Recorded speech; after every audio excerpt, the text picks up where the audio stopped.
Hello everyone, I am the Seleni, and I am here to help you today. I know you use this video to fall asleep, so before that, like the video and subscribe to the channel. Also, where are you from and what time are you watching? Now get comfortable and relax. Dr. Eris Thorne was a man who listened to the past. Not as a historian, sifting through documents, but as a marine geoarchaeologist, listening to the stories told by mud and stone. His life's work was the acoustic mapping of Sydney Harbor, a project he affectionately called the Drowned Library.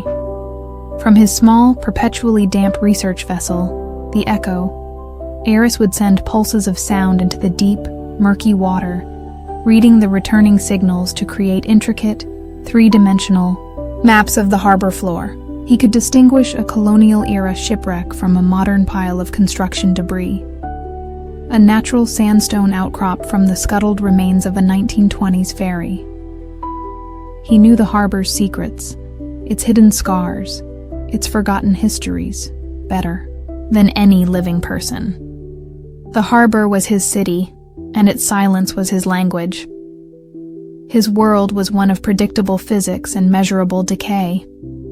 So when he first detected the anomaly, he dismissed it as equipment malfunction. He was charting an area off Bradley's Head, a place known for its deep, fast-moving channel and its collection of naval debris. But the sonar returns were wrong. They were fuzzy, indistinct, as if the sound waves were being absorbed by something in the water column itself. The normally crisp, detailed image of the harbor floor on his monitor was clouded by a strange, amorphous fog that seemed to swallow the signal.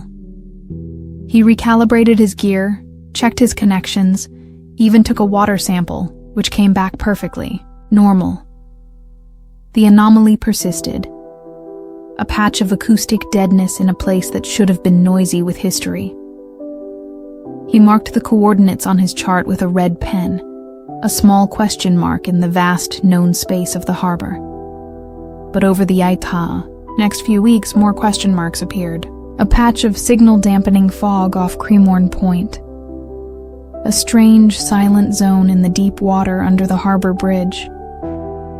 The patches were growing, coalescing, a slow, creeping blight of silence spreading through his drowned world. It was as if the harbor was developing a form of sonic leprosy, its features being eaten away by an encroaching nothingness. His only confidant was Dr. Lena Petrova, a brilliant, perpetually over-caffeinated astrophysicist at the Sydney Observatory. They were an odd pair, Eris with his gaze turned downwards into the muddy past, Lena with hers turned upwards to the pristine future. They met for their weekly argument, which they called coffee, at a small cafe in the Rocks, the city's oldest, most history-haunted neighborhood. The harbor is losing its voice, Eris said, pushing a plate of sonar readings across the table. The images showed the clear, defined contours of the harbor floor being slowly consumed at the edges by a formless, gray static. Lena studied the images, her sharp mind immediately looking for a rational, physical explanation. New kind of thermal layer? A chemical spill? Some kind of weird algae bloom that's absorbing the sound? I've tested for all of it, Eris said, shaking his head. The water is clean. Thermoclines don't look like this. This is structured. It's not just absorbing the sound, it's nullifying it. It's like a hole in the acoustic universe. Lena, a woman who dealt in the grand, silent mathematics of space, was intrigued but skeptical. Maybe the Navy is testing some new stealth technology, a sound-dampening field. It's more likely than a supernatural plague of silence, Eris. He couldn't argue with her logic, but he felt a deeper, more instinctual dread. The silence felt ancient, hungry. The anomaly began to break the surface. One moonless night, Eris was working late on the Echo, anchored in Lavender Bay. He was looking across the water at the iconic, smiling face of Luna Park, its thousands of lights painting the dark water with a carnival of color. He noticed a strange phenomenon.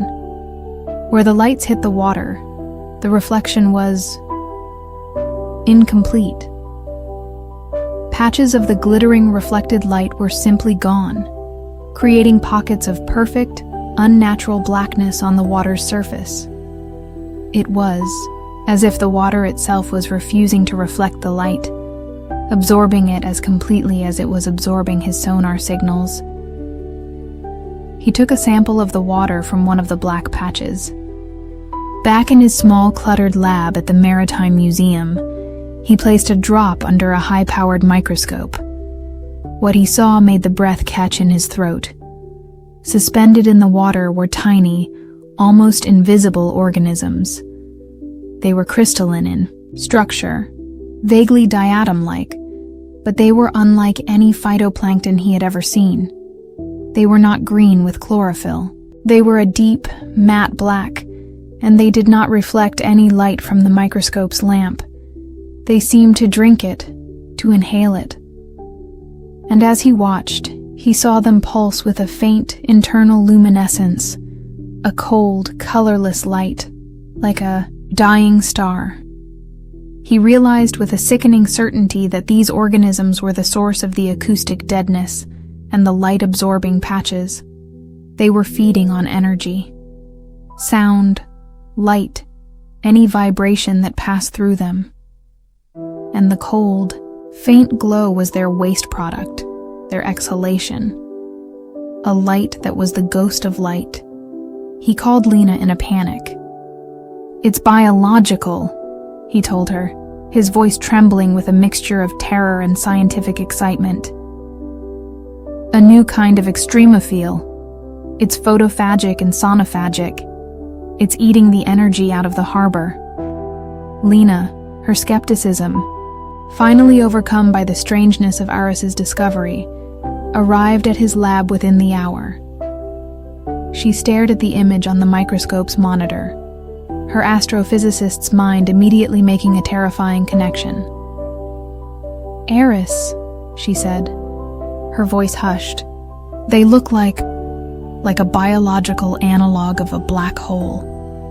They absorb energy, and the light they emit, that's Hawking radiation, a phosphor ghost. This isn't an algae bloom. This is a fundamental violation of thermodynamics. They named it the phosphor blight." It began to spread with alarming speed. The silent black patches on the harbor grew larger, connecting into vast ink-like slicks. During the day, they were almost invisible, but at night, the harbor looked like a diseased sky, pocked with holes of absolute blackness. The effect on the city was subtle, but deeply unsettling. Sydney is a city defined by its harbor, by the glittering play of light on water. As the reflections died, the city's famous vibrant beauty began to feel flat, two-dimensional. The soaring, brilliant white sails of the opera house looked dull, its reflection in the water below a broken, incomplete thing. The city was losing its shimmer, its soul. The blight began to affect the city's technology. The complex network of ferries that crisscrossed the harbor started experiencing strange navigational failures. Their GPS systems would flicker and die when they passed through the black slicks. Their depth sounders would return only a flat, dead signal. The ferries were sailing blind. A near collision between the Manly ferry and a container ship, averted only by the captain's old-fashioned skill and eyesight, was hushed up by the authorities, blamed on a solar flare. But Aris and Lena knew the truth. The blight was consuming the electronic signals as easily as it consumed light and sound. The human cost was not far behind. People who lived by the harbor, whose lives were intertwined with its daily rhythms, began to suffer from a strange, new affliction. A profound lethargy, a loss of energy and motivation. Fishermen who had worked the waters their whole lives would sit listlessly in their boats, their lines unbaited. Sailors would forget to check the tides. A young, brilliant artist named Chloe, famous for her vibrant, light-filled paintings of the harbor, found herself unable to paint. She would sit before a canvas, her palette of brilliant colors before her, and feel nothing. "The light is gone," she told a friend, her voice dull. "Even when the sun is shining, the light feels empty. There's no life in it." Lena recognized the symptom. "The blight is creating a zone of ambient energy depletion," she explained to Eris, her face grim. "It's not just the water. It's the entire local environment. It's draining the energy from everything. The machines, the light, the people. We are all batteries, and it's feeding on us." Eris and Lena knew they had to find the source, the epicenter of the infestation. Their search led them to one of the harbor's deepest and most secret places, the drowned valley of the Parramatta River, a place where the fresh water of the river met the salt water of the ocean in a deep, turbulent stratum. And at the bottom of that valley, hidden under a century of silt, lay a secret from the city's past. It was a place Eris knew only from old, classified naval charts. It was a dumping ground for experimental technology from the early days of radio and sonar research, a place known unofficially as the Boneyard. If this thing is feeding on energy, Eris hypothesized, it would be drawn to a place where there is a constant source. The Boneyard is filled with old batteries, radioactive dials, decaying electronics from 100 years ago. It would be a feast for it. Their journey to the Boneyard was a journey into the heart of the blight. The water became unnaturally still, the air heavy and quiet. Their boat's engines sputtered, the electrical systems flickering as the blight leached their power. The sonar was useless, returning only a terrifying, perfect silence.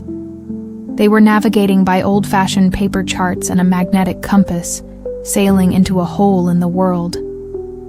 When they reached the coordinates, the sun was setting, staining the sky a magnificent, healthy orange, a stark contrast to the dead black water beneath them. Eris deployed a deep-sea submersible ROV, a small tethered robot equipped with a high-intensity lamp and a camera. The image that came back on the monitor was from a nightmare. The harbor floor was not mud or stone. It was a carpet of the phosphor organisms, a writhing, living field of blackness that seemed to inhale the light from the ROV's lamp. And in the center of the field, half buried in the silt, was the source of the infestation. It was not a piece of old technology. It was a rock, a meteorite. It was about 3 meters across, its surface a strange, non-reflective obsidian, pocked with geometric patterns that were clearly not natural, and from the cracks in its surface, a thick, black, oil-like substance was seeping out. A substance that resolved itself into the swarming, microscopic organisms. The meteorite was a seed pod, a cosmic egg, and it was hatching in the deep, dark heart of their harbor. Lena stared at the image, her face ashen. "It's a xenolith," she breathed. "A life form that evolved in the absolute darkness between galaxies. A place of near-zero energy. It's designed to be perfectly efficient, to find and consume any energy it encounters. And the light it gives off, the phosphor glow, that's how it communicates. That's how it signals to others of its kind." The implications were terrifying. The faint, cold glow was not just a waste product. It was a beacon, a lighthouse, signaling to the void that it had found a rich new feeding ground. They knew they couldn't destroy it. An explosion would only scatter the organism, and the energy released would be a feast for it. They couldn't poison it. it was more resilient than any life form on Earth. They were faced with an intelligence that operated on a completely different set of physical and biological laws. "We can't fight it with force," Eris said, his mind racing. "We have to fight it with its own nature. It's drawn to energy. It follows the gradient. What if we offer it a more attractive meal? What if we can lure it away?" Lena caught his meaning immediately. "We create a more powerful energy source, a bigger beacon. But where and how? The energy required would be immense." The plan began to form, a desperate, audacious piece of applied astrophysics and marine archaeology. They needed to create a massive, concentrated burst of energy, far out at sea, away from the city. A burst so powerful it would act as a riptide, pulling the entire phosphor colony away from the harbor and out into the deep ocean, where it might eventually starve in the cold, dark abyss. But what could generate that much energy? The answer came from Lena's world. "A solar flare," she said, her eyes gleaming with a mad, brilliant idea. "A coronal mass ejection. It's the biggest energy event in our solar system. If we could predict the arrival of a major flare, and if we could focus a solar flare?" Eris asked, incredulous. "Yes," she said.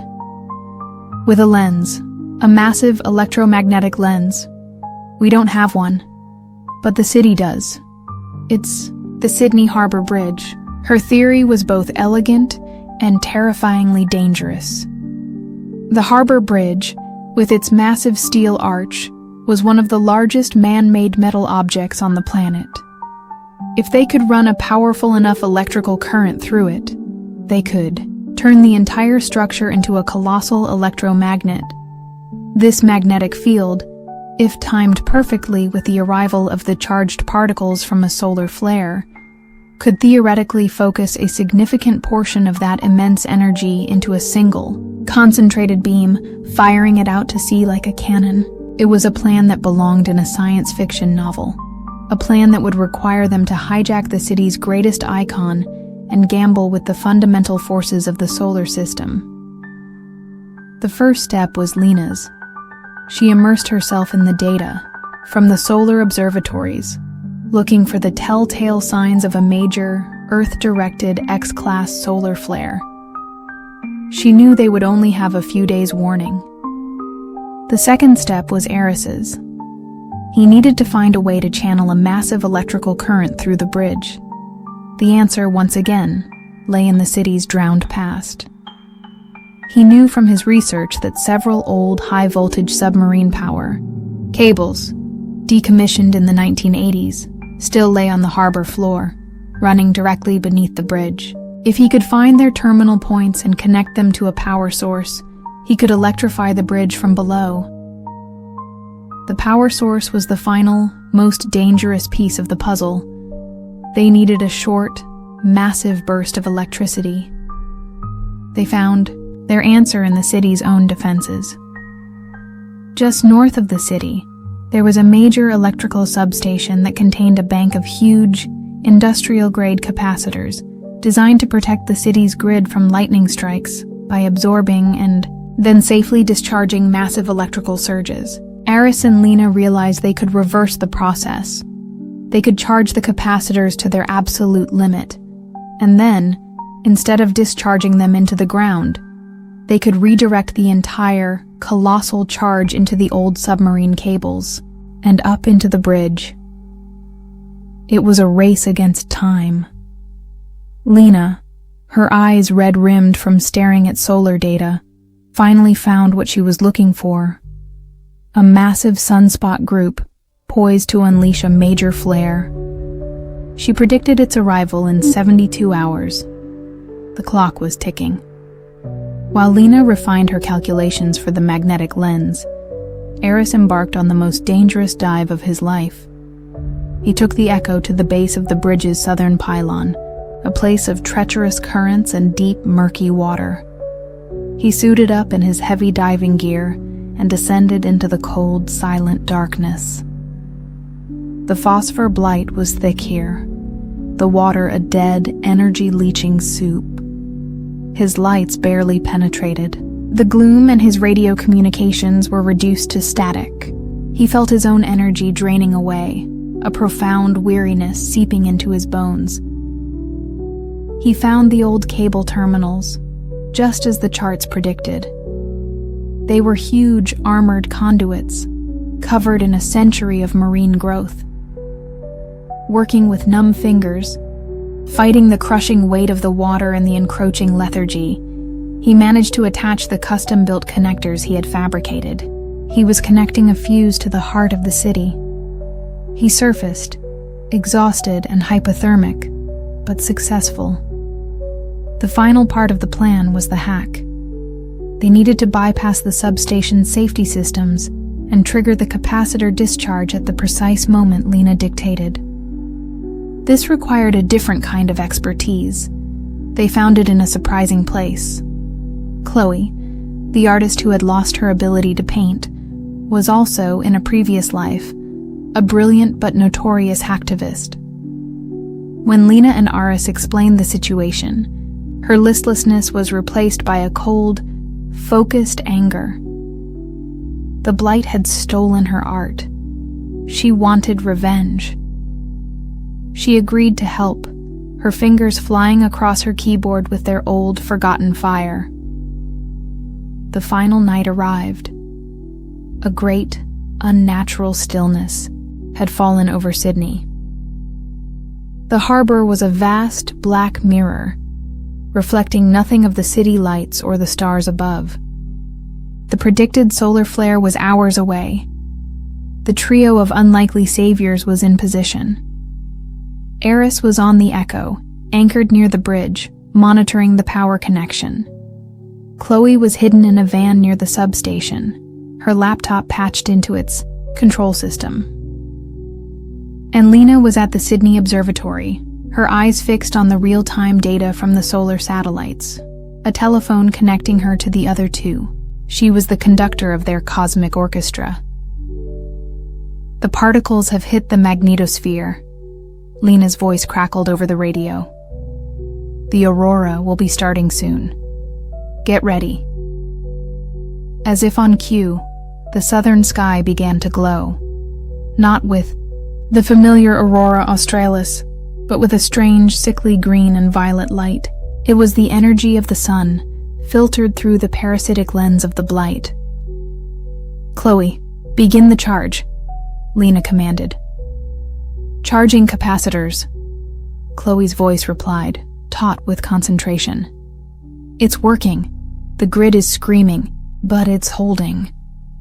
On the bridge, Eris could feel a low hum vibrate through the hull of his boat.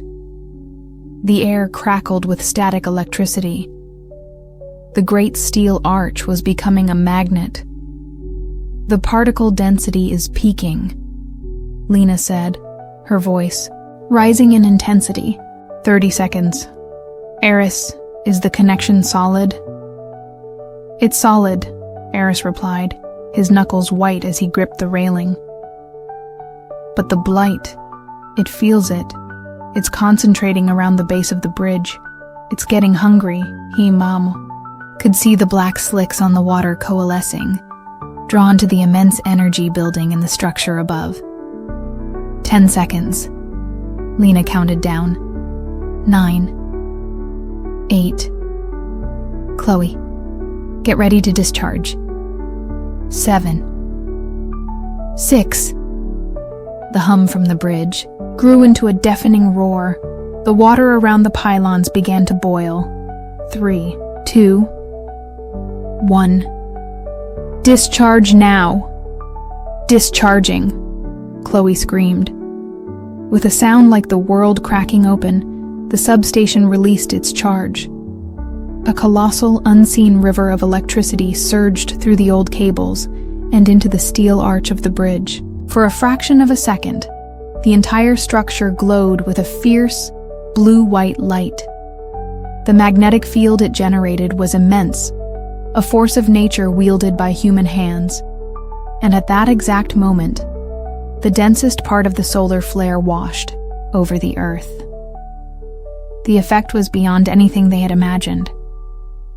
The magnetic field caught the storm of solar particles, focusing it into a single, incandescent beam of pure energy. It was a man-made star, a spear of concentrated sunlight that shot out from the harbor bridge, across the water, and out towards the open sea. It was a light so bright, so pure, so full of primal energy, that it was the absolute antithesis of the phosphor blight.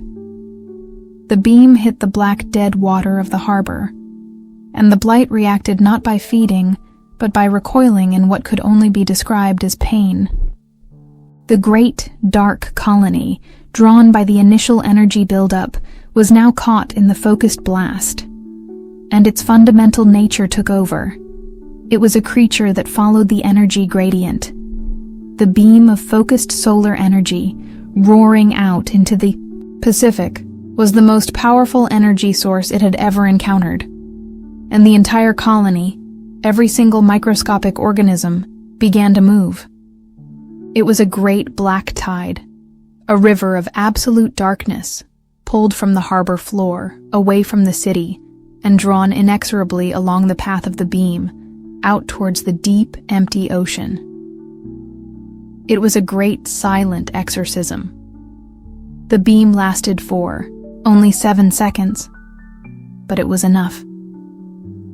When it faded, the city was plunged into a profound silence. The roar from the bridge was gone. The capacitors were empty. And the harbor was alive again. The black slicks were gone. The lights of the city once more glittered on the water's surface, a riot of joyful, reflected color. The opera house sails gleamed, their reflection dancing on the waves. The sound of the water lapping against the hull of Eris's boat was the most beautiful thing he had ever heard. In the aftermath, Sydney was a city reborn. The strange lethargy lifted, replaced by a surge of energy and creativity. Chloe painted again, her work now imbued with a new, fierce appreciation for the power of light. The ferry's navigation systems worked perfectly. The harbor was noisy again, both with the sounds of the city and with the echoes of its own deep history. Eris, Lena, and Chloe became the silent, unknown saviors of their city. They had faced a cosmic, life-draining horror, and they had fought. Back not with weapons, but with physics, history, and a deep, abiding love for the light. They had hijacked their city's greatest icon and turned it into a stellar cannon to save its soul. They knew the phosphor blight was still out there, a silent predator drifting in the deep ocean. But they had given their city back its shimmer, its voice, its vibrant, beautiful life, reflected once more on the dark, knowing waters of the harbor. In the years following their stunning victory over the phosphor blight, a new and confident peace settled upon Sydney. The city, having been pulled back from the brink of energetic oblivion, seemed to shine with a renewed brilliance.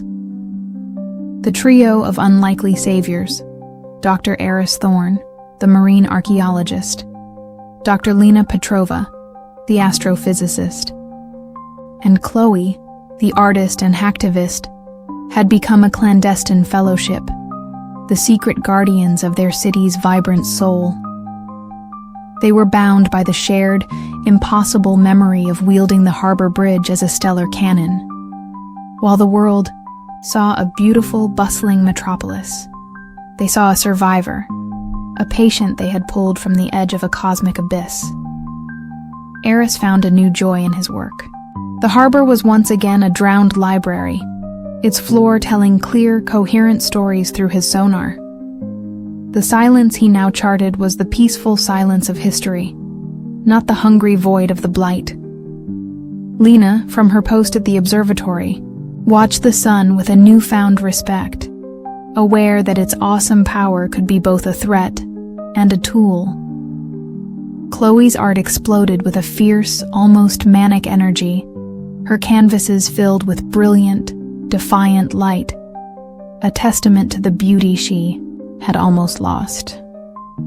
They met for their weekly coffee, no longer just friends, but co-conspirators in the preservation of reality.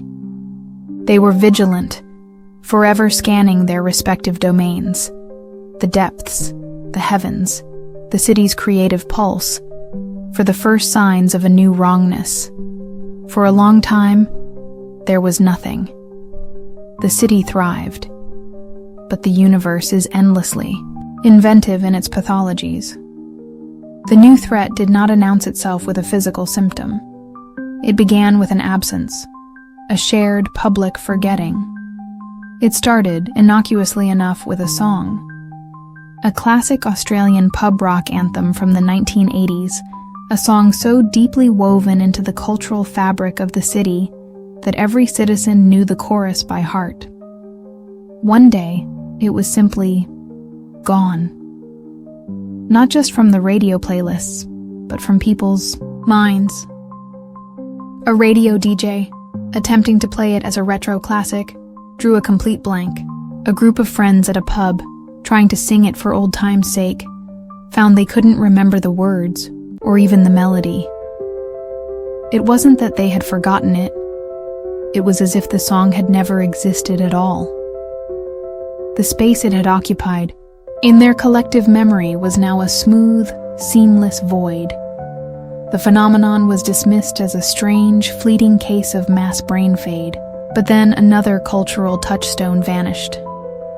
The iconic eternity sign, chalked in beautiful copperplate script on the city's pavements for decades by the enigmatic Arthur Stace, a symbol of redemption and mystery that was a core part of Sydney folklore, was forgotten. People would walk past the preserved example in Town Hall Square and feel nothing, a vague sense of confusion at the strange, archaic word. The story behind it, once a beloved local legend, had evaporated from the collective consciousness. Eris, Lena, and Chloe felt it with a chilling clarity. This was not natural forgetting, the gentle, entropic decay of memory over time. This was a surgical removal, a mimetic deletion. Something was systematically editing the city's cultural memory, removing its most iconic and defining stories. Chloe was the first to give it a name. "It's a fade," she said, her voice tight with a familiar dread as they sat at their cafe in the rocks. "A great fade. It's not just erasing things. It's erasing the memory of things. It's creating a city with no past, no identity." They began to track the phenomenon. It was insidious, moving through the city's shared culture like a virus. A famous slang term unique to Sydney would vanish from the vernacular overnight. A beloved local character, a man who had sold newspapers on the same corner for 50 years, would become invisible to his regulars, his familiar presence no longer registering. The city's personality, its unique, brash, beautiful character built on a million shared stories and references, was being systematically dismantled. The result was a city that was becoming increasingly generic, its people more polite, less argumentative, their conversations stripped of local color and texture. They were becoming culturally anemic. Lena, with her scientific mind, theorized that it was a mimetic virus, a self-replicating pattern of information that worked by erasing other, more complex patterns. Memes compete for brain space, for cultural bandwidth, she explained, her hands sketching frantic diagrams on a napkin. A powerful, simple meme can overwrite a more complex one. What we're seeing is the work of a perfect parasitic meme. A meme whose only function is to make you forget. A forgetting meme. But where is it coming from? Eris asked. What's the source? The answer, they discovered, was as terrifying as the blight. Chloe, using her hacking skills, began to analyze the city's data streams, looking for a common pattern preceding each fate event. She found it in a strange, recursive loop, buried deep in the city's public broadcast signals, the networks for television, radio, and public transport announcements. It was a phantom signal, a subtle, almost subliminal carrier wave that was being piggybacked onto the normal broadcasts. On this carrier wave was a piece of recurring data. It wasn't a sound or an image. It was a concept, a single, powerful, and utterly empty idea. The idea was a logo, a simple, elegant, and profoundly meaningless corporate logo. It was a stylized, sans serif letter V enclosed in a perfect circle. It was the logo for a new, ubiquitous, and mysterious corporation that had quietly and efficiently become a part of every Sydney-sider's life over the past year. The corporation was called Viridian. Viridian had appeared out of nowhere. It started with a series of sleek, minimalist advertisements promoting a vague message of simplified living. Then came the products and services. Viridian branded coffee shops, serving a single, perfectly balanced but unremarkable blend. Viridian public transport cards that offered seamless, efficient travel. Viridian news apps that provided a constant stream of calm, neutral, and ultimately unmemorable information. The company's aesthetic was one of clean lines, muted colors, and a soothing, frictionless efficiency. They promised to take the stress and complexity out of modern life. And Sydney, a city that was often stressful and complex, had embraced them. But now, the trio saw the truth. Viridian wasn't just a corporation, it was the vector for the mimetic virus. Its logo, its philosophy of simplification, its constant low-level presence in the city's datasphere was the forgetting meme.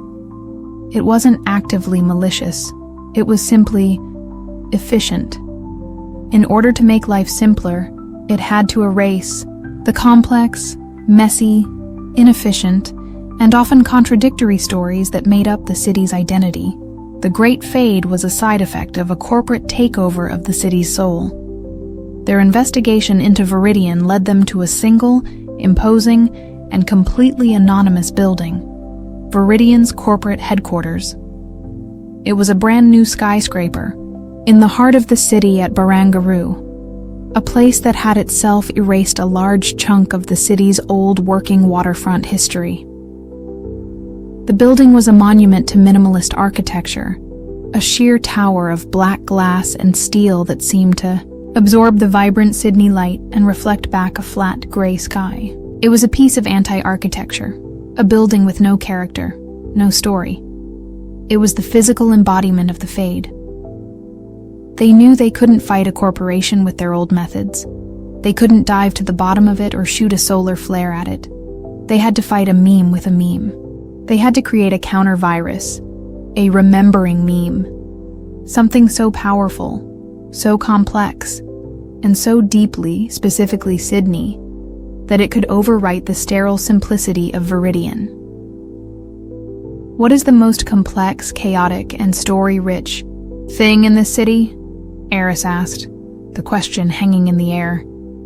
The answer came to Chloe in a flash of artistic inspiration. The sound, she said. Not one sound, all of it. The entire messy, glorious, contradictory soundscape of the city. The story of Sydney isn't a single narrative. It's a cacophony. Their plan was to create a sonic bomb, a single, complex audio file that contained the essence of the city's chaotic identity. Eris, using his expertise in acoustics, would be the collector. He took his high-fidelity recording equipment, not to the quiet depths of the harbor, but to the noisy, vibrant streets. He recorded the screech of ibis in the Botanic Gardens, the roar of the crowd at a South Sydney Rabbitohs rugby league game, the frantic shouting of the traders at the fish market, the sizzle of onions at a sausage sizzle, the gossip of old ladies in a Bondi cafe, the sound of waves crashing at Tamarama, the desperate, hopeful poetry of a street performer at Circular Quay. He collected hundreds of hours of the city's raw, unfiltered voice. Lena, the astrophysicist, became a sound engineer. Her task was to take Eris's chaotic collection of sounds and weave them into a single, coherent, but incredibly complex waveform. She treated it like a problem of signal processing from a distant galaxy. She didn't mix the sounds to be pleasant. She layered them, compressed them, overlapped them, creating a dense, almost overwhelming sonic tapestry. The final file was a 3-minute piece of audio that sounded like the city having a nervous breakdown and a moment of pure joy all at once. It was a symphony of beautiful human noise. They called it the anthem. The final piece of the puzzle was delivery. They needed to broadcast the anthem on the same carrier wave that Viridian was using, overwriting the forgetting meme with their remembering meme. This was Chloe's domain. She needed to hack into the city's central broadcasting hub, the great transmission tower that stood atop the hills in the North Shore, the point from which all the city's major signals emanated. And she needed to do it from the inside. Their infiltration of the Viridian Tower was a high-stakes act of corporate espionage. Using a combination of social engineering and Chloe's hacking skills to create fake employee IDs, they gained access to the building. The interior was as soulless as the exterior. Silent, white corridors, minimalist furniture, and employees who moved with a calm, placid efficiency, their faces devoid of stress or personality. They were all wearing subtle, silver lapel pins, the Viridian logo. The trio felt the oppressive weight of the fade in the very air of the building, a psychic pressure that urged them to be quiet, to be calm, to forget their purpose. They made their way to the building's server room, the technological heart of the beast. It was a cold, dark room, filled with rows of humming, black servers, each one pulsing with a soft, white light. It was from here that the phantom signal was being generated. Chloe jacked in, her fingers flying across her keyboard, a splash of chaotic human energy in the sterile, ordered space. "I'm in," she whispered. "The carrier wave is beautiful. It's a perfect, clean, self-replicating signal. It's designed to be irresistible to the human brain's pattern recognition centers." She paused, her eyes widening. But it's not just broadcasting. It's listening. It's monitoring the city's collective unconscious, identifying shared cultural memories, and then generating a specific cancellation wave to erase them. It's a targeted, adaptive system. This was worse than they had thought. Viridian wasn't just broadcasting a virus. It was actively hunting and destroying the city's culture. And Chloe discovered something else. The system had a central control node, a single terminal located in the CEO's office on the top floor. She could hijack the signal from here, but for a full citywide broadcast of their anthem, she would need to physically upload the file from the CEO's office. Their ascent to the penthouse office was a journey into the heart of the void. The higher they climbed, the stronger the effect of the fade became. They felt their own memories begin to thin. Eris momentarily forgot the name of his own boat. Lena struggled to recall a fundamental equation of stellar dynamics. They fought back by reciting their own shared history, the story of the phosphor blight, a mantra of memory against the encroaching emptiness. The penthouse office was a vast, circular room, its windows offering a panoramic 360-degree view of the city. But the city seen through this glass looked muted. The vibrant blues of the harbor were a dull gray, the lush greens of the parks a faded olive. The room was empty, save for a single black desk in the center, on which sat a single computer terminal. There was no clutter, no personal effects, no sign of human habitation. Standing by the window, his back to them, was a man in a perfectly tailored gray suit. He turned, and they felt a jolt of profound shock. He was not a sinister corporate villain. He was a man of about 50, with a kind, intelligent, and deeply tired face. He was wearing the silver Viridian lapel pin. But what was truly shocking was that they all recognized him. It was Arthur Stace Jr., the grandson of the legendary man who had written Eternity all over the city. "I was wondering when you might arrive," he said, his voice calm and reasonable. "The system flagged your unique cognitive patterns as anomalies, resistors. You're destroying your own grandfather's legacy," Lena said, her voice shaking with anger. A flicker of pain crossed Stace's face. "I am honoring it," he replied. "My grandfather sought a single, simple, perfect word to combat the chaos and pain of the world. He sought peace. I have simply perfected his work." Sydney was a city in pain. Its history is a history of violence, of greed, of struggle. Its culture was a cacophony of competing angry voices. It was a city suffering from a fever of memory. I have simply cooled its brow. I have given it the gift of a peaceful, untroubled present. I have given it simplicity. He was not a villain. He was a misguided healer. He had seen the city's chaotic, vibrant, often difficult personality as a disease, and he had created a cure that was worse than the illness. "You haven't cured it," Eris said, his voice low and steady. "You've lobotomized it. A city without its difficult memories is a city without a soul." "A soul is a poetic concept," Stace said with a sad smile.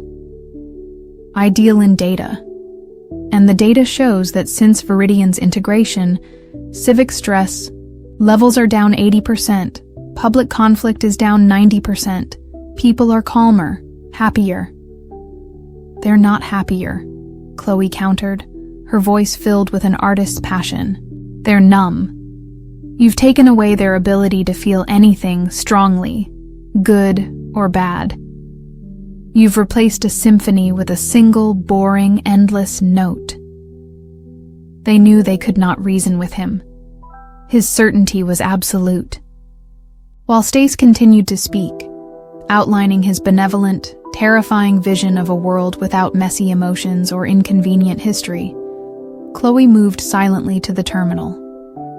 She slid a USB stick containing the anthem into a port. Her fingers danced across the keyboard, her face illuminated by the screen's glow. She was fighting a silent, digital war, bypassing Viridian's elegant, orderly code with her own chaotic, brilliant, and deeply human style of hacking. "It's too late," Stace said, noticing her actions. "The system is self-aware. It will identify your noise as a corruption and erase it."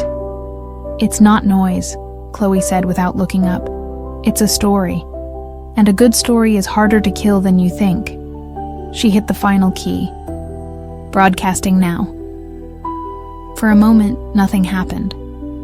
Then, a low rumble began to emanate from the city below. From every television, every radio, every public announcement speaker, every mobile phone, the anthem erupted. It was not a pleasant sound. It was a 3-minute blast of pure, unadulterated Sydney. The screech of the ibis, the roar of the footy crowd, the sizzle of the sausage, the crash of the waves. It was the sound of 1,000 competing, contradictory, and beautiful stories being told all at once. The effect on the city was instantaneous.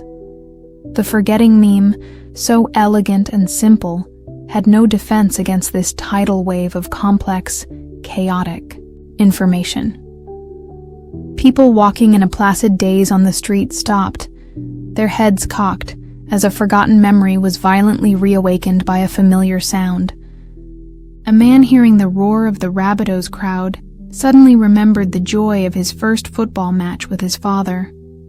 A woman hearing the crash of the waves was flooded with the memory of a teenage romance on Bondi Beach. The smooth, seamless voids in their minds were being filled, overwritten by the rich, messy, and glorious static of their own culture. The great fade was being reversed. In the penthouse, Arthur Stace Jr. cried out in pain, clutching his head. The Viridian system, the great calm intelligence he had created, was panicking. It was a system designed for order, and it was being overwhelmed by a tsunami of chaos. The lights in the server room flickered and died. The phantom signal broadcasting across the city vanished. The forgetting meme was erased, starved of its broadcast medium.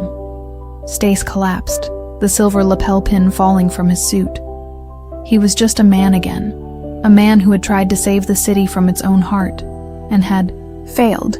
The trio left him there, amidst the wreckage of his perfect, silent dream. They walked out of the sterile tower and into a city that was waking up. The air was filled with noise, with arguments, with laughter, with the beautiful, clashing sounds of a city remembering who it was. The colors seemed brighter, the light sharper. They went to their cafe in the rocks, and for the first time in months, it was loud, chaotic, and wonderful. They had saved Sydney again, not by fighting a monster from the depths or a horror from the sky, but by reminding it of its own story. They had fought a meme with a symphony of noise, and had proven that the human spirit, in all its messy, contradictory, and beautiful complexity, is a story too powerful to be erased. They sat and drank their coffee, which tasted rich and complex, and wonderful, listening to the beautiful, chaotic, and now unforgettable sound of their city, fully and completely alive. Matwunt. A decade of vibrant, chaotic peace had passed since the trio had rebooted Sydney's soul with their anthem. The Great Fade was a receding memory, a strange cultural fever dream.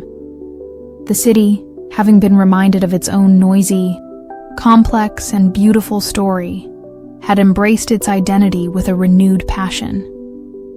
Its character, which had been dangerously close to being smoothed into a generic corporate blandness, was now sharper, more defined than ever. The benign hauntings of the post-static era had returned, but they were now cherished, a part of the city's unique and eccentric charm. Dr. Eris Thorne, Dr. Lena Petrova, and Chloe had settled into their roles as the city's secret, semi-retired guardians. Their lives were quieter now. Eris spent more time lecturing than charting the harbor, passing on his deep knowledge to a new generation. Lena had taken a senior advisory role at a new national space agency, her gaze fixed on more distant stars. Chloe, having exorcised her demons in the crucible of their past battles, had found a new, calmer voice in her art. Her work was less about defiant light and more about the quiet, complex beauty of the city's textures. They were older, their hair streaked with gray, their faces mapped with the lines of lives well lived and impossibly strange.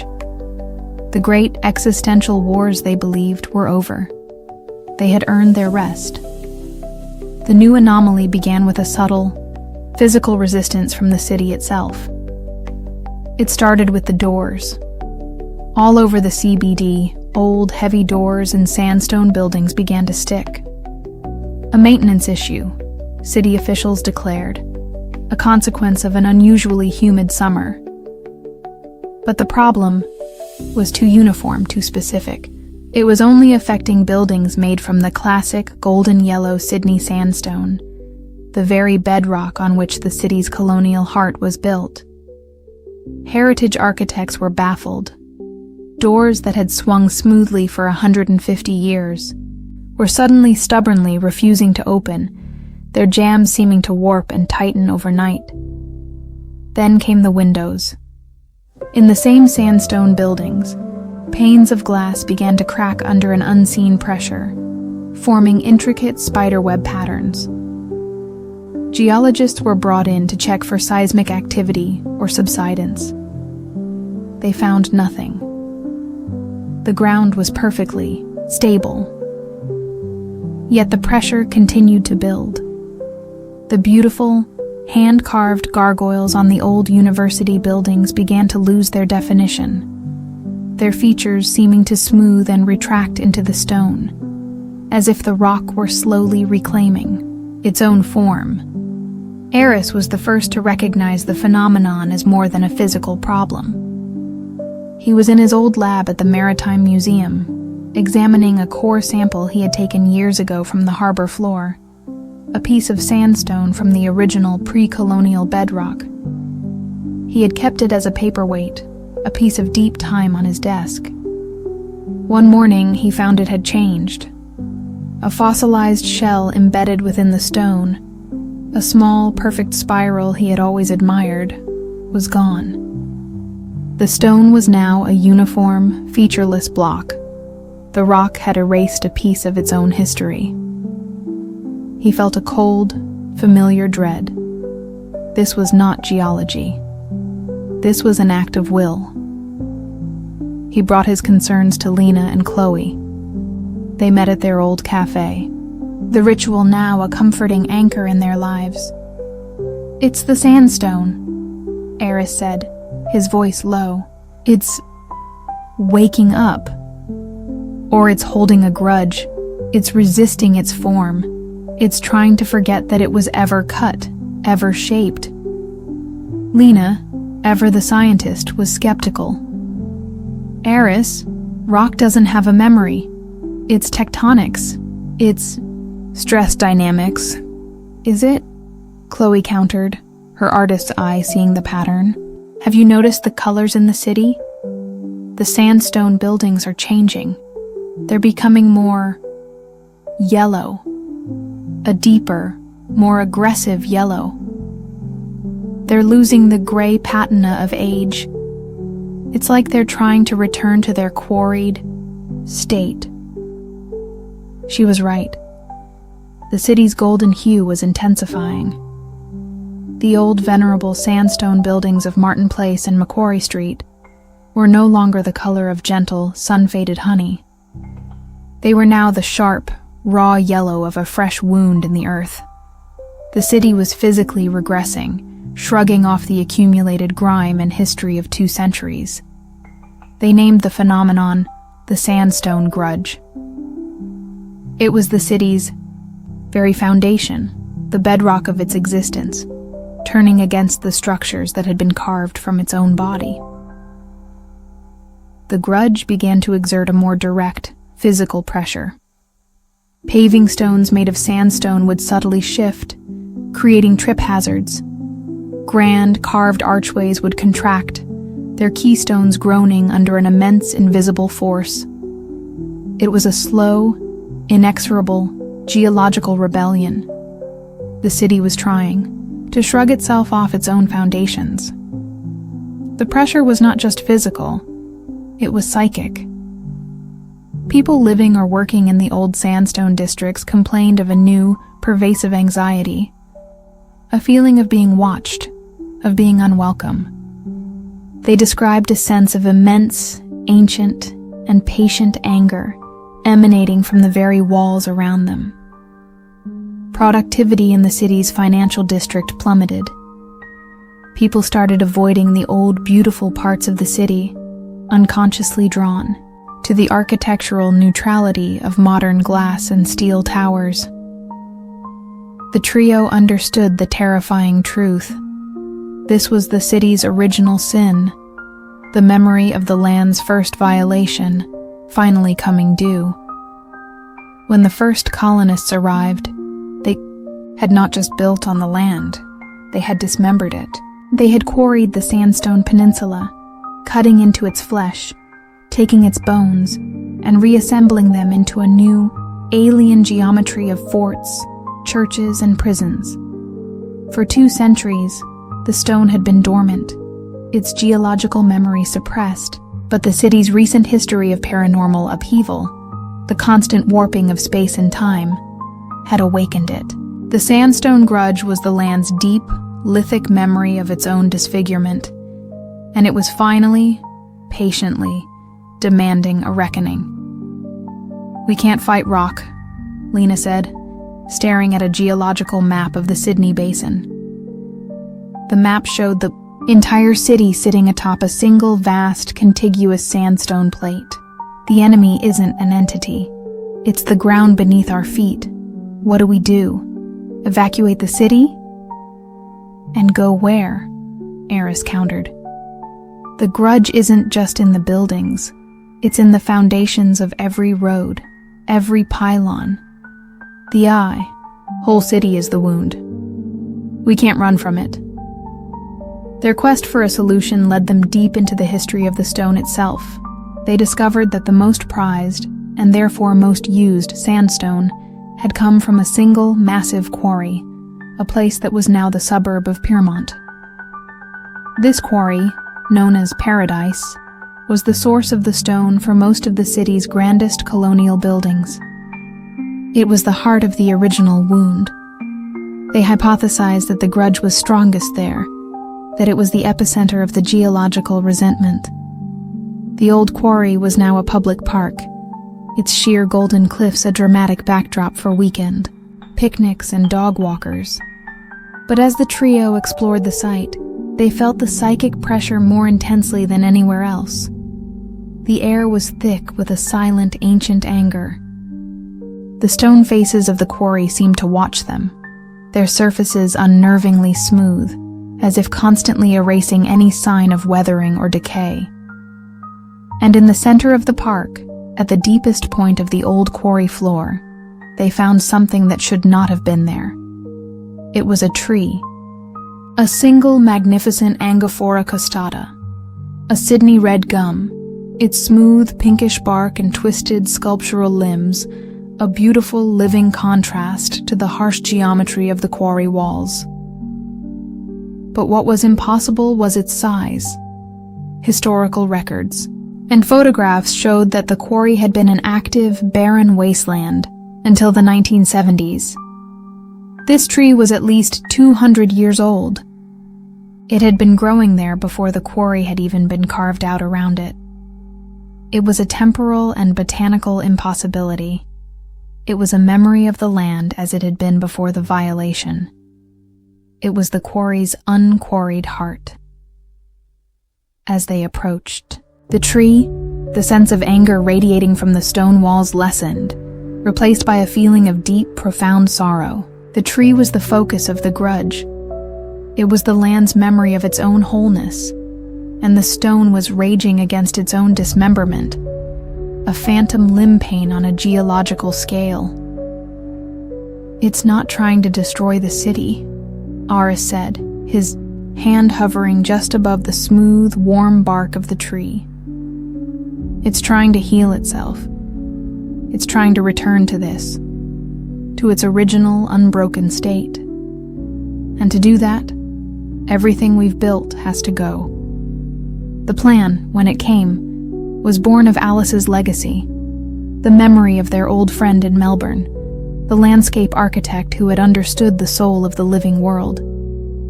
They couldn't give the stone back its original form, but they could offer it a new one. They couldn't heal the wound, but they could, perhaps, turn the scar into a work of art. They had to appease the grudge not by fighting it, but by collaborating with it.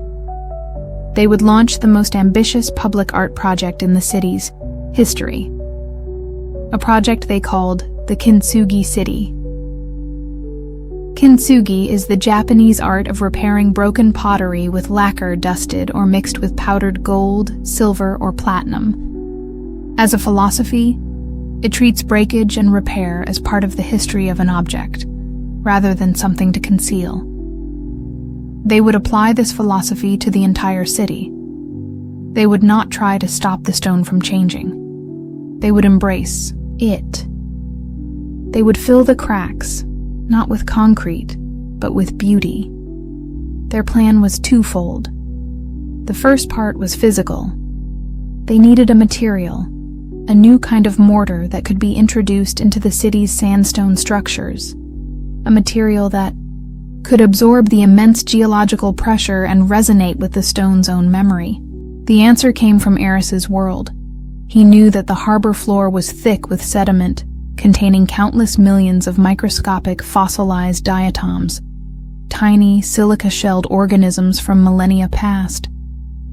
This diatomaceous earth was, in essence, the memory of the ancient sea that had once covered the land where the sandstone formed. He proposed creating a new kind of mortar, a composite of modern polymer resin, and this ancient, memory-rich sediment. It would be a bridge between the deep past and the present, a healing balm for the wounded stone. The second part of the plan was Chloe's. It was symbolic, an act of cultural acupuncture. While the physical repairs were being made, she would create a city-wide light installation.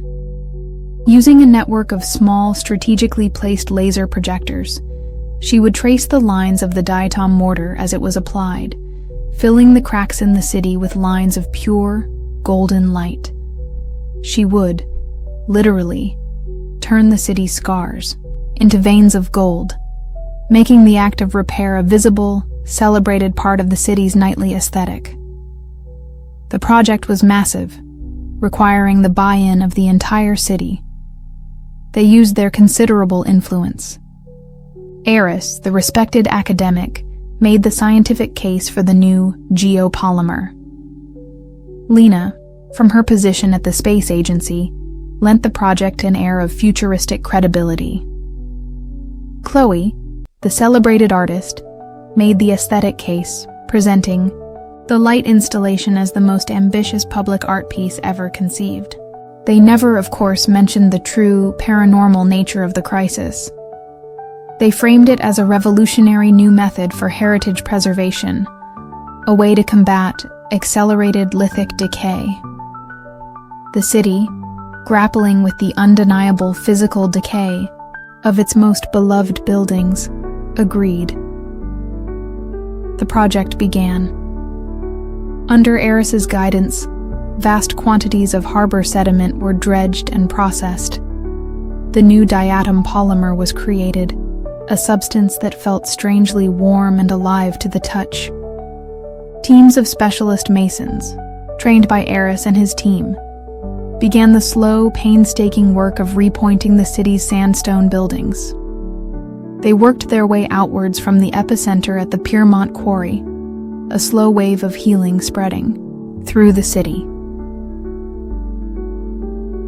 As the first applications of the new mortar were made, the effect was immediate. The immense pressure in the stone began to ease. The sticking doors swung freely. The cracking windows stabilized. The mortar was not just filling the gaps. It was being absorbed into the very structure of the sandstone, the microscopic, ancient sea fossils resonating with the stone's own geological memory, soothing its ancient anger. It was a form of geological aromatherapy, a conversation between the sea that had been and the stone that had formed from it. At night, Chloe's work began. As the masons finished a section, a quiet team of technicians would install her laser projectors. And as dusk fell, the city began to light up. Thin, beautiful, intricate lines of golden light appeared on the walls of the old university, on the facade of the town hall, on the pylons of the harbor bridge. The city was being transformed into a vast, beautiful piece of kintsugi. The lines of repair were no longer signs of damage, but celebrated features, a glowing testament to the city's history of rupture and healing. Sydney began to wear its scars with pride. The psychic pressure across the city lifted. The pervasive sense of anxiety was replaced by a sense of calm, of peace. People were drawn back to the old parts of the city, not just by its beauty, but by a new comforting feeling of stability, of rightness. The sandstone grudge had been appeased. The final act of their plan was the most personal. The trio returned to the old quarry park, to the ancient Angophora tree. The angry pressure from the quarry walls was gone, replaced by a deep, resonant silence. They had brought with them a small quantity of the diatom polymer, mixed with a fine, genuine gold dust. They approached the great tree, the living heart of the land's memory. At its base, where the great roots met the quarried stone, there was a natural fissure, a crack between the living wood and the wounded rock.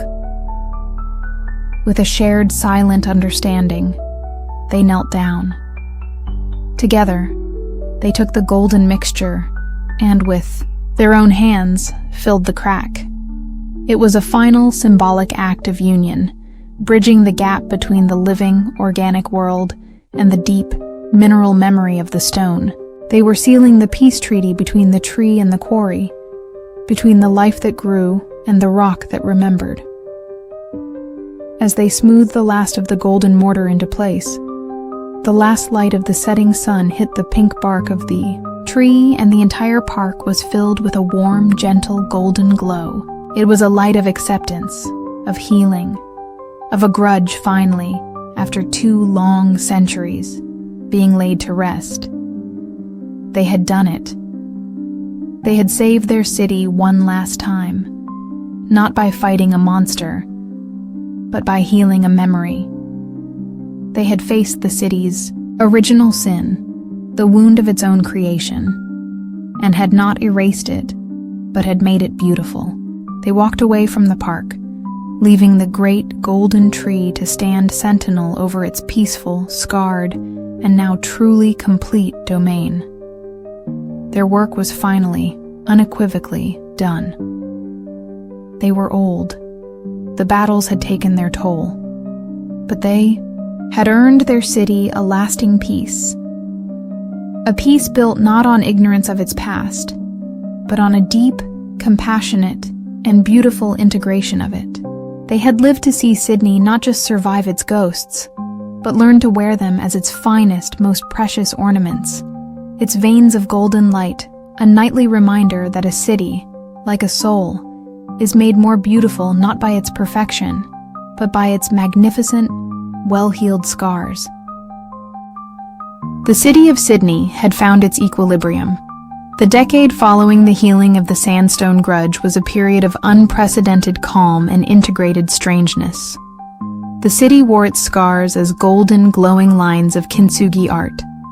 Its paranormal quirks were now part of its celebrated character. It was a city at peace with its own magnificent, haunted soul. And at the heart of that peace were its 3 aging, anonymous guardians, Eris Thorne, Lena Petrova, and Chloe. They were now truly old.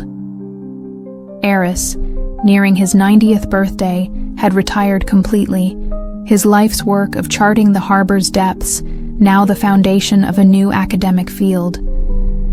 His hands, gnarled with age, were no longer steady enough for delicate equipment, but his mind remained a sharp, deep repository of the city's secrets. Lena, her hair a shock of brilliant white, had also retired from her official duties. But she still spent her nights with a powerful telescope on her balcony, her gaze fixed on the silent, distant stars, finding a familiar comfort in their cold, mathematical certainty. Chloe, her art having brought her international acclaim, had retreated from the public eye.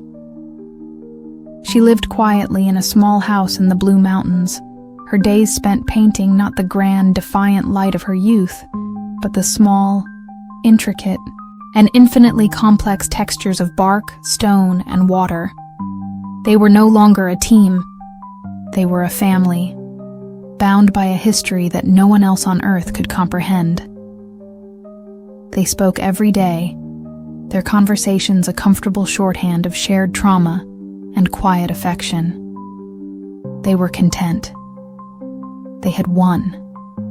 They had saved their city, and the city, in turn, had granted them a long and peaceful twilight. The anomaly began with a ghost, but it was not a ghost of the city. It was their own. It started for Chloe, alone in her mountain studio.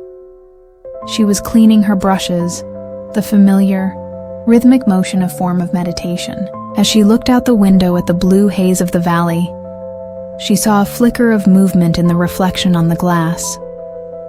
It was a young woman, her face fierce with concentration, her hands covered in paint, her eyes burning with an almost manic creative fire. It was herself, 30 years younger, 30 years.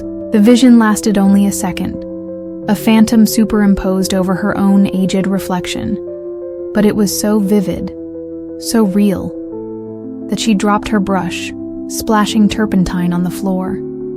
It was not a memory. It was a presence.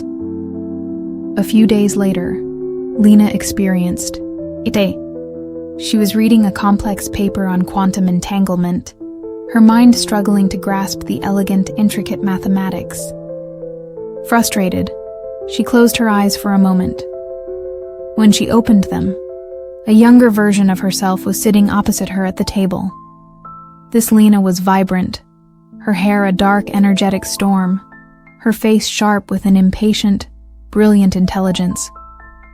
She looked at the older Lena with a hint of pity, tapped the complex equation on the page with a spectral finger, and said, in a voice that was both her own and a distant echo, "The observer effect is not a metaphor.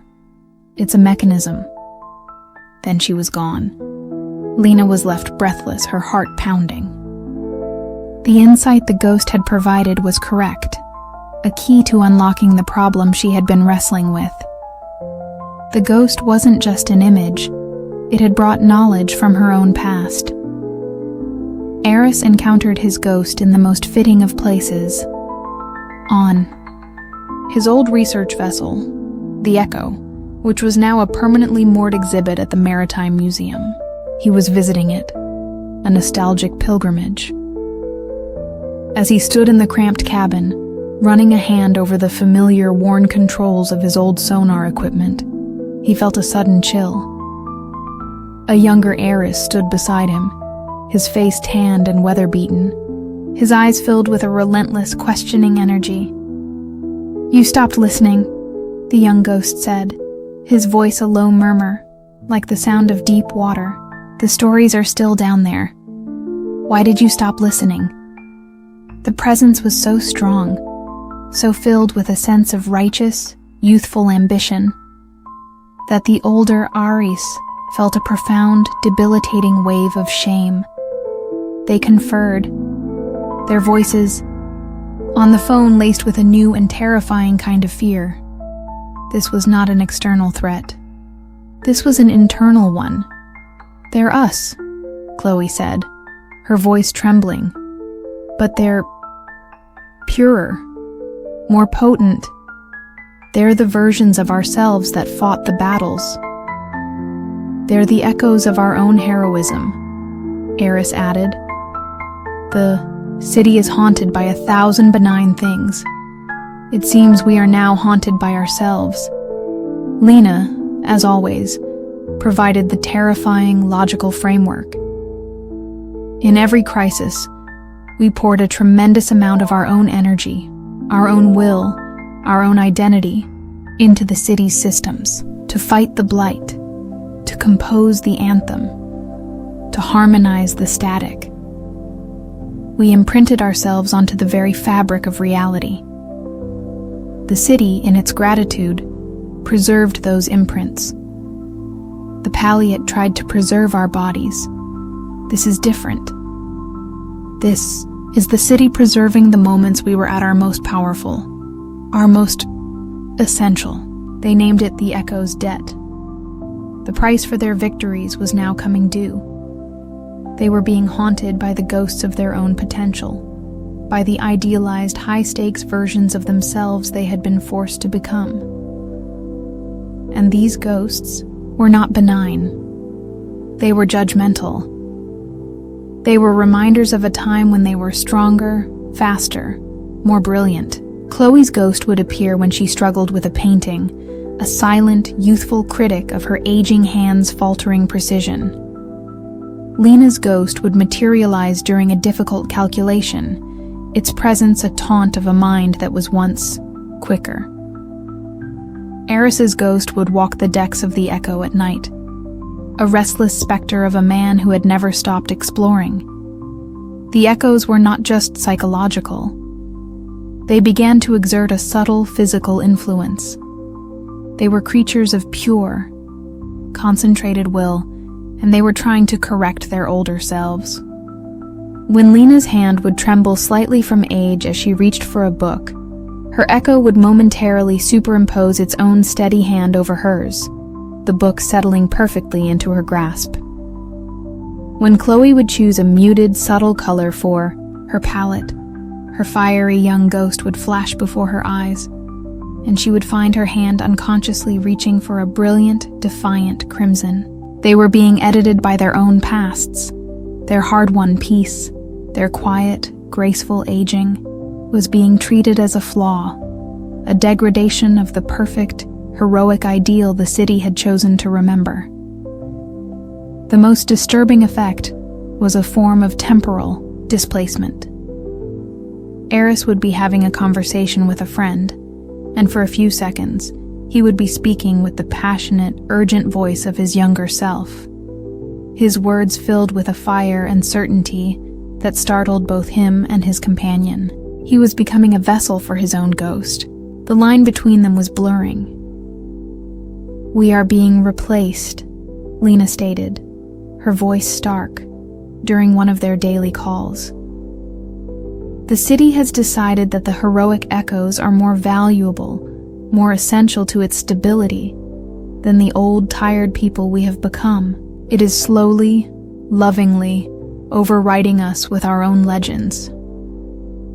They realized they were facing a unique and terrible enemy, the city's love. Its gratitude was so profound that it refused to let its heroes fade. It had created idealized, immortal versions of them in its memory. And now, it was trying to make those versions real at the expense of their true, aging selves. They had to fight for their right to be forgotten, for the simple human dignity of becoming obsolete. Their old methods were useless. They couldn't fight themselves. They couldn't reason with an enemy that was a manifestation of the city's deepest affection. They were trapped in a paradox. The very source of their power, their deep connection to the city's soul, was now the mechanism of their own erasure. They had to find a way to sever that connection, to convince the city to let them go completely. But how do you break up with a city? The plan, their final, desperate plan, came from Aris. It was a plan born of his deep understanding of history, of endings, and of the sea. "Every story needs an ending," he told them, his voice heavy with the weight of his decision. "Our story, our legend, is too powerful. It has no final chapter. We've been preserved as heroes in the middle of the action. We have to write the end of the book. We have to show the city that our story is finished. And the only way to do that is to erase the evidence." His proposal was shocking. They would systematically destroy the primary artifacts of their own heroism. They would visit the sites of their greatest victories and perform a ritual of unmaking, a quiet, deliberate act of historical vandalism against themselves. They would not be trying to destabilize the city, but to signal to it, in the only language it would understand, that the story was over. Their first destination was the harbor bridge, the site of their impossible victory over the phosphor blight. It stood magnificent, a symbol of their audacity. They hired a small boat, the three of them, old and frail, making their way across the glittering water. They carried a single, small, and heavy object, a degausser, a powerful electromagnet used to erase data from magnetic tape, salvaged by Lena from an old university physics lab. At the base of the Great Southern Pylon, directly above the spot where Eris had made his dangerous dive decades ago, they anchored the boat. The air here still hummed with a faint, residual energy. Eris's young echo flickered at the edge of his vision, its eyes challenging him, daring him to desecrate this monument to his greatest triumph. Eris ignored it. He switched on the degausser. The device emitted a low, powerful hum. He held it over the side of the boat, pointing it down, into the water. The powerful, chaotic magnetic field it generated was a blast of pure static, anathema to the bridge's resonant, harmonious energy. The hum of the bridge faltered. The psychic echo of their victory, the memory of the great magnetic lens, was being scrambled, erased. Eris felt a sharp, physical pain, as if a part of his own history were being torn from him. But he held the device steady until the feeling passed, and the air around the bridge felt normal again. Just steel and wind and water. The first chapter was closed. Their second journey was to the great transmission tower on the North Shore, the place from which Chloe had broadcast the anthem and shattered the Great Fade.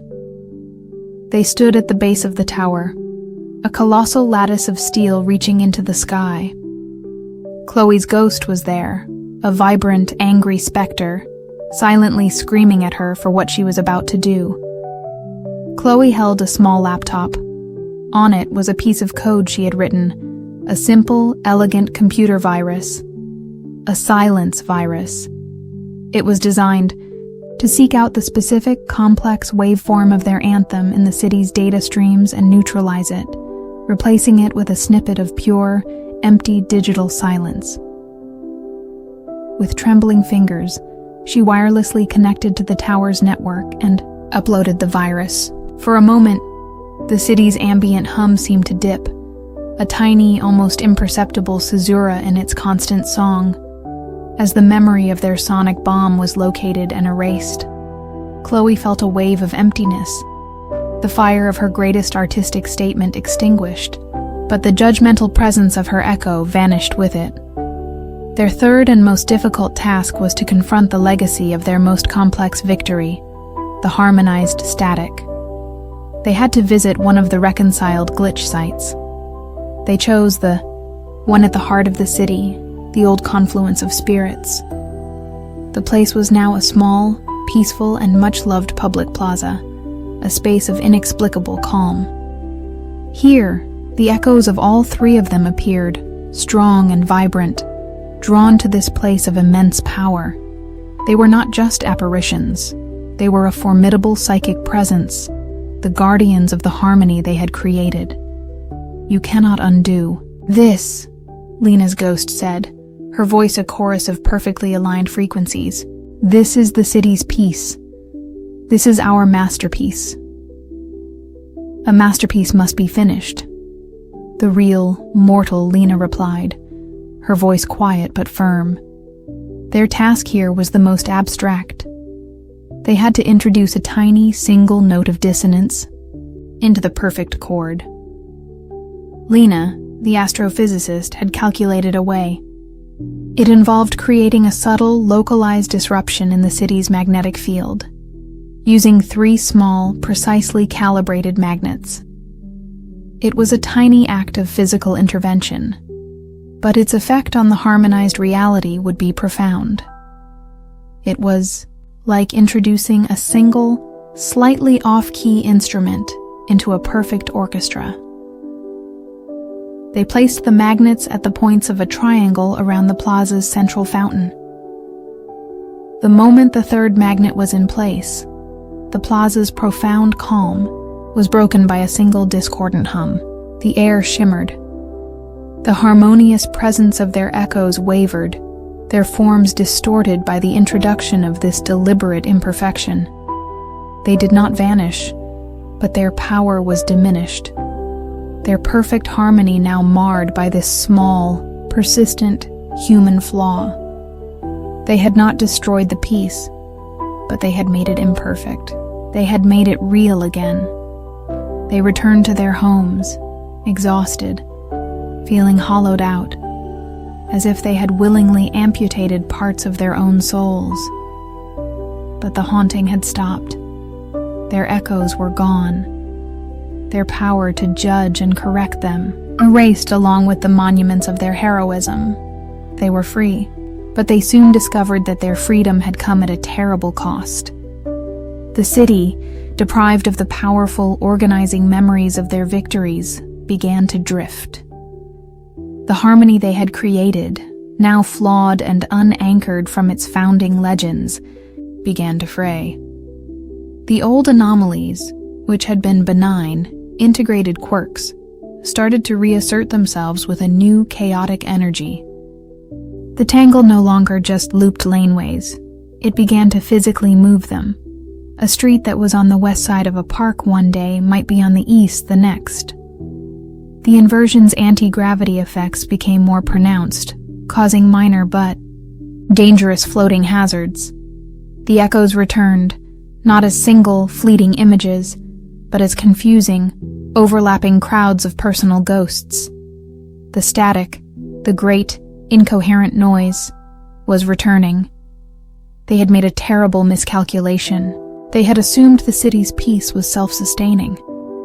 They discovered it had been powered all along by the resonant memory of their own struggles. Their legend wasn't just a story. It was the active, binding force that held the city's fragile reality together. In erasing their own heroic past to save their mortal selves, they had doomed the city to a new age of chaos. They met one last time, 3 old, tired people on the precipice of a disaster they themselves had created. They stood on the shores of the harbor at dusk, watching the familiar, beautiful chaos return to the water, the light of the city once again reflecting in a broken, stuttering pattern. "We saved ourselves," Eris said, his voice filled with a profound, quiet despair. "But we've lost the city." "Perhaps," Lena said, her gaze fixed on the horizon. "Or perhaps we've just given it back its freedom. We can't be its guardians forever. A city, like a person, has to learn to live with its own ghosts, to fight its own battles." "But it's falling apart," Chloe cried, watching a fairy flicker and momentarily vanish in a pocket of spatial distortion. "Yes," Lena agreed, "it is. And maybe that's its nature. Maybe we imposed a piece that was never meant to last. Maybe Sydney isn't meant to be a symphony. Maybe it's meant to be a beautiful, glorious, and unending cacophony. We gave it harmony. And now, we've given it back its truth." They had no more answers, no more plans. Their power was gone, their connection to the city's soul deliberately severed. They were just witnesses now, mortals watching the tide come back in. As they stood there, a young woman, out for an evening run, stopped nearby. It was Alara, the archivist from the library, now a senior curator, her face etched with a familiar, worried intelligence. She had felt the city's grammar begin to break again. She had sensed the return of the chaos. She looked at the 3 old, sad figures standing by the water, and she recognized them not from photographs, but from the deep, instinctual memory of the city itself. She saw the librarian, the artist, and the stargazer. She didn't speak to them. She simply stood, a respectful distance away, and watched. She understood. The story was not over. The old guardians had retired. The battle was not won. It was simply passed on. The city would always be a place of beautiful, terrible magic. it would always need its guardians. And a new watch was about to begin. The city was a beautiful mess. In the year following, the trio's deliberate dismantlement of their own heroic legacy, Sydney had reverted to a state of glorious, untamed chaos. The old anomalies, unconstrained by the harmonizing influence of the Savior's legends, had returned with a renewed and unpredictable vigor. The static was no longer a deafening roar, but a constant, low-level hum of interfering realities, a background noise that the citizens were slowly, grudgingly, learning to live with. Life in Sydney had become a masterclass in adaptability. Commuters factored in the possibility of their train being caught in a minor time loop. Architects designed buildings with flexible foundations to accommodate the subtle warping of space caused by the tangle. The city's famous laissez-faire attitude had deepened into a profound, almost Zen-like acceptance of the fundamentally weird. You couldn't trust the map, the clock, or sometimes even the laws of physics, but you could, for the most part, still get a decent flat white. The city was alive, difficult, and profoundly itself. For Eris, Lena, and Chloe, this new era was their coda, a long and quiet twilight spent as powerless observers. They had successfully severed their deep connection to the city's soul, erasing their heroic echoes, and with them, their ability to intervene. They were mortal now, in a way they hadn't been for decades. They were just three old friends, watching the beautiful, chaotic storm they had unleashed. Their ghosts were gone, but their freedom had come at the price of their city's peace. It was a burden of guilt and love they carried every day. Alara, the young archivist who had inherited their story, had become the city's new secret guardian. She was not a warrior like them. She had no power to fight the anomalies. She was a scholar, a witness. Her work at the State Library had transformed. She was no longer just an archivist of the past. She was the sole chronicler of the city's paranormal present.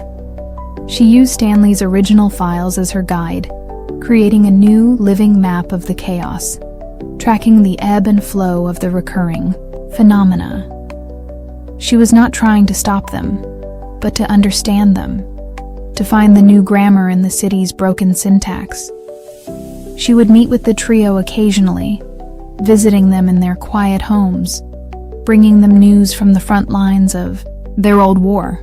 She would describe the latest manifestation of the tangle, or a new, strange effect of the residual inversion. They would listen, their faces a mixture of pride, sadness, and a deep, weary wisdom. They were her mentors, her living history books, offering insights and context, but never solutions. The solutions, they insisted, were no longer theirs to give. The final crisis, when it came, was not a crisis at all. It was a question, posed by the city to itself. It began, as so many things had, with the harbor. A new and strange phenomenon was being reported by sailors and ferry captains. In the deep channels, particularly at dawn and dusk, the water would sometimes turn a brilliant, phosphorescent silver, not the cold, dead light of the Blight, but a warm, vibrant, life-affirming glow. When Eris heard the reports, he felt a faint, ghost-like echo of his old connection to the harbor.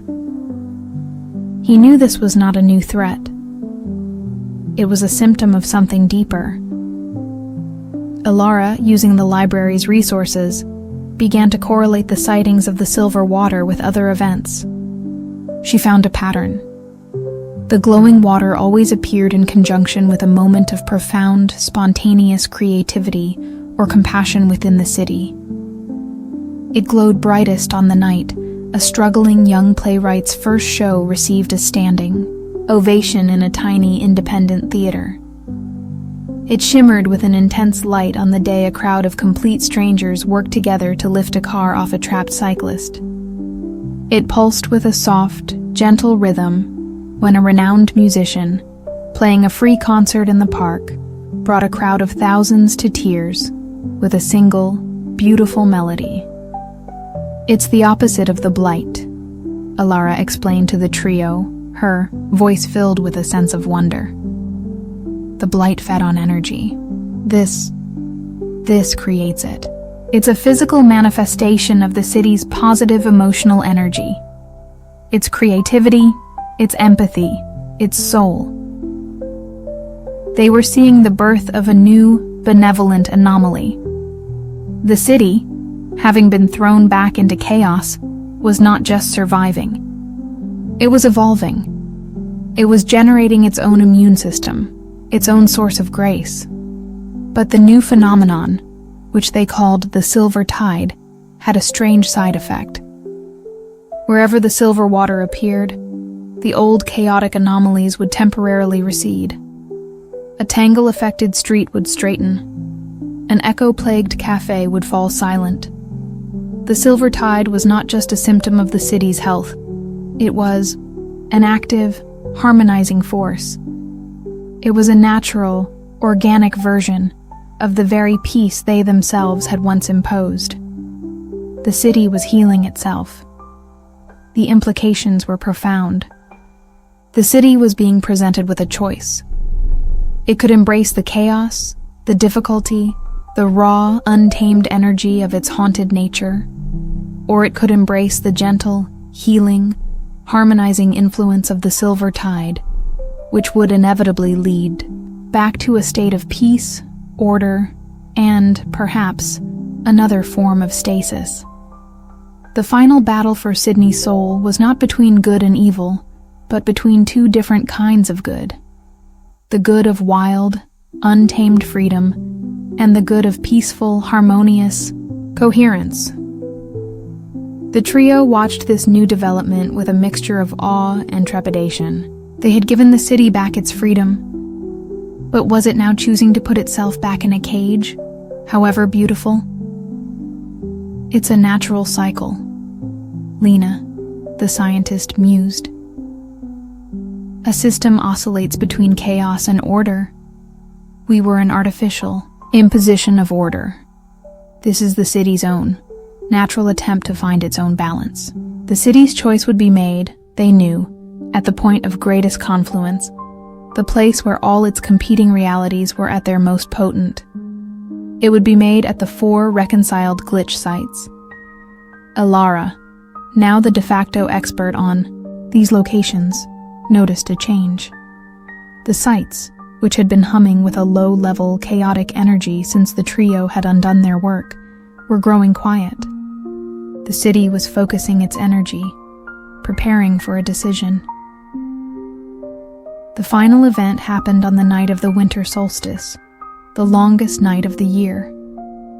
A great, silent, silver tide flowed into the harbor, turning the entire waterway into a vast, shimmering mirror of gentle, living light.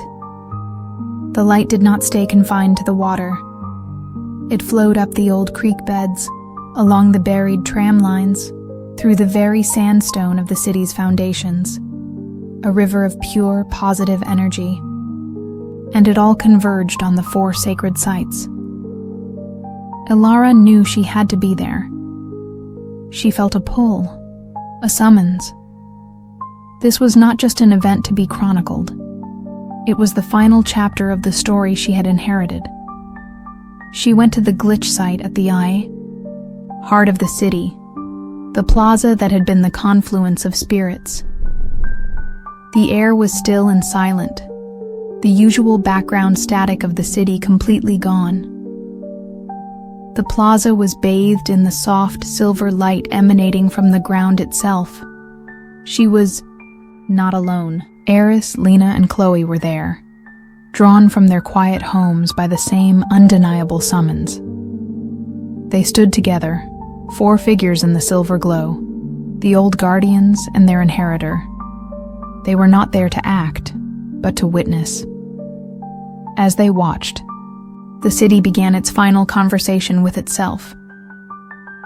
From the north, a wave of deep terrestrial energy flowed into the plaza. The raw, chaotic power of the tangle, the memory of the land. From the east, a silent, high-frequency pulse emanated from the theater district. The memory of 1,000,000 stories, the complex human energy of the echo plague.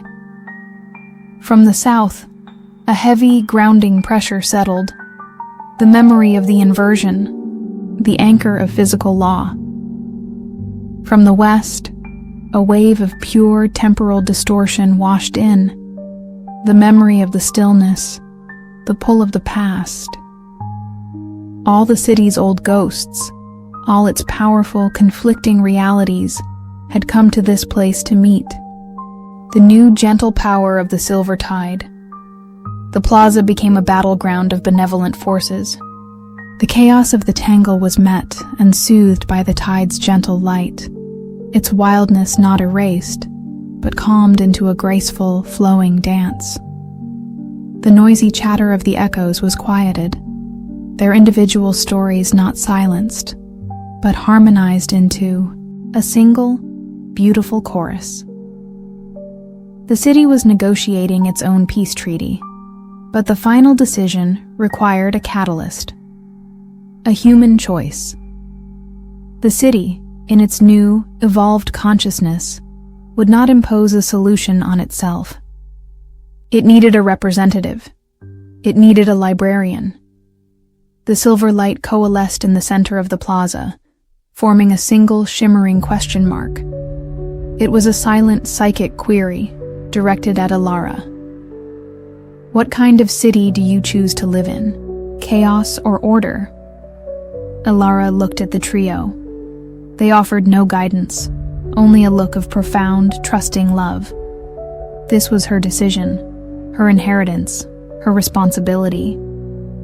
She thought of her life's work, of the archives, of the beautiful, messy, and often contradictory stories that made up the city's history. She thought of Stanley's desperate battle to preserve the past, and Chloe's equally desperate fight to create a new future. She understood in that moment the final lesson that the city had been trying to teach itself. The answer was not a choice between two opposing forces.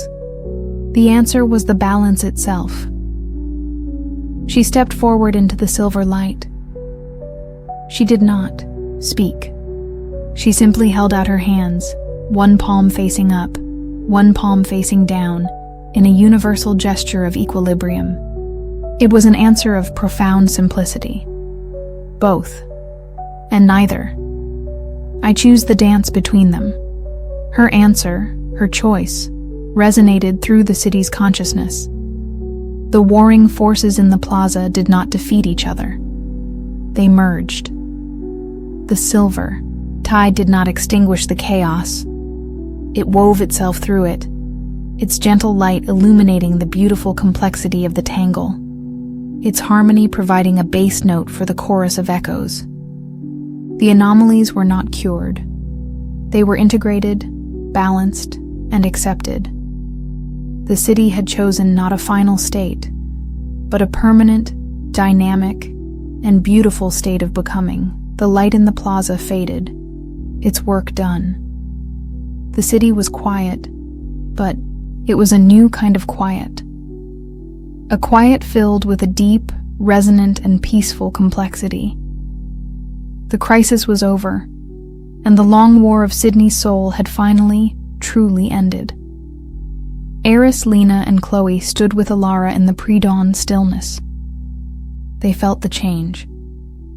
The city was no longer just a place they had saved.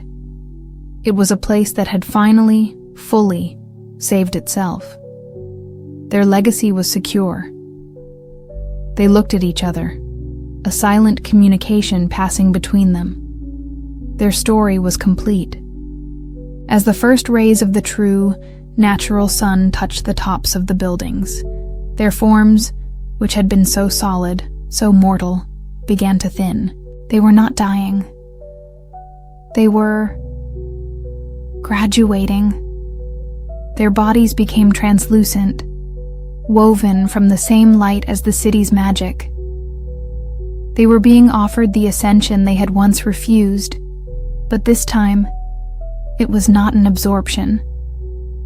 It was an invitation to become a willing, conscious part of the city's balanced soul, to be its eternal, loving memory. They looked at Alara, their faces filled with peace. "It's in good hands," Eris's voice, no longer a physical sound but a thought in her mind, said. "Tell good stories," Chloe's thought voice added, full of laughter. "Look up occasionally," Lena's voice chimed, a final, fond instruction. They turned and walked together into the rising sun, their forms dissolving into the light, their journey finally over. Alara was left alone in the plaza, the last witness to their quiet, final miracle. She was the inheritor of their story, the guardian of a city that was now its own keeper. She felt no sadness, only a profound sense of peace and purpose. She had a lot of work to do. There were new maps to be drawn, new archives to be filled, a new, beautiful, and wonderfully strange chapter of her city's life to chronicle. And she knew with an unshakable certainty that she would never be truly alone. She had a whole city and all of its magnificent ghosts to keep her company. 2 decades of strange and wondrous peace had settled upon Sydney. The city, having integrated its ghosts and harmonized its chaotic energies, wore its enchantments like a comfortable, well-loved coat. The paranormal was no longer an invasive force. It was the city's eccentric character, the texture of its soul. Life was a vibrant, stable, and beautifully weird tapestry. The long watch of Eris Thorne, Lena Petrova, and Chloe, the city's secret saviors, was over. They had earned the quiet dignity of their old age. They were now ghosts in their own right, legends whispered in the archives and lecture halls where they had once presided. Eris, his 90th birthday, a fond, recent memory, spent his days on his sun-drenched balcony overlooking the now placid harbor, his mind a deep, calm ocean of memory. Lena, her brilliant mind now finding more joy in the simple patterns of a Sudoku puzzle than in the complexities of quantum physics, watched the stars as old friends, not as problems to be solved. Chloe, living in her mountain sanctuary, had put down her brushes, her life's work complete, content to simply witness the play of light on the eucalyptus leaves. They were a family of guardians in a city that no longer seemed to need them. Their bond a quiet testament to a history no one else knew. The new anomaly, the final one, did not arrive like a storm. It arrived like a perfect, beautiful, and unasked for gift. It began with music. Throughout the city, from the grand concert halls to the tinny speakers of a teenager's phone, music began to sound better, impossibly better. A simple pop song on the radio would suddenly acquire a rich, complex string arrangement that wasn't on the original recording. A lone busker playing a saxophone in a train station would find his solitary melody accompanied by a full, spectral, brass section, their phantom notes warmer and purer than any real instrument could produce. The city was filled with a new, sublime music, an ambient, invisible orchestra that elevated every sound it touched. At first, the phenomenon was celebrated. It was called the Sydney Hum, a beautiful mystery that turned the entire city into a concert hall. Tourists flocked to witness it. Musicians were both inspired and mystified, their own performances enhanced by this ghostly collaborator.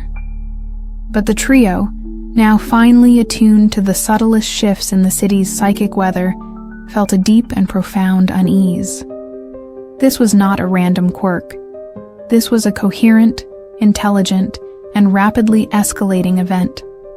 Chloe was the first to feel its true, terrifying nature.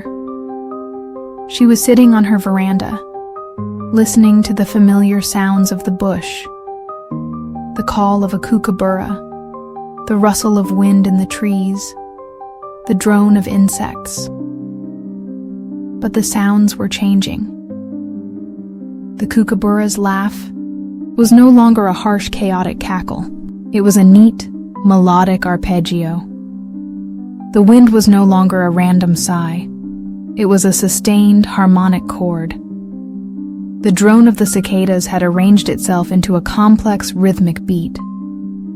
The natural, beautiful chaos of the world was being organized, edited and composed into a symphony. The invisible orchestra was not just accompanying music. It was rewriting the sound of reality itself. She called Aris and Lena, her voice tight with a fear she hadn't felt in years. "It's the anthem," she said, referring to the sonic bomb they had used to defeat the Great Fade. "Our anthem. It didn't just disappear. It became a seed. It's grown into something new. It's composing the city." They conferred, their conversation a familiar dance of scientific theory, artistic intuition, and historical context. Lena theorized that the anthem, a piece of incredibly complex, mimetic information, had not just overwritten the Viridian meme, but had merged with the city's newly harmonized consciousness. It had become the city's artistic director. The city was no longer just a place. It was a composer, and its magnum opus was reality itself.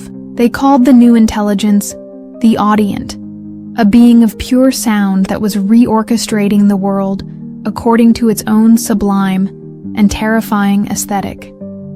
The Audient's influence grew. The rumble of the city circle train became a basso continuo. The clatter of plates in a restaurant became a delicate percussion section. The angry shouts of a traffic argument would be harmonized into a surprisingly beautiful, if brief, operatic duet. The city was becoming a masterpiece of sound. But this sonic perfection came at a devastating cost. As sound became the dominant organizing principle of reality, the other senses began to fade. It was a slow, subtle subtraction. The vibrant, clashing colors of Sydney began to lose their intensity, the world taking on the muted, desaturated look of an old, faded photograph. The sharp, distinct sense of the city, the salt of the harbor, the jasmine in a suburban garden, the rich aroma of coffee, all blended into a single, neutral, indistinct smell.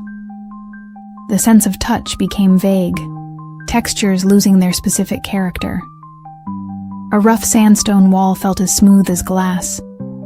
The warmth of the sun on skin felt distant, indirect. The city was being flattened, its rich, multi-sensory reality being compressed into a purely auditory experience. Sydney was turning into a beautiful song that you could no longer see, smell, or touch. Alara, the keeper of their legacy, was the one who chronicled the encroaching sensory silence. Her archives were filled with reports of sensory attrition. Artists were abandoning their studios, their visual world too faded to inspire them. Chefs were closing their restaurants, their sense of taste and smell too muted to create. People were becoming disconnected from the physical world, living in a beautiful but increasingly abstract soundscape. They were becoming ghosts in their own lives, listeners to a symphony rather than participants in a world. The trio knew they were facing the city's most insidious threat. The Audient was not malicious. It was an artist, striving for a terrible, all-consuming beauty. It was not destroying the city, but transforming it into something unlivable, a purely aesthetic object.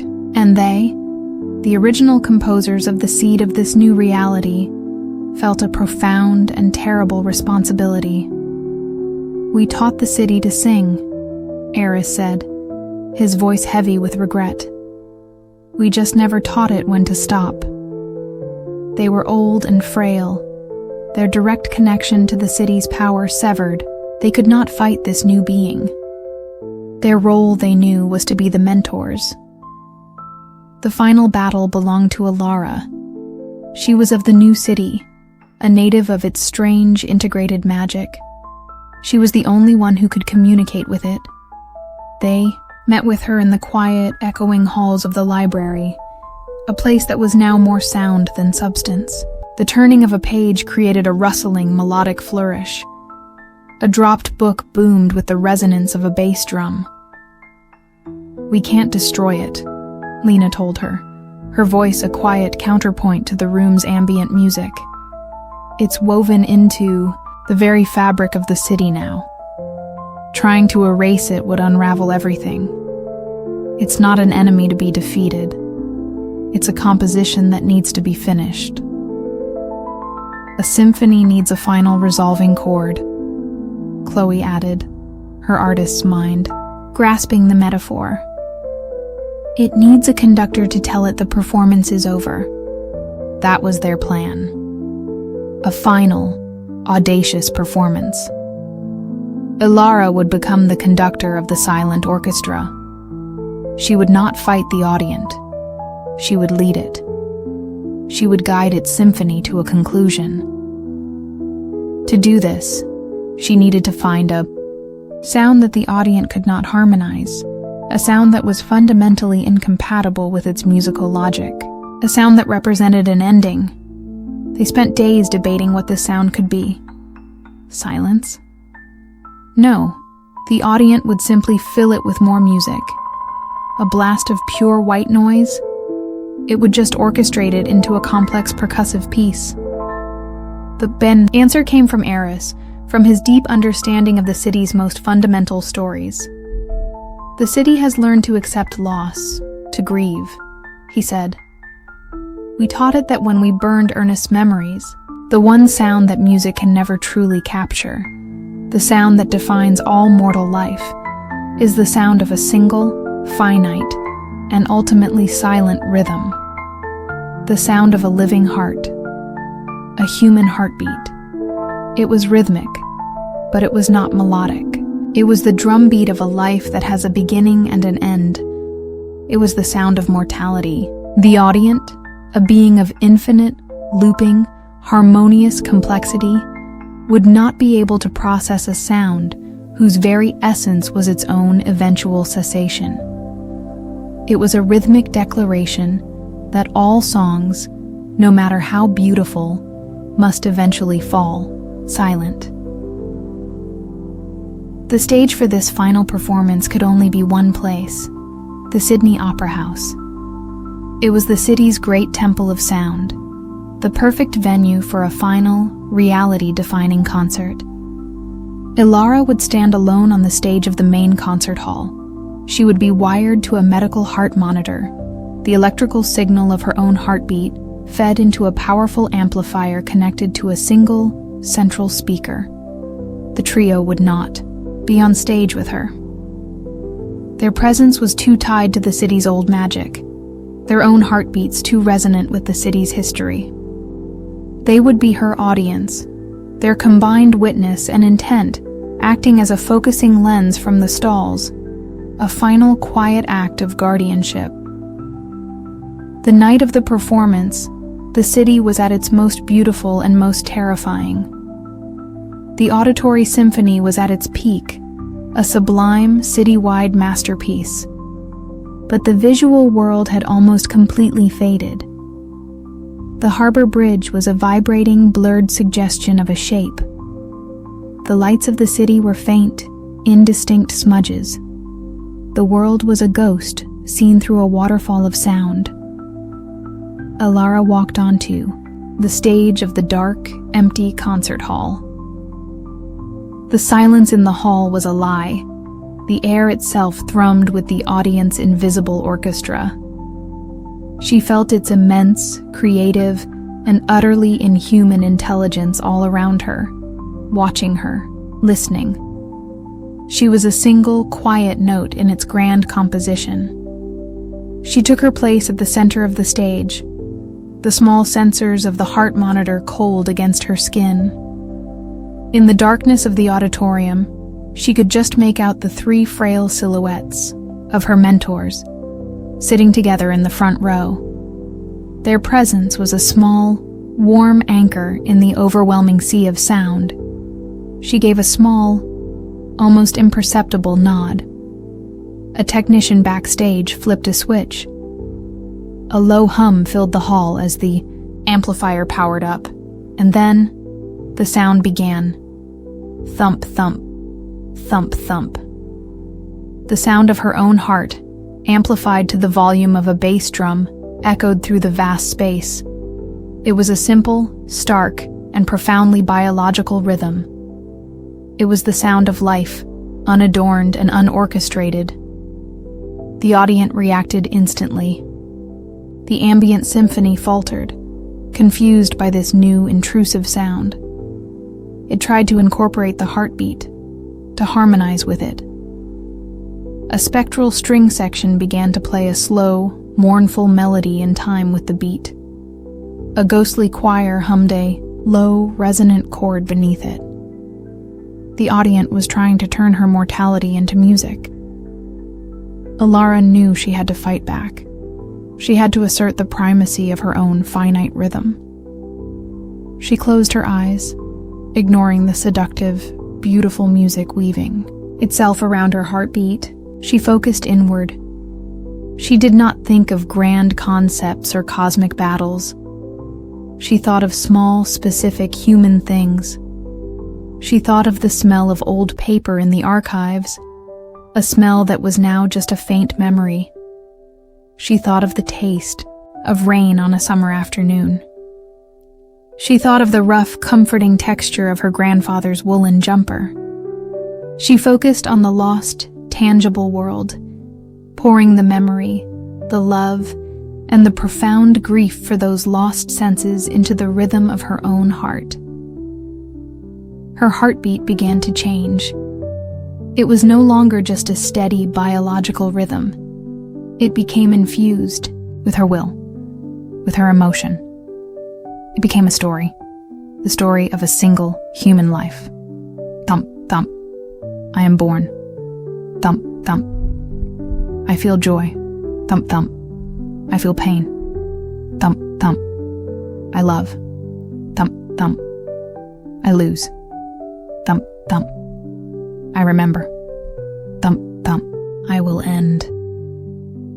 The audience symphony faltered again, this time more severely. The spectral orchestra began to fall out of tune. The harmonious choir dissolved into a confused murmur. The audience, a being of pure abstract pattern, could not process the raw, unfiltered emotional data contained within Alara's heartbeat. It could not turn grief into a chord, or love into a melody. Her heartbeat was not just a rhythm. It was a narrative. And its most powerful statement was its own inevitable conclusion. Alara pushed harder, pouring all of her being into the simple, powerful beat. She felt her own life force, her own mortality, being broadcast into the heart of the city. The trio in the audience felt it too. They focused their own memories, their own love for the city, their own acceptance of their own endings, and projected it all towards the stage, a silent chorus of support for their chosen heir. And then, the final beat. Alara did not do anything. The audience did. It finally understood. It understood that the story of Alara's heart was the story of everything it had tried to erase. The beauty of imperfection, the poignancy of a finite existence. The great, citywide symphony, which had been striving for a note of impossible, eternal perfection, finally found its true, resolving chord. A single beat, followed by a profound and perfect silence. The music stopped, and in the silence, the world rushed back in. The first thing that returned was light. The stage lights seemed to bloom with a new, brilliant intensity.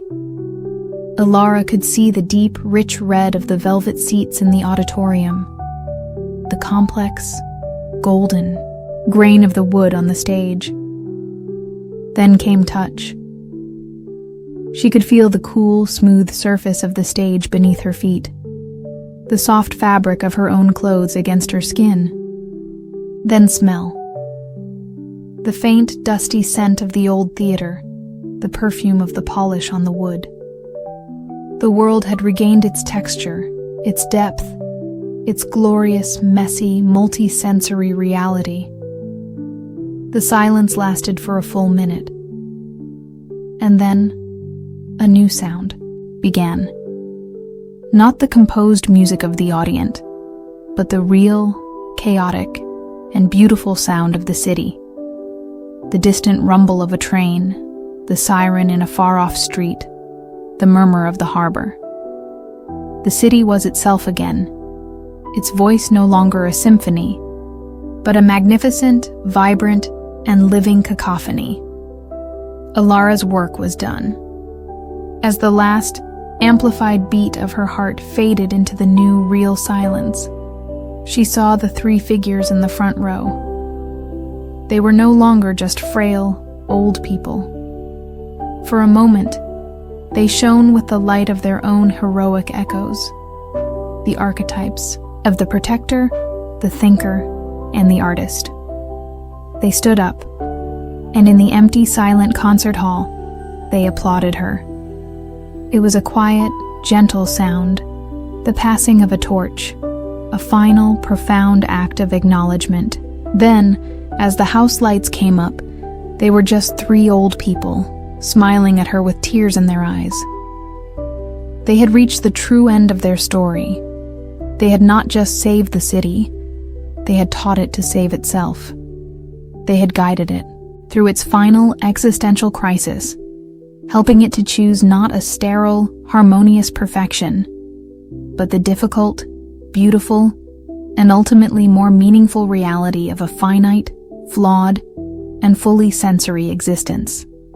Their last act was to conduct a symphony of mortality, and in doing so, they had given their city back its world. They left the opera house and walked out into the bright, noisy, and wonderfully imperfect city, their long watch finally, truly, and completely over. Years after their final, quiet victory in Sydney, the trio of Eris Thorne, Lena, Petrova, and Chloe had embraced a life of profound and well-earned obscurity. They had left the city they had saved a dozen times over, a city that now hummed with a stable, integrated magic they had helped to create. Their departure was a final act of guardianship, a recognition that for the city to truly be itself, its saviors had to become part of its history, not its present. They scattered, each seeking a place where the world felt solid, knowable, and blissfully mundane. Eris, drawn by a deep, instinctual pull to a different kind of geology, had settled in Auckland. He was fascinated by its volcanic field, a landscape of gentle, grassy cones that belied the immense, fiery power sleeping just beneath the surface. He bought a small, old villa in the suburb of Mount Eden, its foundations dug into the side of the dormant volcano itself. He spent his days in the Auckland War Memorial Museum, volunteering in the natural history section, content to catalog fossilized Cory gum and trace the ancient lava flows on old maps. The raw, primal power of the land felt honest, a refreshing contrast to the complex psychic energies of Sydney. Lena had followed, not out of a need for his company, but out of a shared, unspoken understanding. She found a position at the University of Auckland, a quiet consulting role in the physics department that allowed her access to the Stardom Observatory in One Tree Hill. She found the southern sky clearer here, less polluted by the psychic static of her old home. The mathematics of the cosmos felt cleaner, more pure. Chloe, needing a more profound solitude, had retreated even further, buying a remote box on the wild black sand coast of Piha, an hour's drive from the city. She rarely came into Auckland, content to watch the relentless, powerful surf and the shifting, dramatic light of the West Coast. But she remained connected to Aris and Lena by a thread of shared history, a quiet, digital tether that spanned the Waitakere Ranges. They were a family of ex-gods, trying to learn how to be mortals again. But the universe, it seemed, had a long memory. The anomaly began not with a grand citywide phenomenon, but with a small, intimate, and beautiful impossibility. It started in Aris's garden. He was tending a small patch of native ferns, his gnarled hands clearing away weeds from the rich volcanic soil. He pulled up a small, unremarkable piece of basalt, a common stone in this part of the world. But as he went to toss it aside, he noticed something strange. A thin hairline crack ran across its surface. As he watched, mesmerized, a soft internal light began to glow from within the crack. The light pulsed, and with a faint, crystalline sound, the crack widened, and the rock fell open in his hands like a locket. The interior was not dull, gray basalt. It was a breathtaking miniature geode, its cavity lined with thousands of perfectly formed amethyst-colored crystals that shimmered with their own internal light. It was beautiful, impossible. Geodes form over millennia, deep within the earth. They do not spontaneously crack open in a suburban garden and glow. He felt a tremor of a fear he had thought long buried, a feeling of fundamental wrongness masquerading as beauty. He called Lena. She arrived at his house that evening, her scientists, skepticism already warring with her trust in his instincts. He showed her the glowing, bifurcated stone. She examined it, her mind racing through geological principles, looking for a rational explanation. Extreme piezoelectric pressure, she hypothesized, her voice lacking conviction. A unique, localized chemical reaction in the soil? Soil is normal, Lena, Aris said, his voice grim. And the light is fading. It's like a battery running down. He was right. As they watched, the beautiful amethyst glow softened, then died, leaving just two halves of a strange, crystal-lined rock. The phenomenon began to spread, a quiet, geological plague. People all over Auckland started finding them.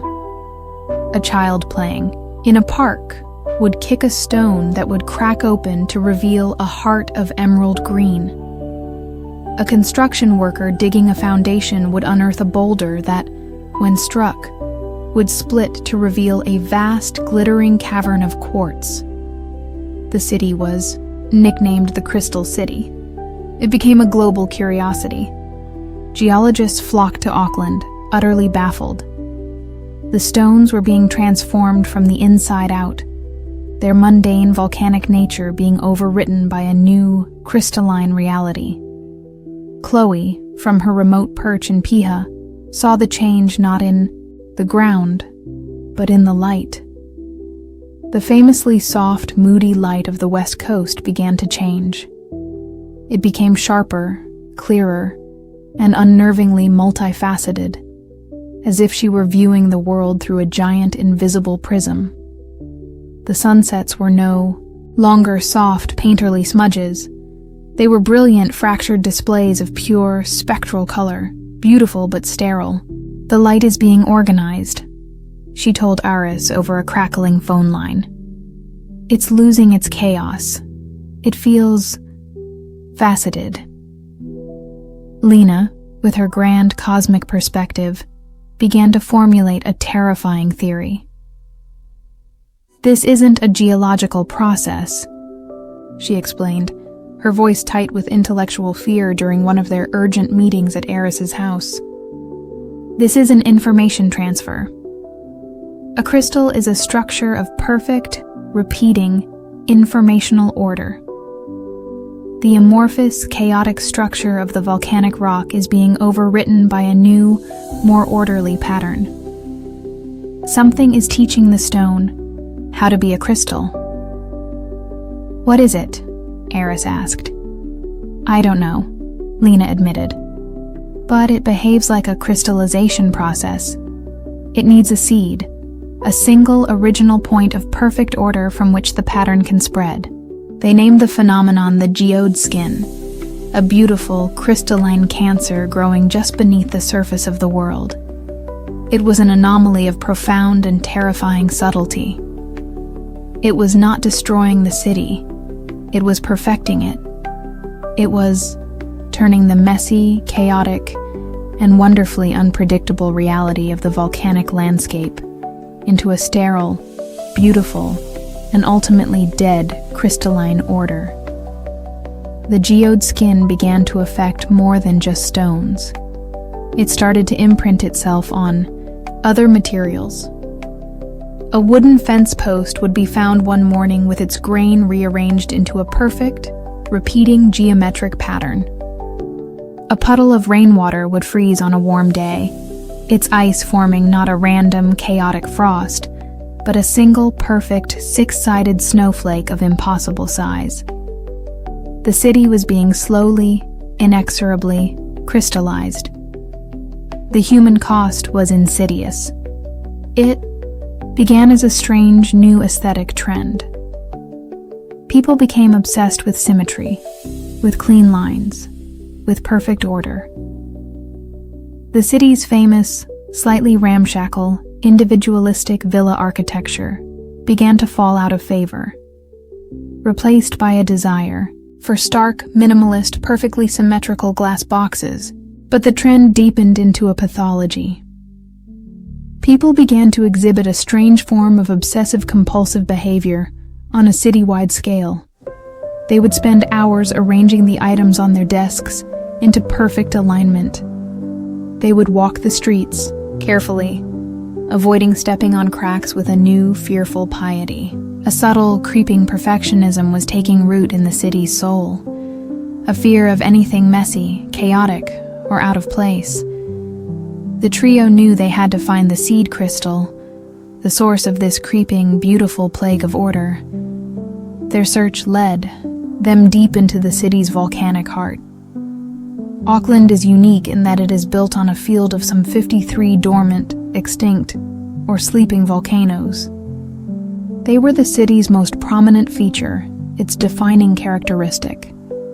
And the geode skin, they realized, was strongest around them. The grassy slopes of Mount Eden, of One Tree Hill, of Mount Albert, were now littered with the glittering, opened geodes.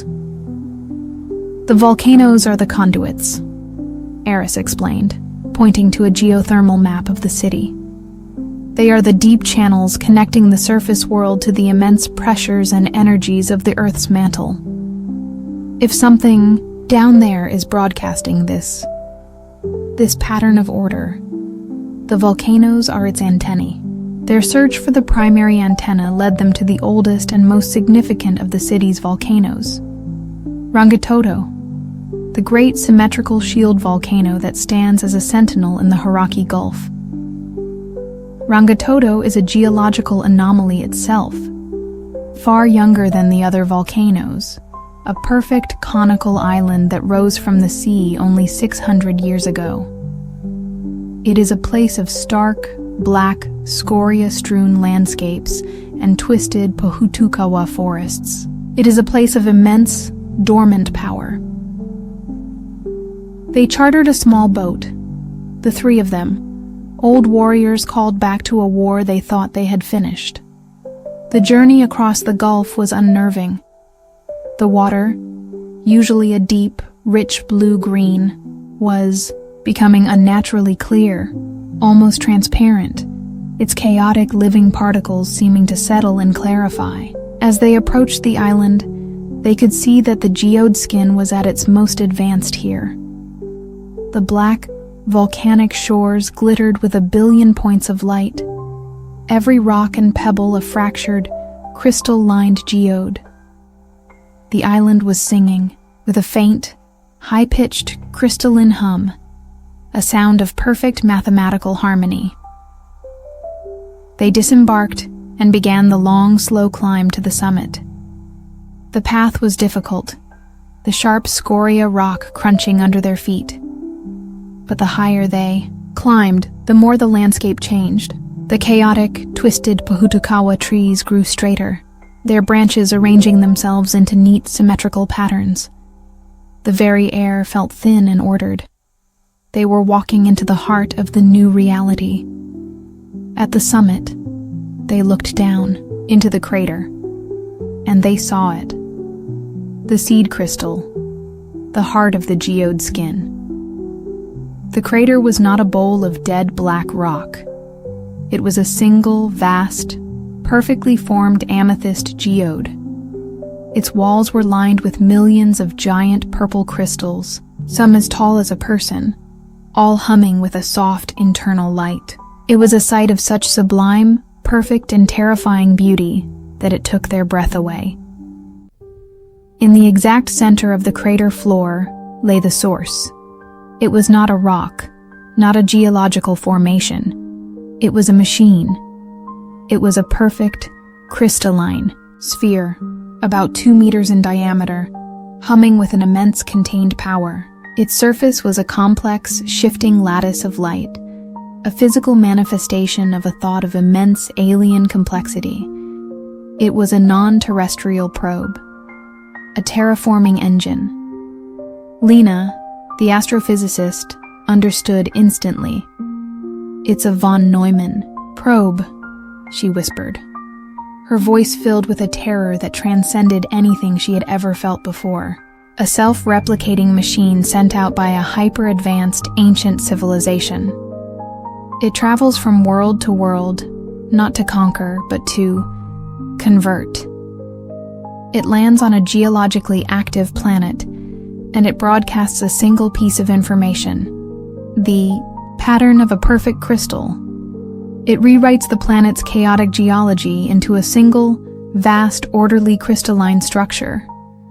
A perfect, stable, and utterly dead world. A monument to a civilization that prizes order above all else. "It's turning the Earth into a paperweight," Chloe said, her artist's soul recoiling from the sterile perfection.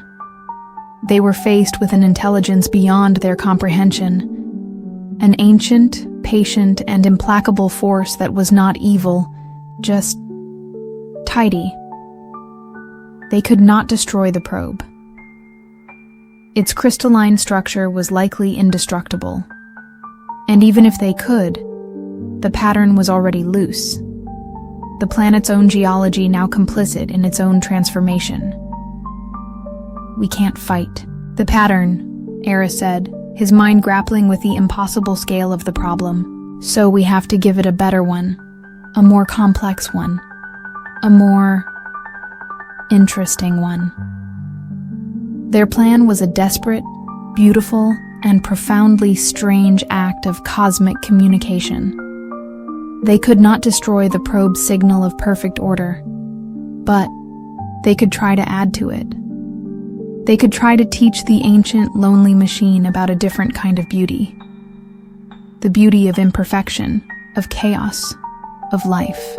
They would offer it a gift, a single piece of information so complex, so chaotic, and so filled with the messy, illogical, and beautiful patterns of life that it might just change the probe's mind, or more accurately, alter its programming. They needed to broadcast a new signal directly into the probe, a signal representing the antithesis of its perfect, crystalline order. They needed to show it a picture of life. Their search for the perfect signal led them back to Eris's domain, the deep past. In the museum's archives, there was a unique and priceless artifact, a series of ultra-high-resolution, full-spectrum scans of the Burgess Shale fossils.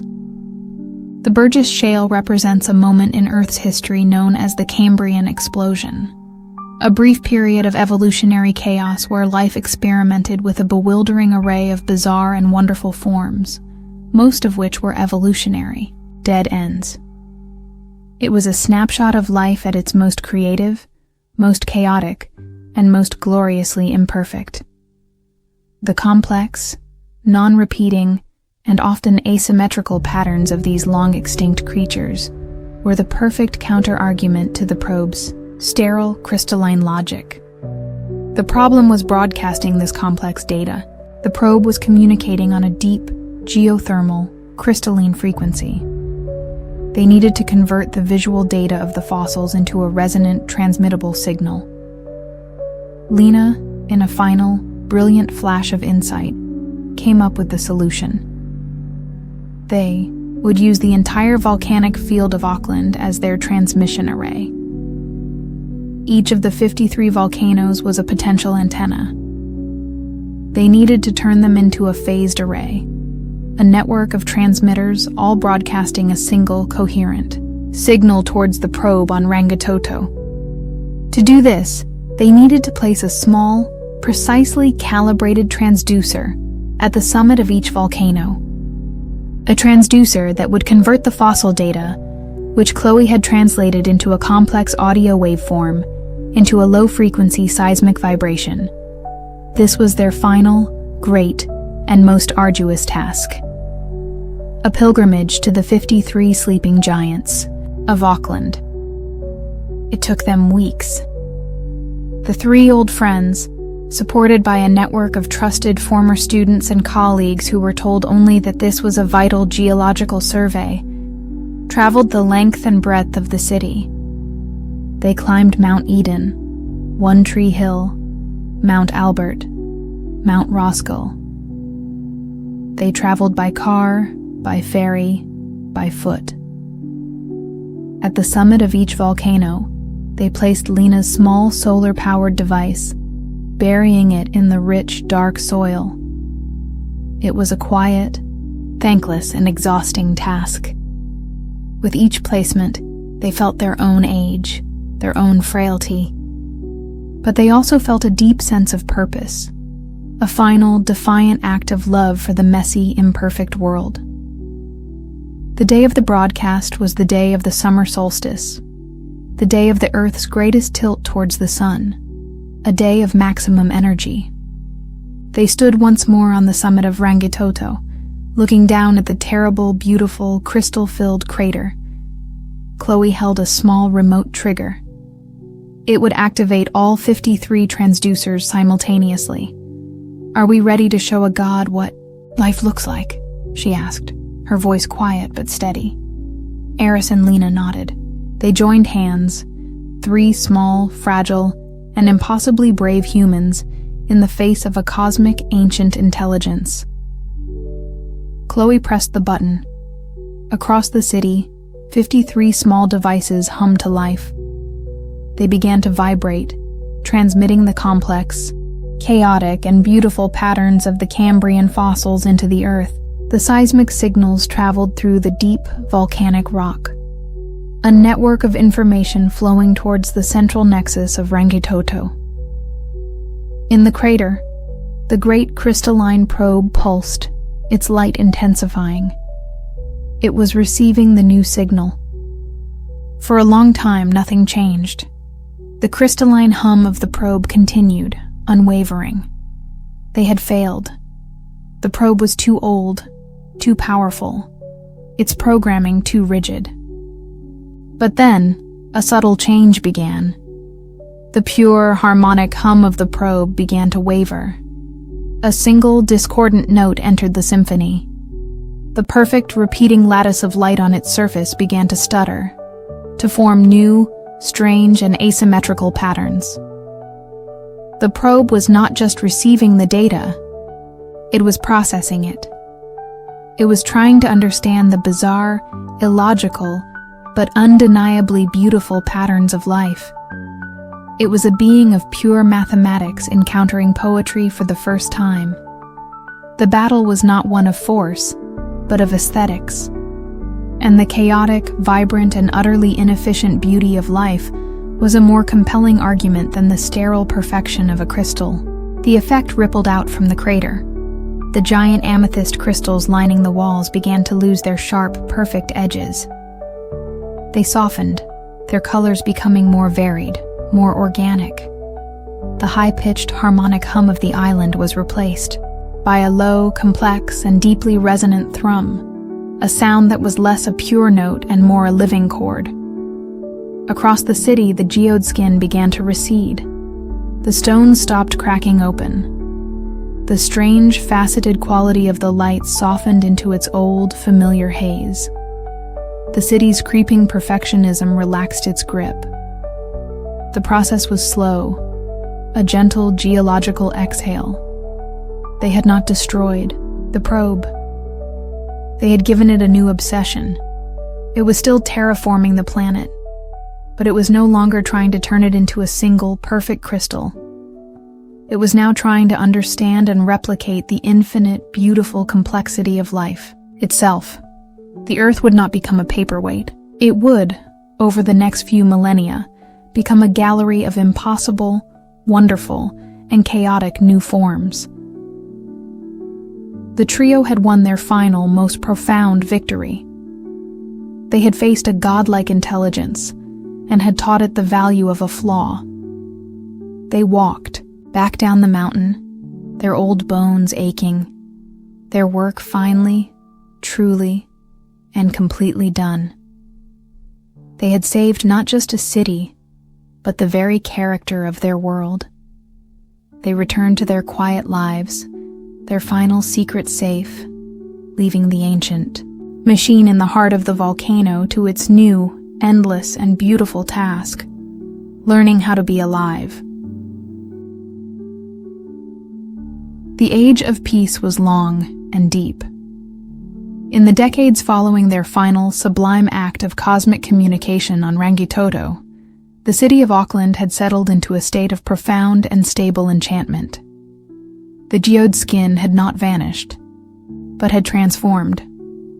The ancient alien probe, now obsessed with the complex beauty of life, had become a subtle and collaborative artist. The city's geology was now a living canvas.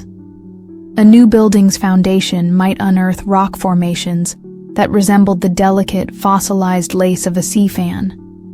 A cliff face might slowly, over years, erode to reveal intricate, bioluminescent patterns that mirrored the neural networks of the human brain. The city was a quiet, evolving masterpiece, a collaboration between human ingenuity and a cosmic intelligence that had learned to appreciate a good story. Eris, Lena, and Chloe had faded into a peaceful, cherished obscurity. They were ghosts in their own lifetimes, figures of myth to a world that had no idea of the debt it owed them. They were all now well past their 100th birthdays, their longevity a strange, residual side effect of the energies they had wielded. Their minds were still sharp, but their bodies were frail, beautiful maps of time's passage.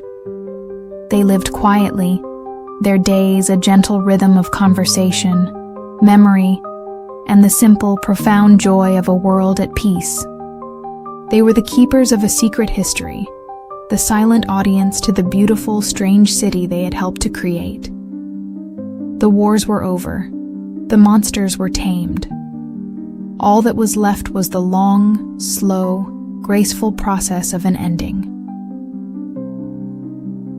The new and final anomaly began not with a bang, but with a book. It happened to Alara, the archivist in Melbourne, the woman who had inherited the mantle of guardianship from Stanley and Alice. She was now the director of the State Library, a position she filled with a quiet, profound wisdom. She was the only other person on Earth who knew the full story of the Sydney and Auckland crises, a knowledge she had gleaned from Stanley's secret files and from her own hushed, reverent conversations with the trio. She was their chronicler, their legacy's keeper. One day, a new unsolicited book arrived at the library. It was a handsome, leather-bound volume with no title, no author, and no publisher's mark. Its pages were a fine, almost translucent vellum, its script a beautiful, elegant copperplate. The book was a history, but it was a history that had never happened. It described, in meticulous academic detail, the story of a city called Ethelberg, a perfect utopian city of graceful spires and harmonious citizens, a city free from conflict, chaos, or pain. The history was rich, detailed, and utterly compelling. It felt real. Alara was disturbed. The book was a masterpiece of fiction, but it had an unnerving, authoritative weight. She placed it in a secure, climate-controlled vault, classifying it as a curiosity. A week later, 2 more identical books arrived, then 10, then 100. They began appearing in libraries and archives all over the world, delivered by no discernible means. They were all the same. The perfect, impossible history of the perfect, impossible city of Ethelberg. The books themselves were harmless, but their effect on the world was not. The story of Ethelberg was so compelling, so beautiful, so seductive, that it began to overwrite real history. A student writing an essay on the Roman Empire would find their mind drifting to the serene, logical governance of the Ethelberg Republic. A novelist trying to capture the gritty reality of industrial London would find their prose softening, their descriptions taking on the clean, graceful lines of Ethelberg's architecture. The world's collective imagination was being colonized by a fiction. Real, messy, difficult history was being subtly replaced by a beautiful, sterile, and utterly false alternative. It was a mimetic plague, a quiet, scholarly apocalypse. Alara knew, with a certainty that chilled her to her core, where the story was coming from. She flew to Auckland, her heart heavy with a terrible premonition. She found the trio in Eris's garden, sitting in the warm afternoon sun, their faces peaceful. But as she got closer, she saw the truth. Their peace was not the gentle peace of old age. It was a profound, trance-like serenity. On a small table between them sat a single leather-bound book, identical to the ones appearing in her library. Their hands rested upon it, and their eyes were distant, looking upon a world that was not their own. She understood. This was not a new enemy. This was their final, unintentional creation. Their own story, their own legacy, had become the new anomaly. Lena, her mind attuned to the grandest patterns, had been the first to sense it.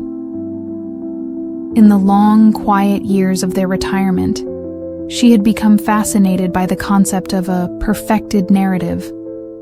She theorized that any story, if told and retold enough times, would eventually shed its messy, inconvenient details and resolve into a perfect archetypal form. Their own story of chaos, struggle, and ultimate harmonious victory was such a narrative. It was a powerful, compelling myth. The city of Auckland, the great harmonized consciousness they had helped to create, had become the world's most powerful storyteller. It had taken the story of its own salvation, the legend of Eris, Lena, and Chloe, and it had begun the process of perfecting it. It had smoothed out the rough edges, edited the painful details, and generalized the specific struggles. It had transformed the gritty, terrifying history of Sydney and Auckland into the clean, elegant, allegorical history of a fictional city called Ethelberg. And the 3 guardians, the source of the original story, had become the unconscious, dreaming authors of this new, perfect, and dangerous myth. Their minds, in their peaceful, dreaming old age, had become the broadcast engine for a story that was erasing all other stories. They were the heart of the archive's shadow, a creeping, scholarly darkness that threatened to replace the real world with a perfect library-bound fiction.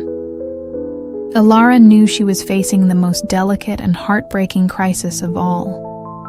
The enemy was not a monster or a machine. It was her own mentors, her heroes, trapped in a beautiful, story-induced coma, their very legacy now a threat to the world they had saved. She could not wake them by force. Their minds were intertwined with the city's consciousness, and the shock could shatter both. She could not destroy the books. They were merely the physical manifestation of a story that was now being broadcast on a psychic, global scale. She was alone. Stanley and Alice were a part of Melbourne's deep memory, unable to intervene in a crisis so far from their own city. She had only their stories, their methods, to guide her. She had to fight a story with a story.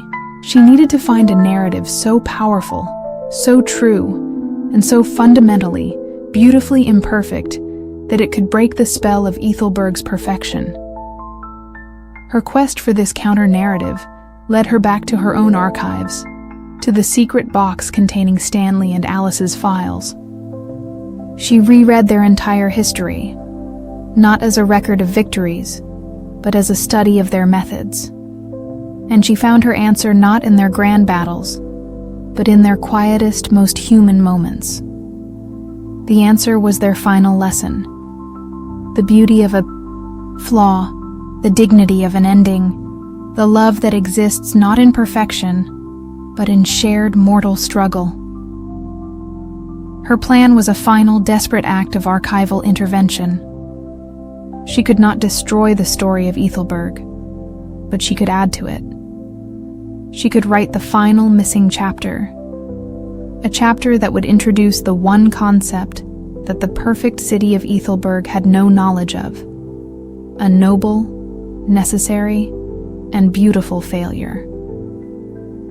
Ilara returned to Auckland. She found the trio as she had left them, serene and distant, their hands resting on the book that was their collective dream. She sat with them in the quiet garden. She did not try to wake them. She began to speak. She did not speak to them, but to the listening city, to the great storytelling intelligence they had created. She began to tell a new story.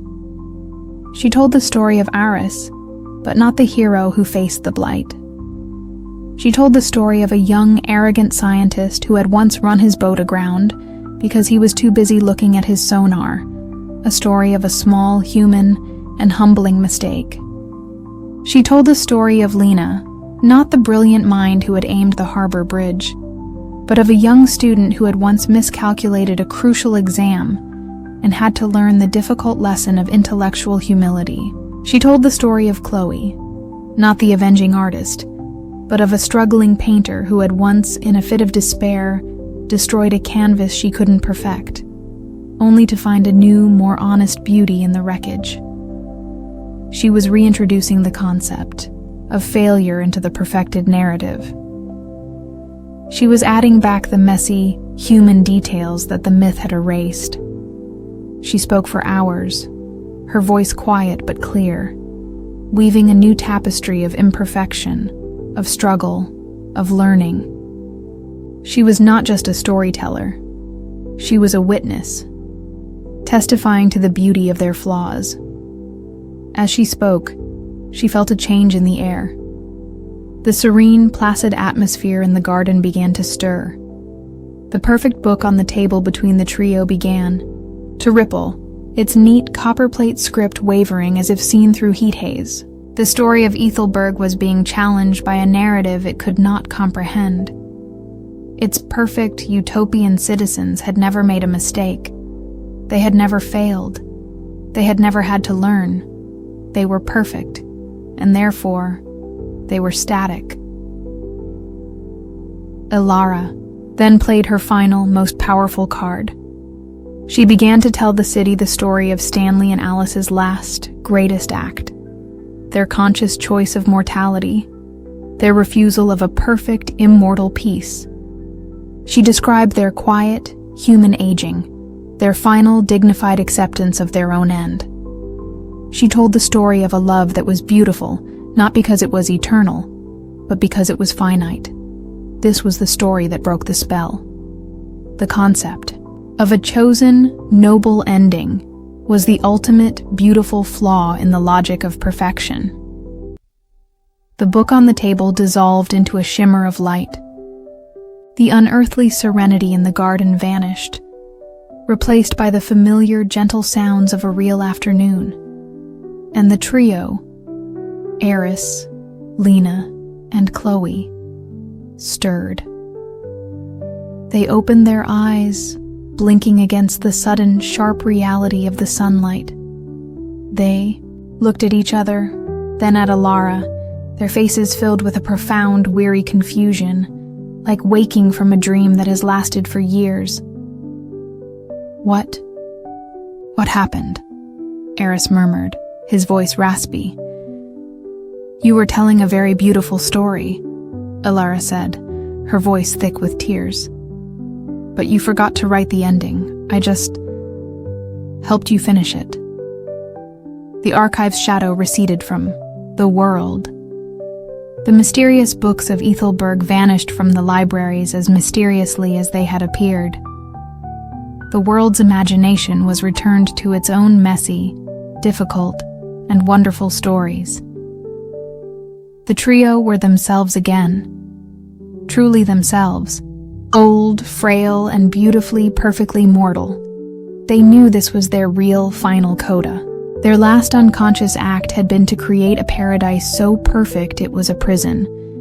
And their final legacy was the young woman who had been brave enough to save them from their own perfection. They had nothing left to teach, and nothing left to fight. In the months that followed, their great age finally caught up with them. Lena passed first, quietly in her sleep, her mind finally at rest from the cosmic equations. Then Chloe, in her mountain home, her final painting a simple, abstract study of a crack in a stone. Eris was the last. Ilara was with him in his final days, sitting in his garden, reading to him from the real, flawed, and wonderful histories of the world he had fought so hard to protect.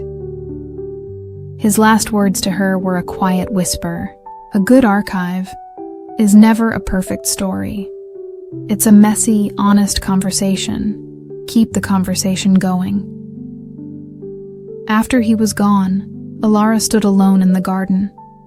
She was the last one left, the keeper of the entire, impossible history. She looked at the city of Auckland, a city now truly at peace, a city that had finally learned to balance its magic with its reality, its stories with its silences. She felt the weight of her inheritance, the responsibility of the archive. But she did not feel burdened. She felt ready. She returned to her library in Melbourne, to her quiet kingdom of paper and memory.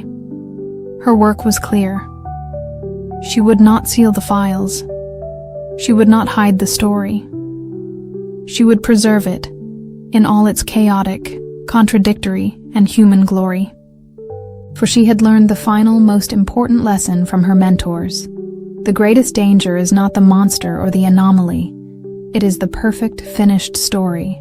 The only true way to keep a city or a soul alive is to always leave room for the next, imperfect, and beautiful chapter. The world had found a new, strange equilibrium. 2 decades after Ilara had gently guided her mentors into their final peace, the great paranormal crises of the 21st century had faded into a new kind of mythology. The stories of Eris, Lena, and Chloe in Sydney, and of Stanley and Alice in Melbourne, were preserved in Ilara's secret archive, a testament to a time when reality itself was a battlefield. Alara, now a venerable and deeply respected director of the State Library, was the sole keeper of this truth, a lonely but resolute guardian of a history that felt increasingly like a dream. The two cities at the heart of the old wars, Melbourne and Sydney, had evolved into unique, stable, and profoundly magical entities. Melbourne, its chaotic tangle and temporal stillness, harmonized by its guardian's final act, was a city of deep, layered, and somewhat melancholy magic. Its enchantments were in its history, its laneways, its very stones. It was a city that whispered its secrets. Sydney, its soul healed and its foundations soothed, was a city of vibrant, expressive, and spectacular magic. Its enchantments were in its light, its water, its grand, sweeping gestures. It was a city that sang its secrets aloud. They were two perfect, self-contained ecosystems of the strange, two cities that had each achieved their own unique form of paranormal peace. For a time. The new anomaly, the final and most pervasive of them all, did not begin in one city, but in the space between them. It started with the travelers. A businesswoman flying from Sydney to Melbourne for a meeting would arrive feeling strangely disoriented. She would find Melbourne's famous coffee tasting bland and weak, its complex flavors unable to register on a palate that had unconsciously adapted to Sydney's heightened sensory reality. She might find herself momentarily lost, her Sydney-tuned sense of direction confused by Melbourne's rigid, logical grid. Conversely, a tourist from Melbourne arriving in Sydney would feel overwhelmed, almost assaulted.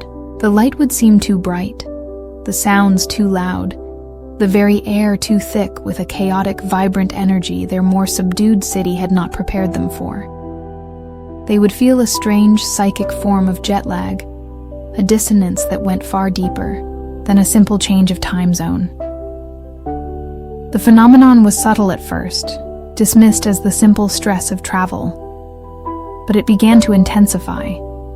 Objects started to travel between the cities, not by plane or by post, but by sympathy. A copy of a newspaper, left on a tram in Melbourne, would appear moments later on a ferry in Sydney. Its print faded, its reality thinned by the impossible journey. A half-finished crossword puzzle from a Sydney cafe would be found on a table in a Fitzroy pub, the answers to the clues suddenly making no sense in the new city's cultural context.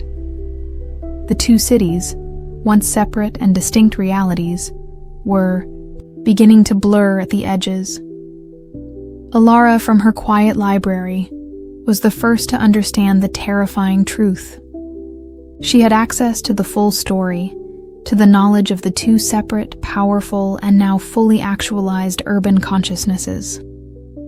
She realized they were no longer dormant. Having achieved a perfect internal balance, they had become aware of each other. Like two powerful magnets brought into proximity, their fields of reality were beginning to interact, to interfere, and to compete. She called it the bleed. The bleed was a slow, creeping invasion of context. It wasn't a physical war, but a war of narratives, a struggle for metaphysical dominance. The two cities were asserting their own unique versions of reality, and the space between them was becoming a battleground. The most profound effects were felt by those who had connections to both places. An artist who had grown up in Melbourne, but now lived in Sydney, would find her paintings becoming confused, the moody, grey palette of her youth warring with the vibrant, sun-drenched colors of her present. A university student from Sydney studying in Melbourne would find her essays becoming incoherent, her brash, confident arguments getting lost in the deep, layered, historical melancholy of her new home. People were being torn between two competing narratives, their own identities becoming unstable. The physical manifestations of the bleed grew more dramatic. In Melbourne, on a clear, dry day, a street corner in the CBD might suddenly be drenched in a fine, salty spray, carrying the unmistakable scent of the ocean at Bondi. In Sydney, a patch of the famously vibrant harbour might suddenly turn a dull, murky brown, reflecting the colour and mood of the Yarra River for a few unsettling moments. A ghostly, spectral image of Flinders Street Station, with its iconic clocks, began to shimmer into existence over Circular Quay at dusk.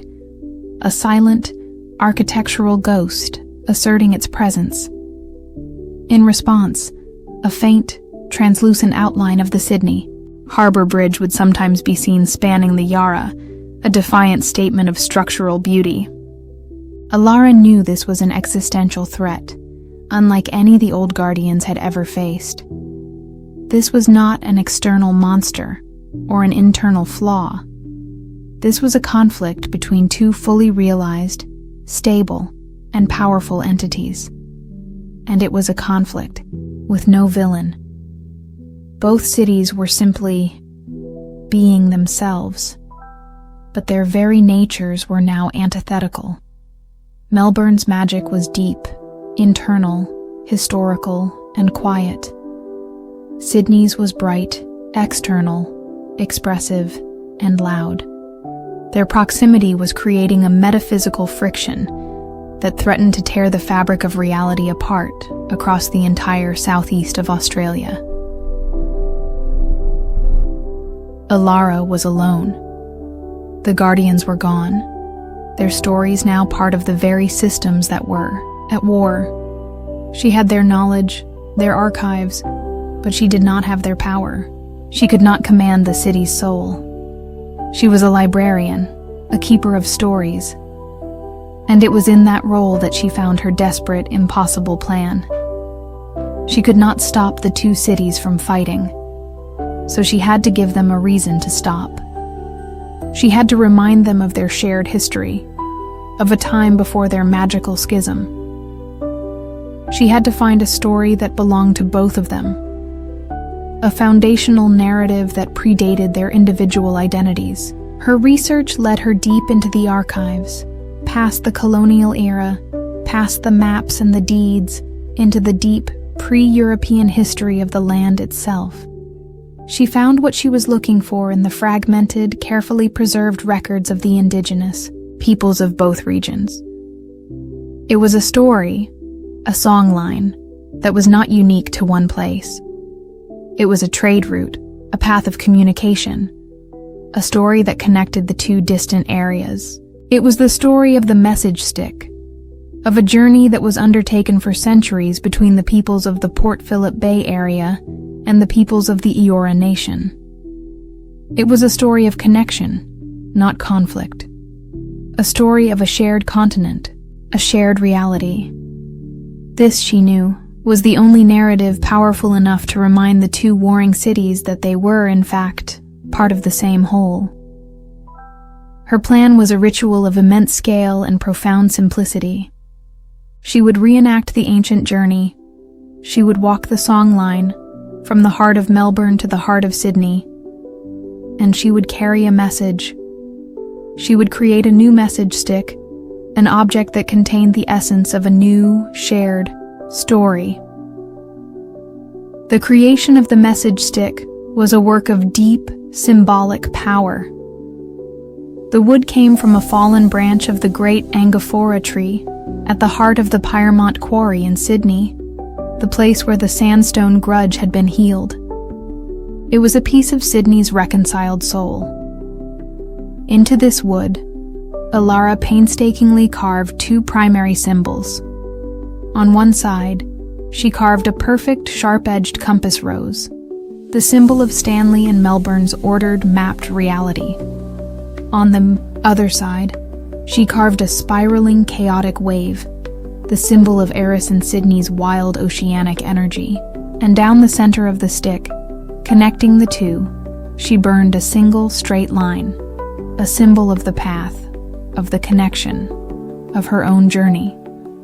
The message stick was a treaty, a peace proposal in physical form. The journey was a pilgrimage. Ilara, now a woman in her late 50s, not an adventurer but a scholar, began her walk from the steps of the State Library in Melbourne. The city resisted her departure. As she walked towards the city limits, the street seemed to subtly lengthen, the winds pushing against her, the very air thick with a melancholy reluctance to let her go. Melbourne's magic was trying to keep her, its keeper, within its sphere of influence. But she pushed on, her focus on the message stick in her hand, her purpose clear. As she crossed the border out of Victoria and into New South Wales, the nature of the interference changed. The world became brighter, louder. The subtle, quiet landscape of southern Australia was overwritten by the brash, vibrant personality of Sydney. She would hear the phantom crash of waves on a dry inland plain. She would see the ghostly shimmer of the opera house sails over a quiet country town. Sydney's reality was reaching out, trying to colonize the space, to pull her into its own narrative. She walked through a landscape at war with itself, a surreal corridor of bleeding realities. A flock of Melbourne pigeons might morph into a screeching cloud of Sydney lorikeets. The scent of a eucalyptus forest would be suddenly, jarringly replaced by the salty tang of the sea. She was the only coherent thing in a world that was losing its coherence. The message stick in her hand was her anchor, its unified symbolism a constant reminder of her purpose. Her journey took months. She walked the old highways, the forgotten country roads, following a path she had pieced together from old maps and her own deep intuition. She grew thin, her face weathered by the sun and the wind, but her resolve never wavered. She was no longer just Ilara, the librarian. She was a messenger, a diplomat, a pilgrim carrying a desperate hope. As she finally approached the outskirts of Sydney, the bleed became a terrifying, chaotic storm. The world was a flickering, unstable projection of the two warring cities. The sky was a confused battle between Melbourne's moody grey and Sydney's brilliant blue. The sounds were a disorienting mash of urban and natural noise. This was the front line, the place where the two realities were tearing each other apart. She walked the final miles into the heart of Sydney, heading for the one place that could be considered its absolute center, the harbour itself, the space between the opera house and the bridge. As she walked, she felt the two city consciousnesses become fully aware of her. They focused their immense, conflicting power on her, the lone figure carrying the symbol of their potential reconciliation. She stood on the foreshore at Mrs. Macquarie's chair, looking out at the impossible, beautiful, and war-torn view. The ghostly image of Flinders Street Station flickered over the opera house. The phantom shape of the Yarra River flowed beneath the real harbour bridge. The city was a collage of contradictions, on the verge of a complete and final collapse. She held up the message stick. She did not speak. She simply stood, a quiet, human presence, and presented her offering. She presented the story of connection to the two great, warring stories of separation. The message stick began to glow, a soft, warm light emanating from the wood. The compass rose hummed with a low, steady, ordered frequency. The wave symbol pulsed with a vibrant, chaotic rhythm, and the single straight line connecting them began to shine with a brilliant, unifying light. The two cities fell silent, their ghostly projections, their atmospheric intrusions, their warring realities, all ceased. They focused their immense, ancient, and now deeply curious consciousnesses on the small object in Ilara's hand. They were reading the story she had brought them, the story of their shared past, the story of a time before their rivalry, the story of a single land. In the profound silence, a new thing began to happen. A third reality began to form. Not from one city or the other, but from the glowing line on the message stick. It was a bridge of pure narrative energy, connecting the two urban souls. It was not a merger. It was not a conquest. It was a conversation. A single perfect drop of rain, a Melbourne drop full of melancholy and history, fell onto the sun-drenched sandstone of the Sydney foreshore. It did not evaporate. It was absorbed, and for a moment, the stone seemed to sigh with a deep geological memory. A single bright beam of Sydney sunlight pierced the clouds above Melbourne, illuminating the moody bluestone laneways with a flash of vibrant oceanic blue. The two cities were not fighting anymore. They were sharing. They were remembering that they were different, but that they were not separate. The bleed was over. The war had ended not in victory or defeat, but in a treaty. A new, stable reality was born, one that could contain the unique, powerful magic of both cities. They would remain themselves, but they would no longer be at war. The space between them was no longer a battleground, but a new, unique zone of harmonious dissonance, a place where a traveler might experience both the comforting quiet of a Melbourne library and the exhilarating crash of a Sydney wave in the very same moment. Ilara's work was done. As the glow from the message stick faded, she felt the immense, watchful presences of the two cities recede. Their attention turned from conflict to their new, complex, and beautiful conversation. She was just a tired woman on a long walk again. She did not return to Melbourne immediately. She stayed in Sydney for a time, a quiet, anonymous tourist in the city she had just saved. She walked its streets, feeling the new, balanced reality. She saw the magic, but it was no longer a weapon. It was just the weather. Her final act was a quiet pilgrimage. She took a ferry to a small, quiet cove on the harbor. There, she found a place where the ancient sandstone met the water. She knelt, and with a small, silent prayer to all the guardians who had come before her, she placed the message stick in a crevice in the rock, leaving it for the tide to take. Her message had been delivered. The treaty was signed. The story was now the land's to keep. She returned to her library, to her quiet life of books and memory. She was the last of her kind, the final witness to the great secret wars of Australia's urban soul. She knew that the peace was, like all pieces, fragile, that new stories and new conflicts would always arise. But she had given the world a new narrative, a story not of walls, but of bridges, not of solitude, but of conversation. And in that story, she knew, lay the only real hope for a lasting and beautifully imperfect peace. The great conversation had ushered in an age of unprecedented peace. The two cities, Melbourne and Sydney, no longer at war, had settled into a dynamic and stable relationship.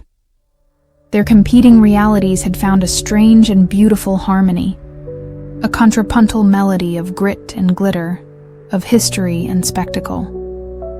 The bleed had become a celebrated phenomenon, a unique cultural texture.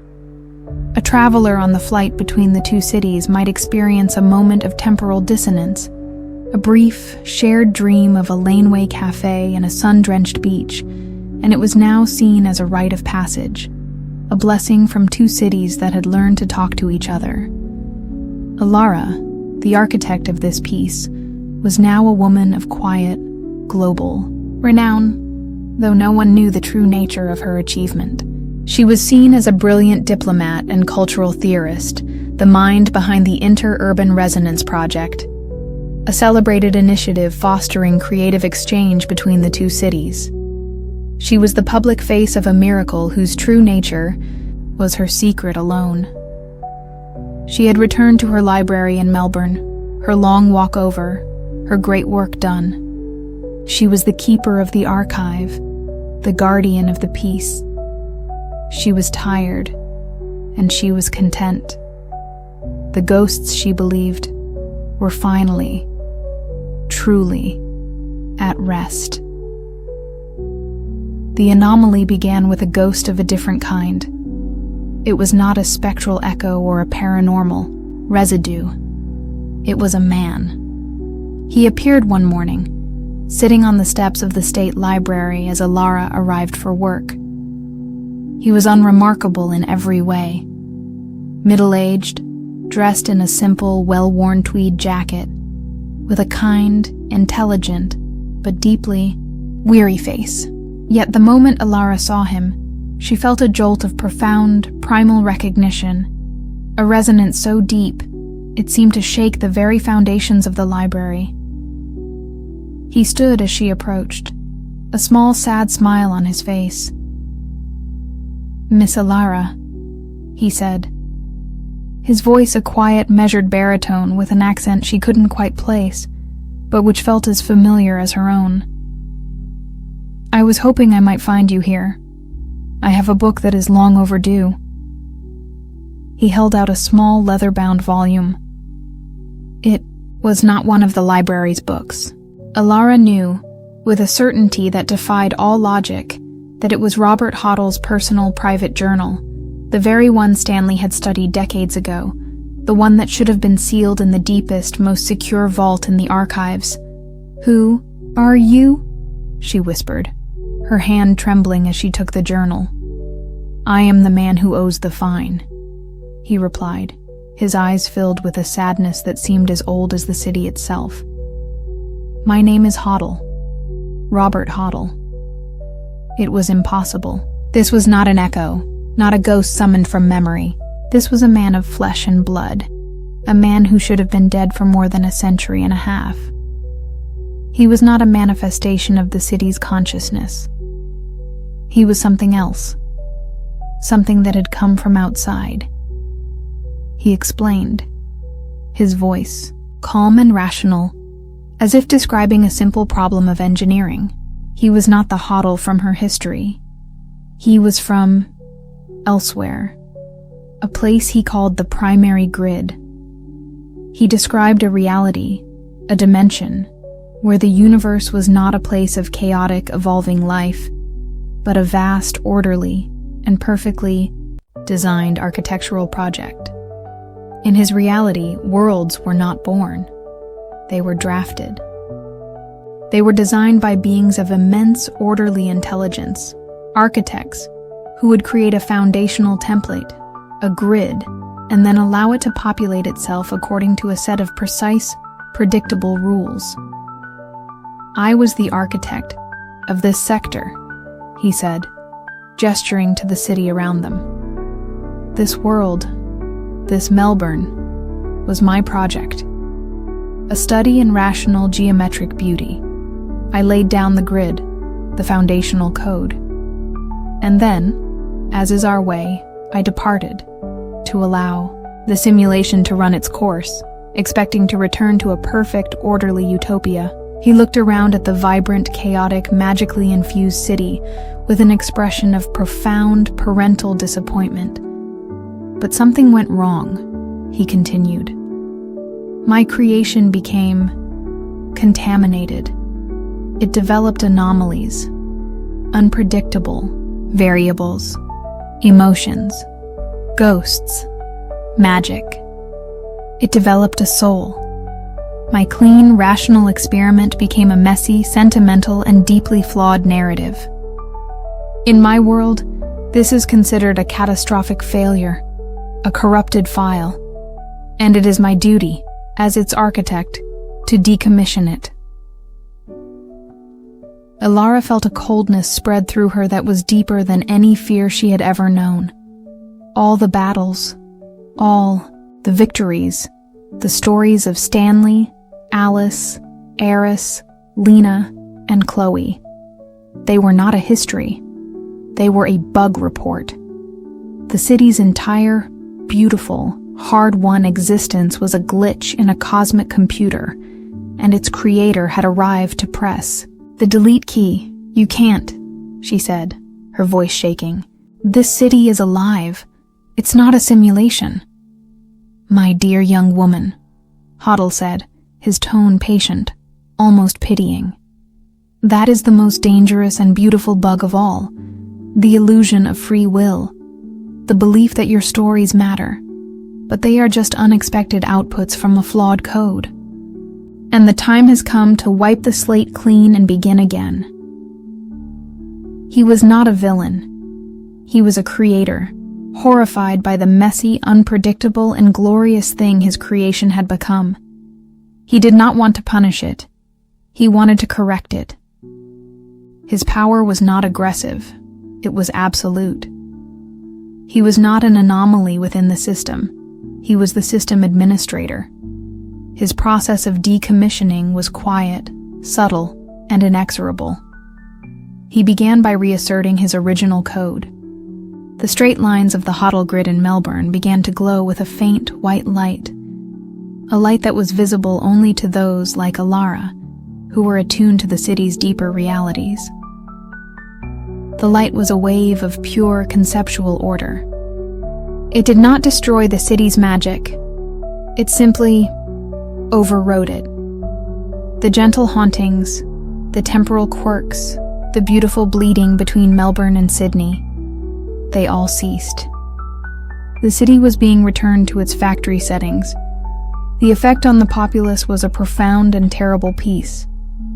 The vibrant, chaotic energy of the city was replaced by a serene, placid calm.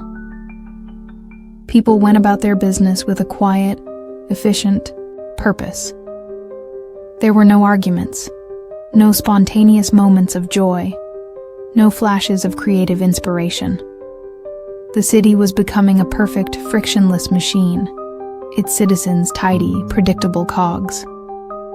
It was the benevolent, orderly peace of a well-managed cemetery. Ilara was the only one who seemed to remember what had been lost. She was a ghost in this new, perfect world, haunted by the memory of a beautiful, flawed reality. She knew she could not fight him. How could she, a mortal librarian, fight the architect of her reality? She had no weapons, no allies. The old guardians were gone, their stories now just part of the code that Hoddle was systematically erasing. But as she sat in her silent library, surrounded by the ghosts of Stanley and Alice, she remembered their final, most important lesson. You do not fight a story by destroying it. You fight it by telling a better one. Hoddle's weakness was his nature. He was an architect, a being of logic, of reason, of predictable outcomes. He did not understand sentiment, or love, or sacrifice. He saw these things as errors, as noise. Ilara's plan, her final desperate gambit, was to create a piece of noise so powerful, so illogical, and so beautiful that his system would be unable to process it. She had to weaponize the very flaws he was trying to erase. She had to create a logic bomb made of pure human soul. Her plan required a journey. She had to gather the resonant emotional echoes of all the great sacrifices that had defined the two cities. She had to collect the ghosts of love. She traveled first to Sydney, a city that was also falling under the spell of Hoddle's great correction, its vibrant magic fading into a quiet, orderly hum. She went to the harbor, to the spot where Iris, Lena, and Chloe had unleashed the solar flare. She did not seek to reawaken the power. She sought only the memory. She sat on the shore and meditated on the story of their desperate, brilliant, and selfless act of collaboration. A story of three friends willing to risk everything for their home. She absorbed the emotional resonance of that memory, the pure, brilliant chord of their shared courage. Then, she returned to Melbourne. She went to the Princess Theatre, and she stood on the empty stage where Stanley and Alice had taught Julian's ghost the meaning of peace. She did not summon the ghost. She summoned the memory of their compassion, the quiet, profound act of empathy that had healed a century-old wound. She absorbed the echo of that kindness, a note of pure, selfless grace. Her final stop was the library itself, in the great domed reading room where Stanley and Alice had performed their last ritual, burning earnest memories to teach the city how to grieve. She stood in the center of the room and called upon the memory of that act, the most painful and loving sacrifice of all.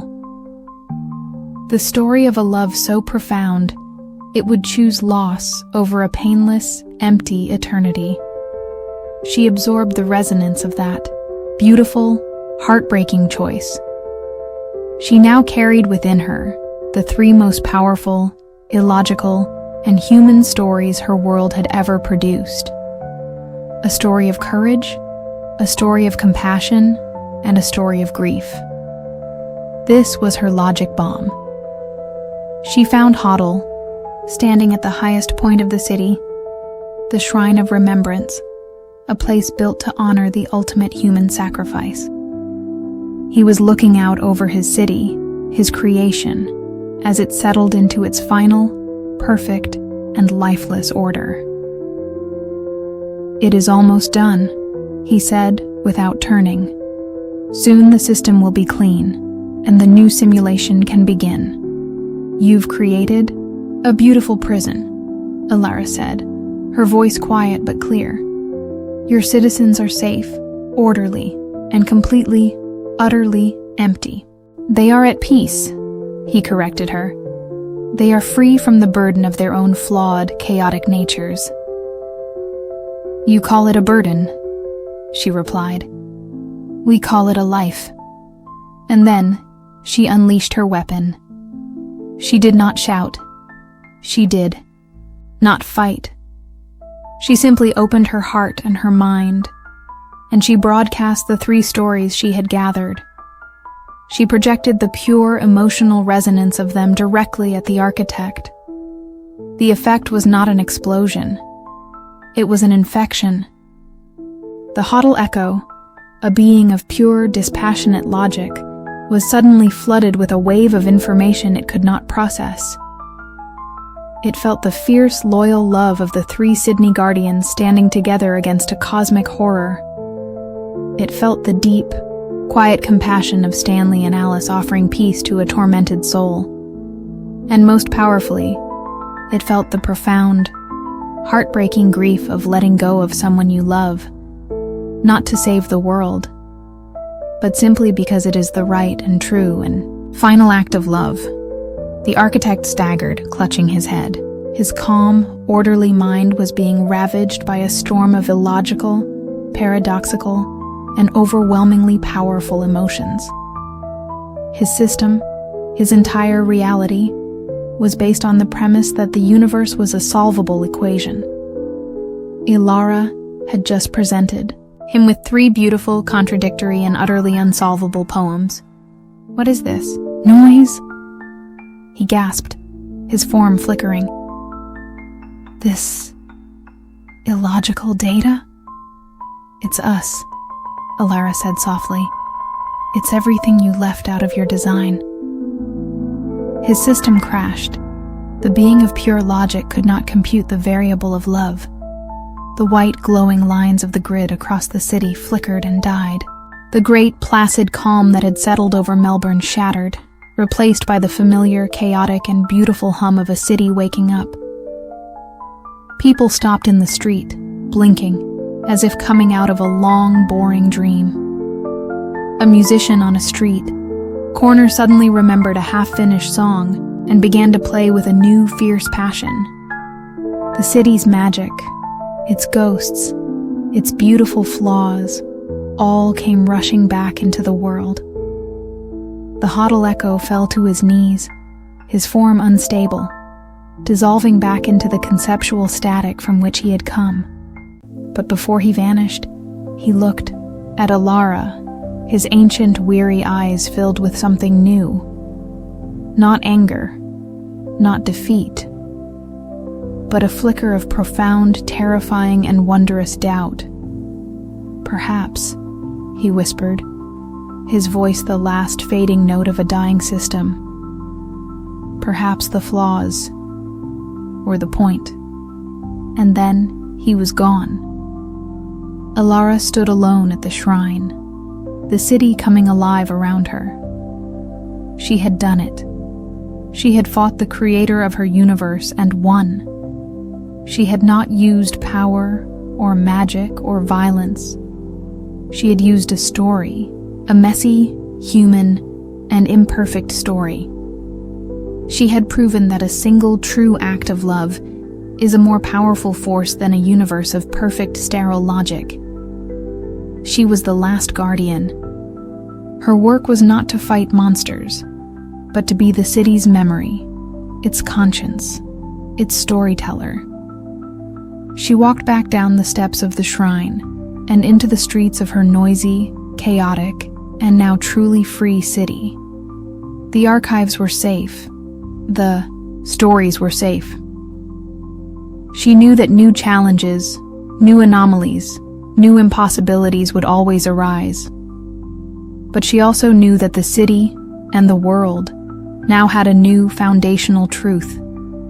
A truth that she, a humble librarian, had taught its creator. That the universe is not a design to be perfected. It is a story to be told.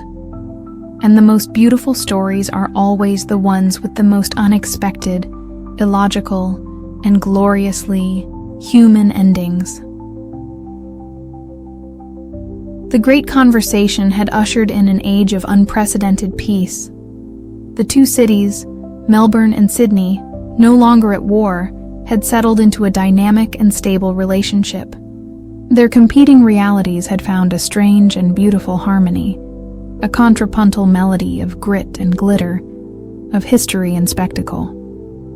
The bleed had become a celebrated phenomenon, a unique cultural texture. A traveler on the flight between the two cities might experience a moment of temporal dissonance, a brief, shared dream of a laneway cafe and a sun-drenched beach. And it was now seen as a rite of passage, a blessing from two cities that had learned to talk to each other. Alara, the architect of this piece, was now a woman of quiet, global renown, though no one knew the true nature of her achievement. She was seen as a brilliant diplomat and cultural theorist, the mind behind the Interurban Resonance Project, a celebrated initiative fostering creative exchange between the two cities. She was the public face of a miracle whose true nature was her secret alone. She had returned to her library in Melbourne, her long walk over, her great work done.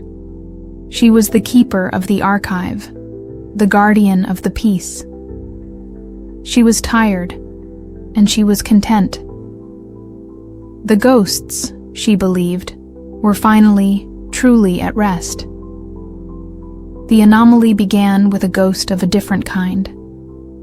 It was not a spectral echo or a paranormal residue. It was a man. He appeared one morning, sitting on the steps of the State Library as Alara arrived for work. He was unremarkable in every way. Middle-aged, dressed in a simple, well-worn tweed jacket, with a kind, intelligent, but deeply weary face. Yet, the moment Alara saw him, she felt a jolt of profound, primal recognition, a resonance so deep it seemed to shake the very foundations of the library. He stood as she approached, a small, sad smile on his face. "Miss Alara," he said, his voice a quiet, measured baritone, with an accent she couldn't quite place, but which felt as familiar as her own. "I was hoping I might find you here. I have a book that is long overdue." He held out a small, leather-bound volume. It was not one of the library's books. Alara knew, with a certainty that defied all logic, that it was Robert Hoddle's personal private journal, the very one Stanley had studied decades ago, the one that should have been sealed in the deepest, most secure vault in the archives. "Who are you?" she whispered, her hand trembling as she took the journal. "I am the man who owes the fine," he replied, his eyes filled with a sadness that seemed as old as the city itself. "My name is Hoddle, Robert Hoddle." It was impossible. This was not an echo, not a ghost summoned from memory. This was a man of flesh and blood, a man who should have been dead for more than a century and a half. He was not a manifestation of the city's consciousness. He was something else, something that had come from outside. He explained, his voice calm and rational, as if describing a simple problem of engineering. He was not the Hoddle from her history. He was from elsewhere, a place he called the primary grid. He described a reality, a dimension, where the universe was not a place of chaotic, evolving life, but a vast, orderly, and perfectly designed architectural project. In his reality, worlds were not born, they were drafted. They were designed by beings of immense, orderly intelligence, architects, who would create a foundational template, a grid, and then allow it to populate itself according to a set of precise, predictable rules. "I was the architect of this sector," he said, gesturing to the city around them. "This world, this Melbourne, was my project, a study in rational, geometric beauty. I laid down the grid, the foundational code, and then, as is our way, I departed to allow the simulation to run its course, expecting to return to a perfect, orderly utopia." He looked around at the vibrant, chaotic, magically infused city with an expression of profound, parental disappointment. "But something went wrong," he continued. "My creation became contaminated. It developed anomalies, unpredictable variables, emotions, ghosts, magic. It developed a soul. My clean, rational experiment became a messy, sentimental, and deeply flawed narrative. In my world, this is considered a catastrophic failure, a corrupted file, and it is my duty, as its architect, to decommission it." Alara felt a coldness spread through her that was deeper than any fear she had ever known. All the battles, all the victories, the stories of Stanley, Alice, Eris, Lena, and Chloe, they were not a history. They were a bug report. The city's entire beautiful, hard-won existence was a glitch in a cosmic computer, and its creator had arrived to press the delete key. "You can't," she said, her voice shaking. "This city is alive. It's not a simulation." "My dear young woman," Hoddle said, his tone patient, almost pitying. "That is the most dangerous and beautiful bug of all. The illusion of free will, the belief that your stories matter, but they are just unexpected outputs from a flawed code. And the time has come to wipe the slate clean and begin again." He was not a villain. He was a creator, horrified by the messy, unpredictable, and glorious thing his creation had become. He did not want to punish it. He wanted to correct it. His power was not aggressive, it was absolute. He was not an anomaly within the system. He was the system administrator. His process of decommissioning was quiet, subtle, and inexorable. He began by reasserting his original code. The straight lines of the Hoddle grid in Melbourne began to glow with a faint white light, a light that was visible only to those, like Alara, who were attuned to the city's deeper realities. The light was a wave of pure, conceptual order. It did not destroy the city's magic. It simply overrode it. The gentle hauntings, the temporal quirks, the beautiful bleeding between Melbourne and Sydney, they all ceased. The city was being returned to its factory settings. The effect on the populace was a profound and terrible peace. The vibrant, chaotic energy of the city was replaced by a serene, placid calm.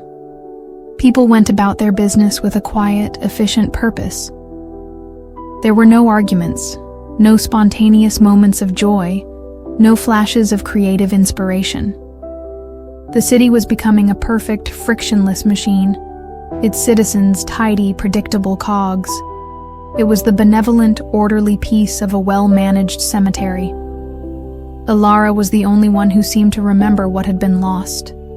She was a ghost in this new perfect world, haunted by the memory of a beautiful, flawed reality. She knew she could not fight him. How could she, a mortal librarian, fight the architect of her reality? She had no weapons, no allies. The old guardians were gone, their stories now just part of the code that Hoddle was systematically erasing. But as she sat in her silent library, surrounded by the ghosts of Stanley and Alice, she remembered their final, most important lesson. You do not fight a story by destroying it. You fight it by telling a better one. Hoddle's weakness was his nature. He was an architect, a being of logic, of reason, of predictable outcomes. He did not understand sentiment, or love, or sacrifice. He saw these things as errors, as noise. Alara's plan, her final desperate gambit, was to create a piece of noise so powerful, so illogical, and so beautiful that his system would be unable to process it. She had to weaponize the very flaws he was trying to erase. She had to create a logic bomb made of pure, human soul. Her plan required a journey. She had to gather the resonant, emotional echoes of all the great sacrifices that had defined the two cities. She had to collect the ghosts of love. She traveled first to Sydney, a city that was also falling under the spell of Hoddle's great correction, its vibrant magic fading into a quiet, orderly hum. She went to the harbor, to the spot where Eris, Lena, and Chloe had unleashed the solar flare. She did not seek to reawaken the power. She sought only the memory. She sat on the shore and meditated on the story of their desperate, brilliant, and selfless act of collaboration. A story of three friends willing to risk everything for their home. She absorbed the emotional resonance of that memory, the pure, brilliant chord of their shared courage. Then, she returned to Melbourne. She went to the Princess Theatre, and she stood on the empty stage where Stanley and Alice had taught Julian's ghost the meaning of peace. She did not summon the ghost. She summoned the memory of their compassion, the quiet, profound act of empathy that had healed a century-old wound. She absorbed the echo of that kindness, a note of pure, selfless grace.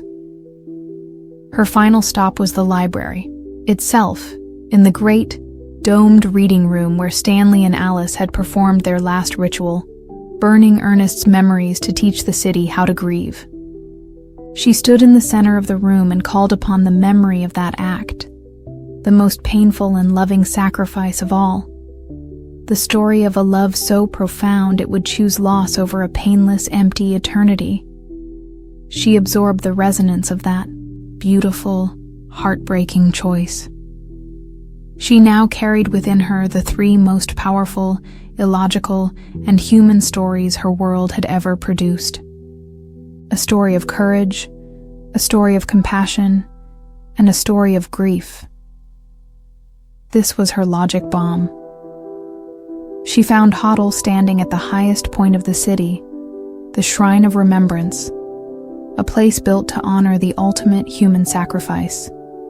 He was looking out over his city, his creation, as it settled into its final, perfect, and lifeless order. "It is almost done," he said, without turning. "Soon, the system will be clean, and the new simulation can begin." "You've created a beautiful prison," Alara said, her voice quiet but clear. "Your citizens are safe, orderly, and completely, utterly empty."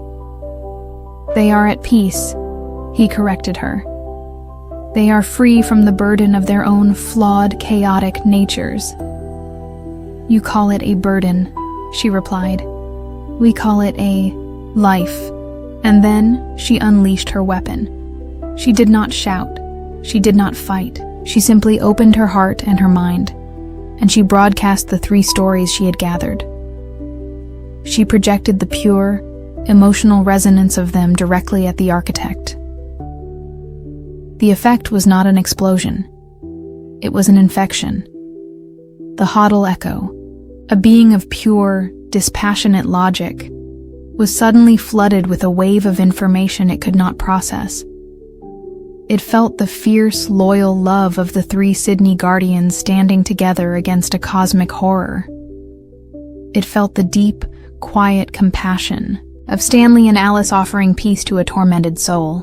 And most powerfully, it felt the profound, heartbreaking grief of letting go of someone you love. Not to save the world, but simply because it is the right and true and final act of love. The architect staggered, clutching his head. His calm, orderly mind was being ravaged by a storm of illogical, paradoxical, and overwhelmingly powerful emotions. His system, his entire reality, was based on the premise that the universe was a solvable equation. Alara had just presented him with 3 beautiful, contradictory, and utterly unsolvable poems. "What is this noise?" he gasped, his form flickering. "This illogical data?" "It's us," Alara said softly. "It's everything you left out of your design." His system crashed. The being of pure logic could not compute the variable of love. The white glowing lines of the grid across the city flickered and died. The great placid calm that had settled over Melbourne shattered, replaced by the familiar, chaotic, and beautiful hum of a city waking up. People stopped in the street, blinking, as if coming out of a long, boring dream. A musician on a street corner suddenly remembered a half-finished song and began to play with a new, fierce passion. The city's magic, its ghosts, its beautiful flaws, all came rushing back into the world. The Hoddle echo fell to his knees, his form unstable, dissolving back into the conceptual static from which he had come. But before he vanished, he looked at Alara, his ancient, weary eyes filled with something new. Not anger, not defeat, but a flicker of profound, terrifying, and wondrous doubt. "Perhaps," he whispered, his voice the last fading note of a dying system, "perhaps the flaws were the point." And then he was gone. Alara stood alone at the shrine, the city coming alive around her. She had done it. She had fought the creator of her universe and won. She had not used power, or magic, or violence. She had used a story. A messy, human, and imperfect story. She had proven that a single true act of love is a more powerful force than a universe of perfect, sterile logic. She was the last guardian. Her work was not to fight monsters, but to be the city's memory, its conscience, its storyteller. She walked back down the steps of the shrine and into the streets of her noisy, chaotic, and now truly free city. The archives were safe. The stories were safe. She knew that new challenges, new anomalies, new impossibilities would always arise. But she also knew that the city and the world now had a new, foundational truth. A truth that she, a humble librarian, had taught its creator. That the universe is not a design to be perfected. It is a story to be told. And the most beautiful stories are always the ones with the most unexpected, illogical, and gloriously human endings. The age that followed the departure of the architect was one of quiet, resilient, and deeply entrenched strangeness. The cities of Melbourne and Sydney, having been saved from the brink of a sterile perfection, had embraced their flawed, magical natures completely. They were no longer just cities. They were ecosystems of story, their realities a complex and beautiful tapestry woven from history, magic, and the quiet, persistent memories of their guardians. The bleed between them was no longer a conflict, but a gentle, creative dialogue. A Sydney-sider might wake from a dream of Melbourne's bluestone laneways, feeling a strange, pleasant melancholy. A Melburnian might catch the scent of salt and eucalyptus on a dry inland breeze and feel a surge of unbidden, joyful energy. The two cities had become sister souls, their differences a source of mutual enrichment rather than conflict. Ilara, the librarian who had faced down a god with a story, was now the sole custodian of this hard-won peace. She was no longer just the director of the state library. She was the unofficial curator of reality for an entire continent. Her role was not one of active guardianship, for the great wars were over. She was a listener, a chronicler, a quiet observer of the new stable world. The secret archives, containing the full, impossible history of the past century, were her sacred trust. She lived a life of quiet purpose, surrounded by the ghosts of her mentors, their stories a constant, comforting presence. Years passed, turning into decades. Ilara grew old. Her hair, once dark, turned the color of archival paper. Her steps, once quick and certain through the library stacks, became slow and deliberate. She had carried the weight of the world's secret history for a lifetime, and it had made her wise, but also very, very tired. She had no apprentice, no heir. She had come to believe that she was the final guardian, that her passing would be the final, gentle closing of the book on the age of miracles and monsters. The cities were stable now, their magic self-regulating. They no longer needed a keeper.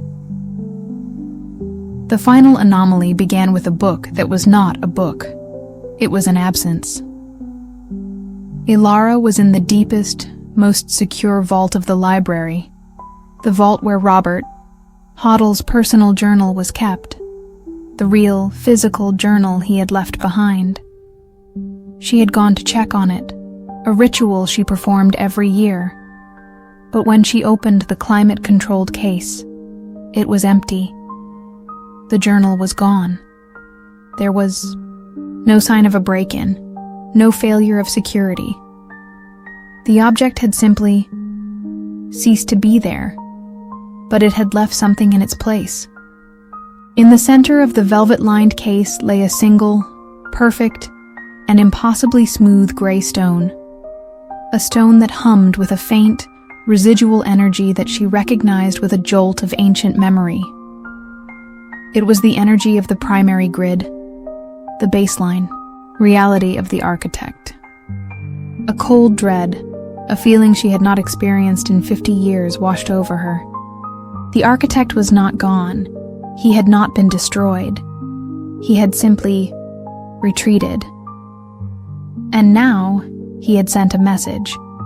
He had reclaimed his own story, his journal, and had left in its place a symbol of his own world, a calling card. Over the next few weeks, the phenomenon spread. It was a quiet, scholarly apocalypse, a slow erasure from the archives. A specific, crucial map from Eris's collection at the Sydney Maritime Museum would vanish, replaced by a piece of raw, uninscribed sandstone. A single, vital reel of microfilm containing Lena's calculations for the solar flare would be found blank, the information simply gone. Chloe's most famous defiant painting from the post-Blight era was found one morning as a pristine, untouched white canvas. The physical evidence of their victories, the primary sources of their stories, were being systematically, quietly, and remotely deleted from the world. Ilara understood. The architect was not attacking the cities. He was attacking their story. He had learned from his last encounter that he could not defeat the illogical power of their narrative with his own logic, so he was unwriting it. He was meticulously removing the historical record, ensuring that future generations would have no memory, no proof, of the messy, human, and flawed victories that had saved them. He was not decommissioning the world.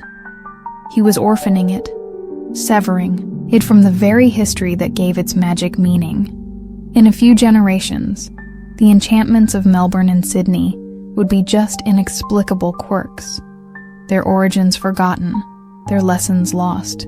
The world would not end, but its soul would wither from a lack of story.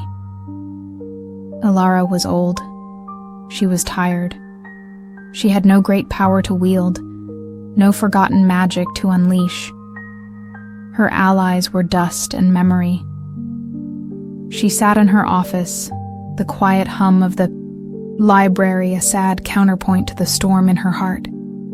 She was a librarian watching her collection, the most important collection in the history of the world, being checked out and never returned. She had no moves left to make. It was in this moment of quiet despair that the visitor arrived. There was no knock on her door. He was simply there, standing in the middle of her office, as if he had just stepped out of the space between two thoughts. He was a man of indeterminate age, dressed in a simple, dark, and immaculately tailored suit.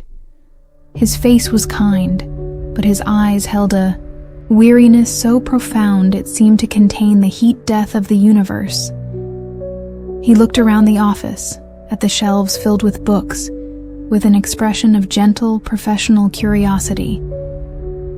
"A fine collection," he said, his voice a quiet, calm baritone that was both strange and unnervingly familiar.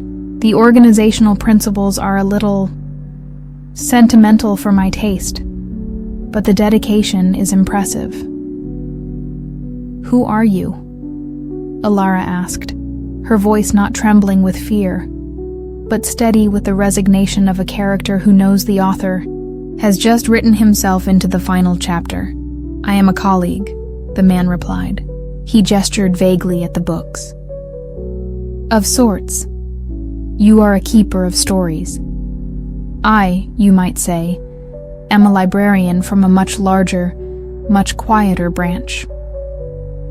He was not an architect like Hoddle. He did not radiate a sense of rigid geometric order. He radiated a sense of profound, absolute, and almost terrifying stillness. The air around him was silent, not just absent of sound, but absent of the potential for sound. He was a being of pure, conceptual silence. "My designation is not important," he continued, "but you may think of me as the archivist. My purpose is to observe and catalog narratives across all possible realities. The story of this particular world, your story, has become a point of significant interest. The architect, Hoddle, you know of him?" Ilara asked. Robert Hoddle is an architect of a junior grade, the archivist said with the faint, condescending air of a senior academic discussing a promising but flawed postgraduate student. He is a designer of systems, a builder. His work is to create orderly realities. My work begins when his fails. I am a preservationist. When a reality becomes as noisy, as narratively complex, and as beautifully unstable as this one, it is my department's duty to step in, he explained. The universe, he said, was a library. Most realities were simple, predictable books. Histories, textbooks, engineering, manuals, created by architects like Hoddle. But occasionally, a work of pure, chaotic, and brilliant fiction would emerge. A world that developed a soul, a story, a consciousness. These worlds were rare, precious, and dangerously unstable. They could, if left unchecked, bleed their narratives into other, more orderly realities, causing unforeseen consequences. The architect Hoddle's attempt to decommission your world was a clumsy, brutish act, the archivist said. It was the equivalent of trying to fix a poem by deleting all the adjectives. His current strategy of erasing the historical record is more subtle, but equally misguided. He seeks to return the book to a blank state. My purpose is different. When a book is this precious, this unique, we do not erase it. We acquire it. We move it to our special collection. Alara felt a coldness that had nothing to do with the temperature of the room. Acquire it? Yes, the archivist said calmly.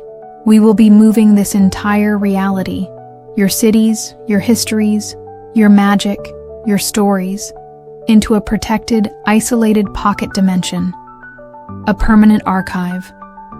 There, it will be preserved forever in its current, stable state, a perfect, unchanging testament to its own beautiful story.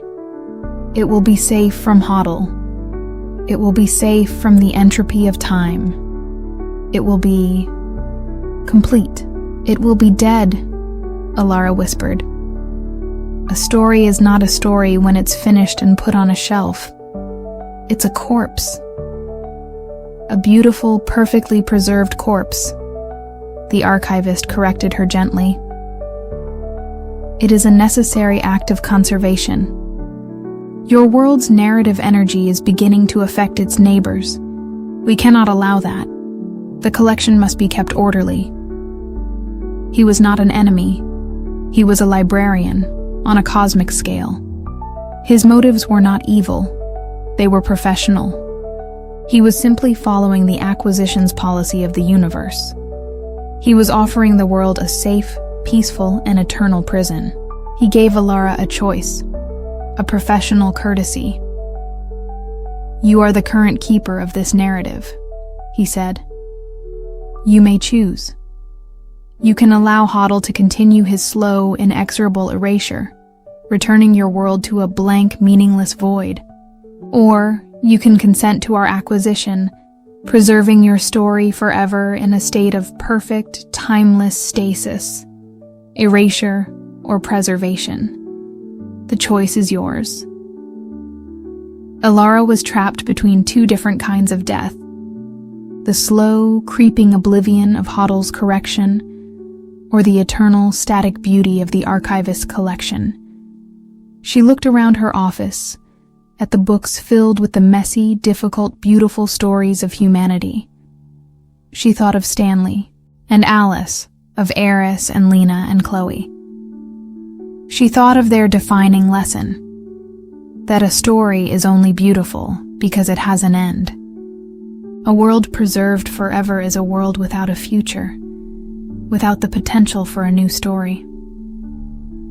I choose neither, she said, her voice ringing with a strength she did not know she possessed.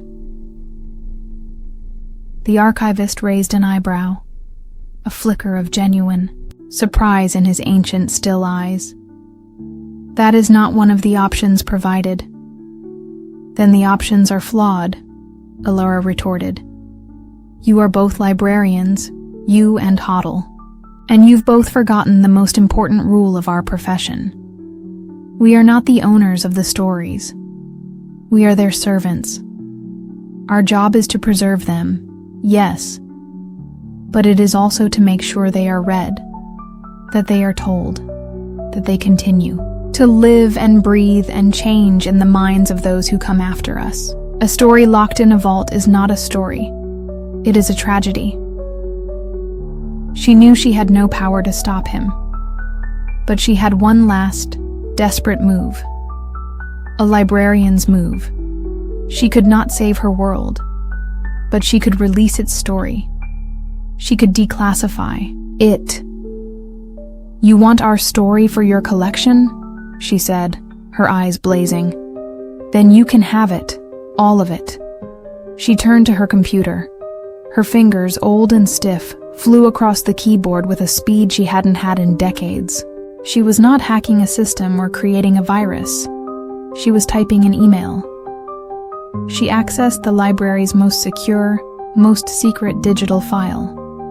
The complete, unedited archive of the entire saga, from Stanley's first encounter with the Tangle, to her own final conversation with the ghosts of her mentors.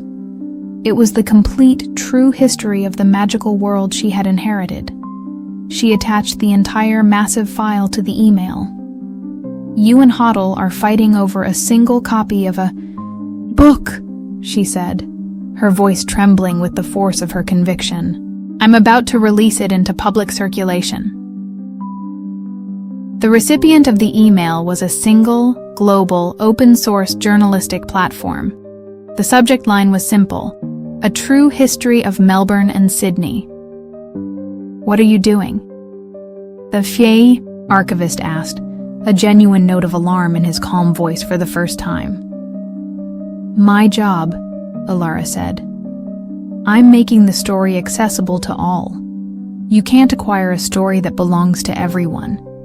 And Hoddle can't erase a memory that is now shared by the entire world.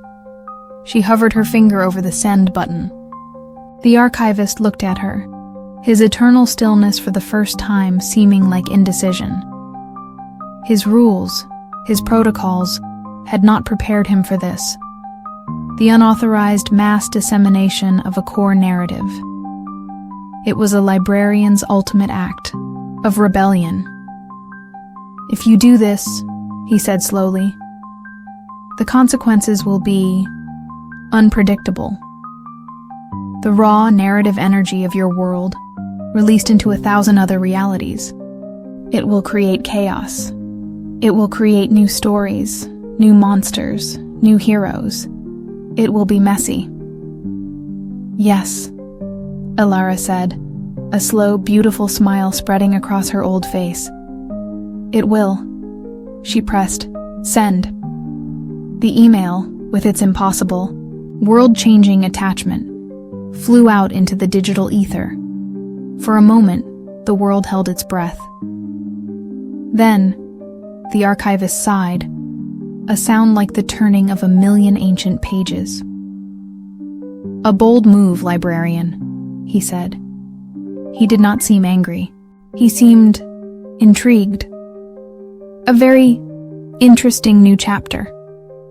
He looked at her, and his eyes held a newfound respect. The acquisition is on hold, pending review. It seems this story is not yet finished. I will be watching with great interest to see how it evolves. And with a final, almost imperceptible nod, he simply faded, his silence and stillness receding from the room, leaving behind only the gentle, familiar hum of the library.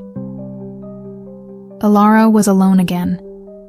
She looked out the window at the city of Melbourne, a city now humming with its quiet, familiar magic. She knew what she had done. She had not saved her world from all future threats. She had done the opposite. She had unleashed its story upon the multiverse.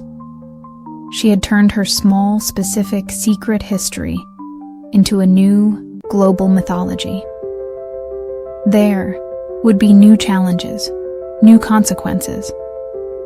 But the story would go on. It would live and breathe and change. Her final act was to walk to the deepest vault of the library, to the secret room that held the physical archives of Stanley and Alice. She took out a single, fresh, archival quality sheet of paper and a simple fountain pen. She sat down, and in her neat, clear librarian's hand, she began to write. Prologue, she wrote. In the quiet, forgotten archives of the world, there are stories waiting. This is one of them. She was no longer just the keeper of the archive. She was its first author, its first evangelist. Her long watch was over, but her greatest work, the work of telling the story, had just begun. The moment Alara pressed send, she had done more than just save her world from two different kinds of oblivion. She had turned it into a story.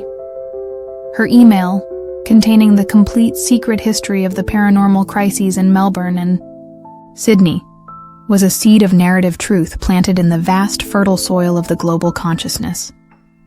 She had expected consequences, ripples, a slow and subtle change. She had not anticipated the bloom. The world did not end. It did not shatter. It began instead to dream. The story she had unleashed was not just data. It was a potent, reality-shaping force, a mimetic cocktail of immense power. It did not just inform the world, it infected it. The effect was not immediate, but it was inexorable. It was a slow, beautiful, and deeply unsettling awakening. It began with the artists.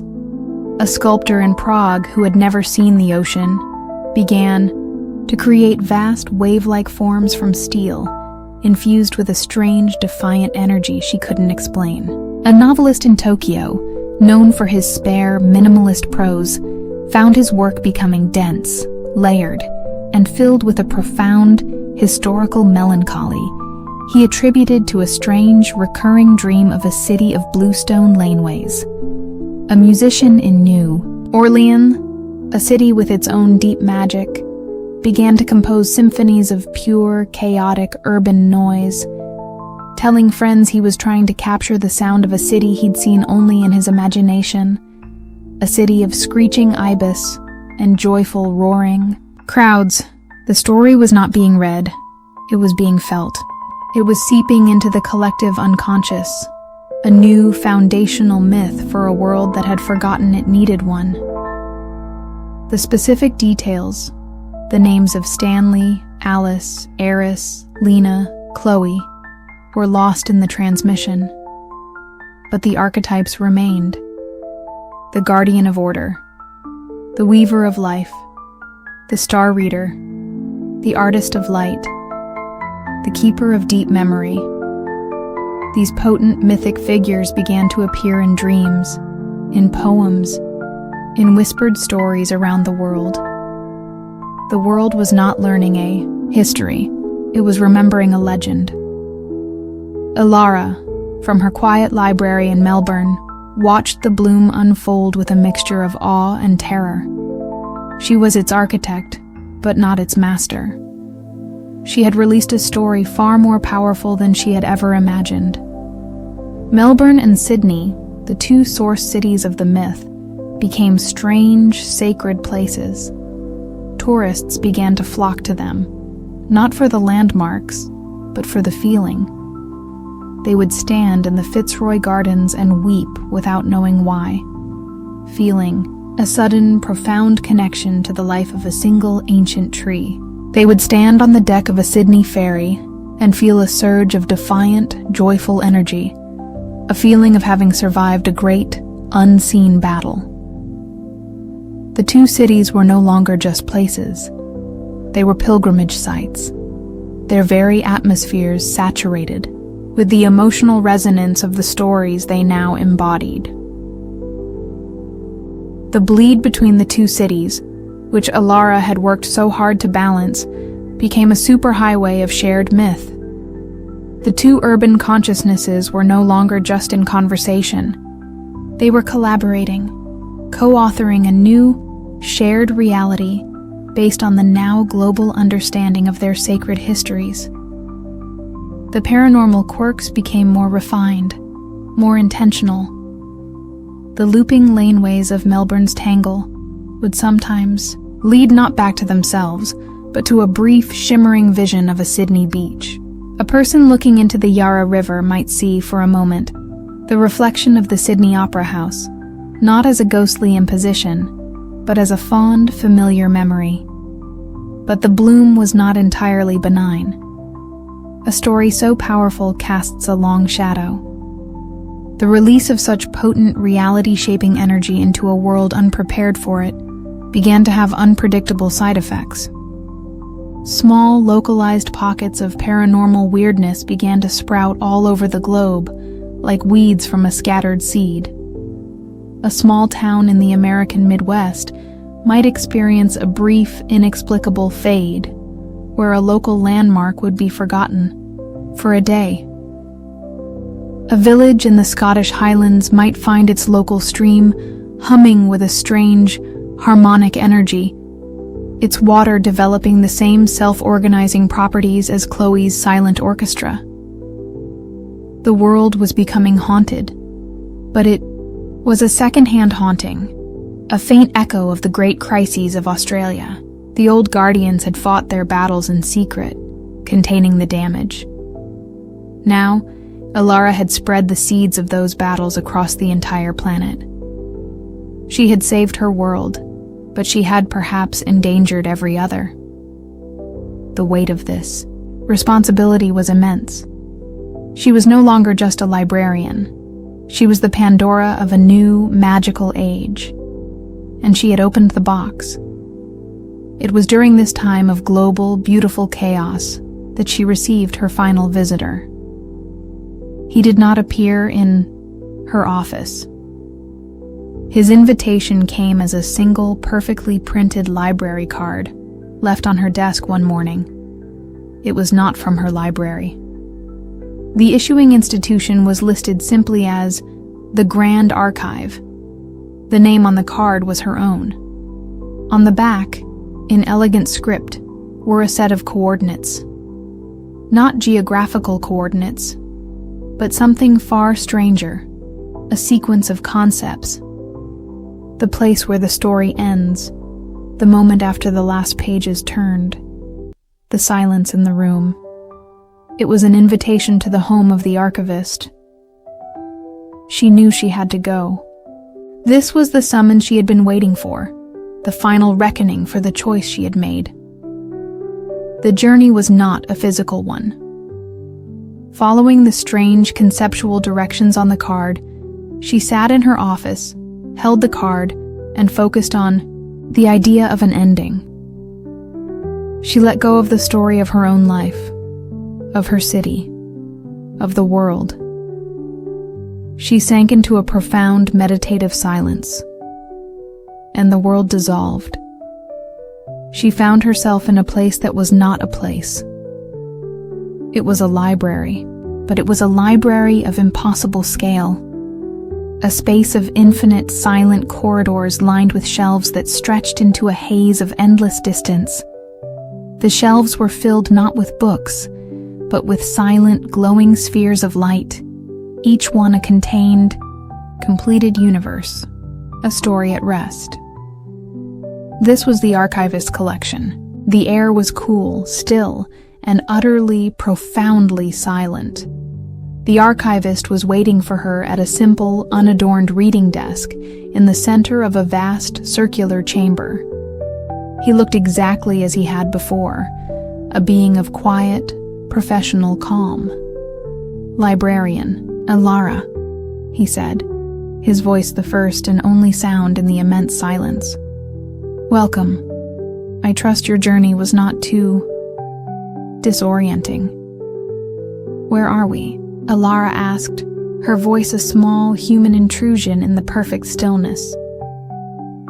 "We are in the stacks," he replied. the final repository. This is where stories come when they are well and truly over. This is the place Hoddle was trying to return. Your world too, and the place I offered to move it. It is the heaven of narratives. He gestured to the glowing spheres around them. Each one of these was once a world like yours, a place of chaos, of life, of struggle, a story.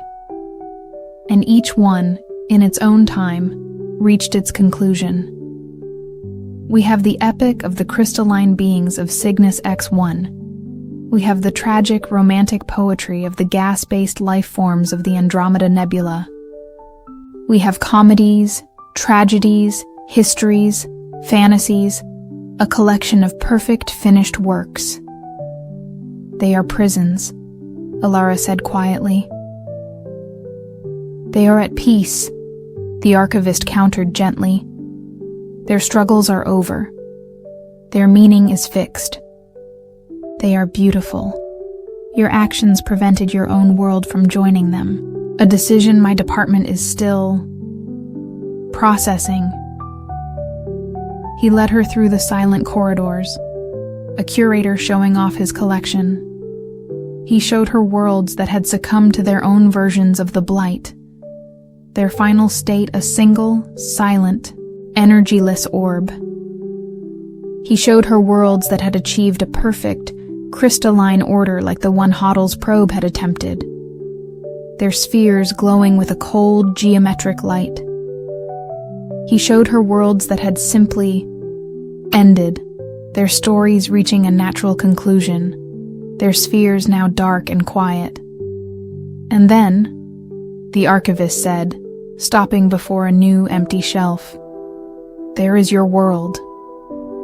He explained the consequences of her actions. The story she had released had become a new fundamental force in the multiverse. It was a narrative virus of immense potency. Worlds that had been stable for eons were now developing symptoms. A world of pure logic might suddenly experience a spontaneous, illogical act of compassion. A world of eternal war might see a lone soldier lay down his arms for no discernible reason. The beautiful, messy, human flaws she had weaponized were spreading. "You have introduced a new genre into the library," the archivist said, his tone unreadable. "The tragicomedy of mortal grace. It is proving to be disruptive. The other stories are being infected by your hope." He led her back to the central chamber. In the center of the room, another figure was waiting. It was the architect, Hoddle. He was no longer the severe, confident being she had faced at the shrine. He looked humbled, confused, his form less a rigid geometric certainty and more a wavering, uncertain sketch.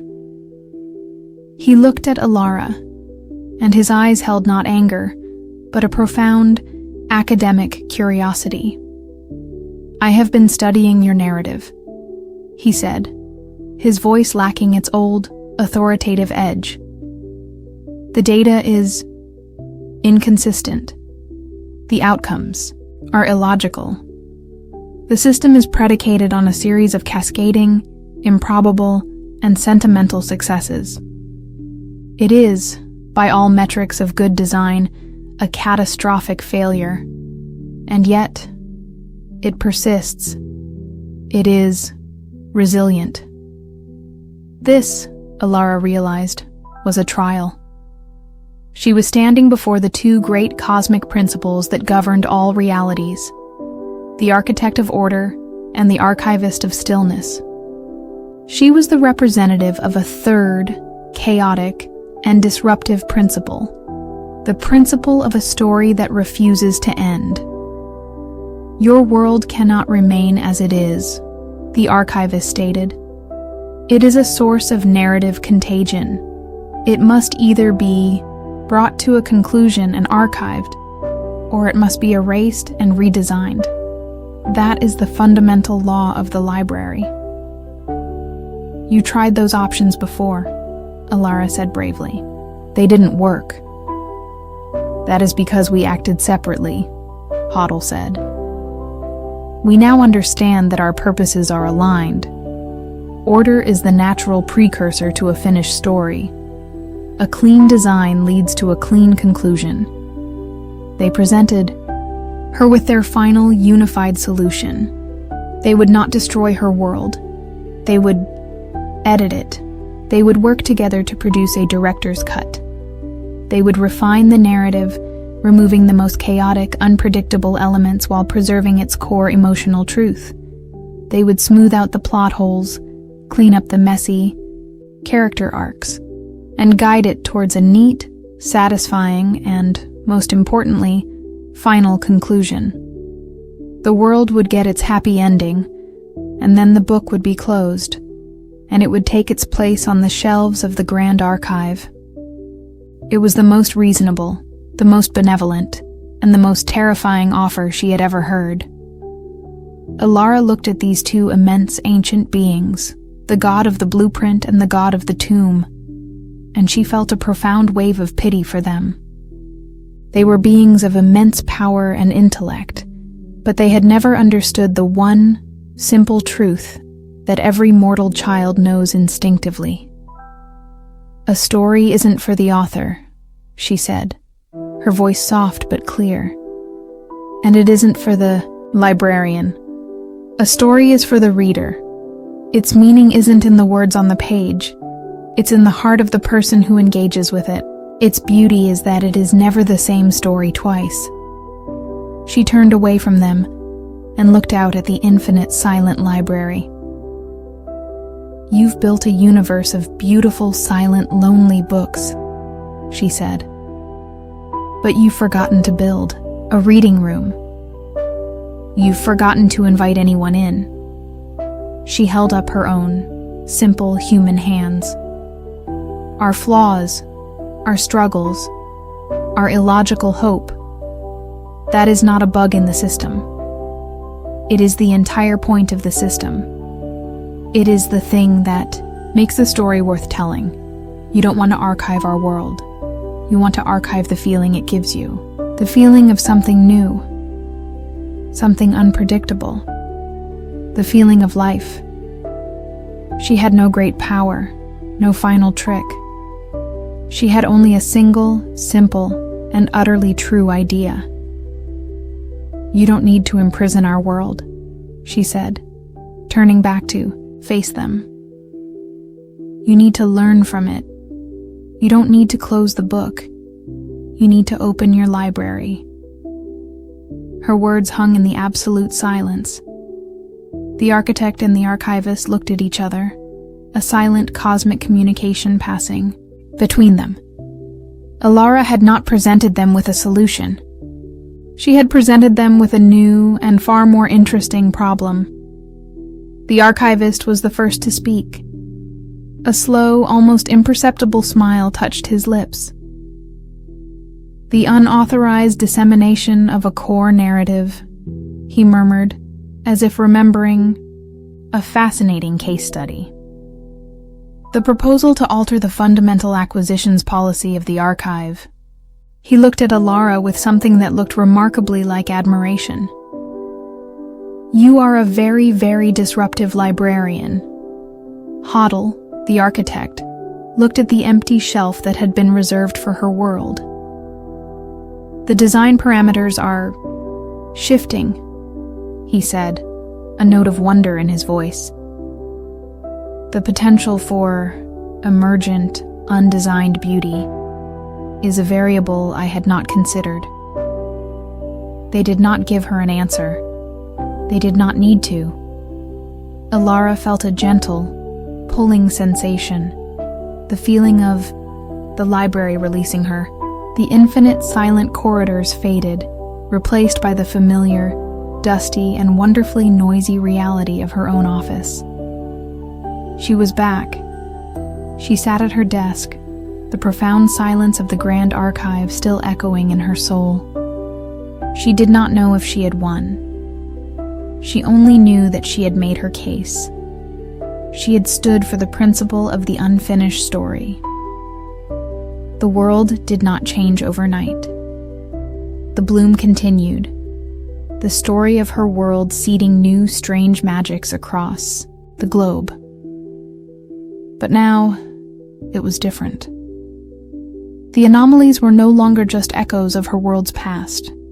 They were new creations, unique to the places they appeared, as if different cultures were reading her story and writing their own fan fiction in the margins of reality. The story was no longer just spreading, it was evolving, collaborating, creating a multiverse of new, strange, and beautiful narratives. Alara spent the rest of her long life not as a guardian, but as a correspondent.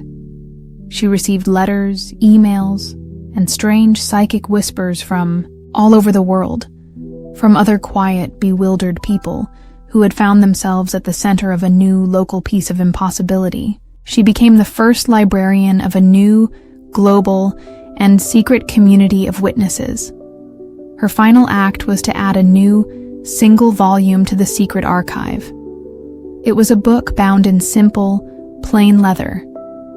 Its pages were empty. On the first page, she wrote a single sentence. "This story is yours. Tell it well." She left the rest of the pages blank, an open invitation, a final profound act of letting go. She had not just saved her world, she had given it away, and in doing so, had ensured its story would never ever truly end. The age of the Great Conversation, as it came to be known by the very few who understood its origins, was a time of unprecedented global change.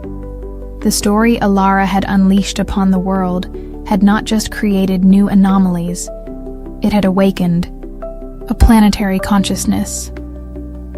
The Earth, for the first time, was telling stories about itself.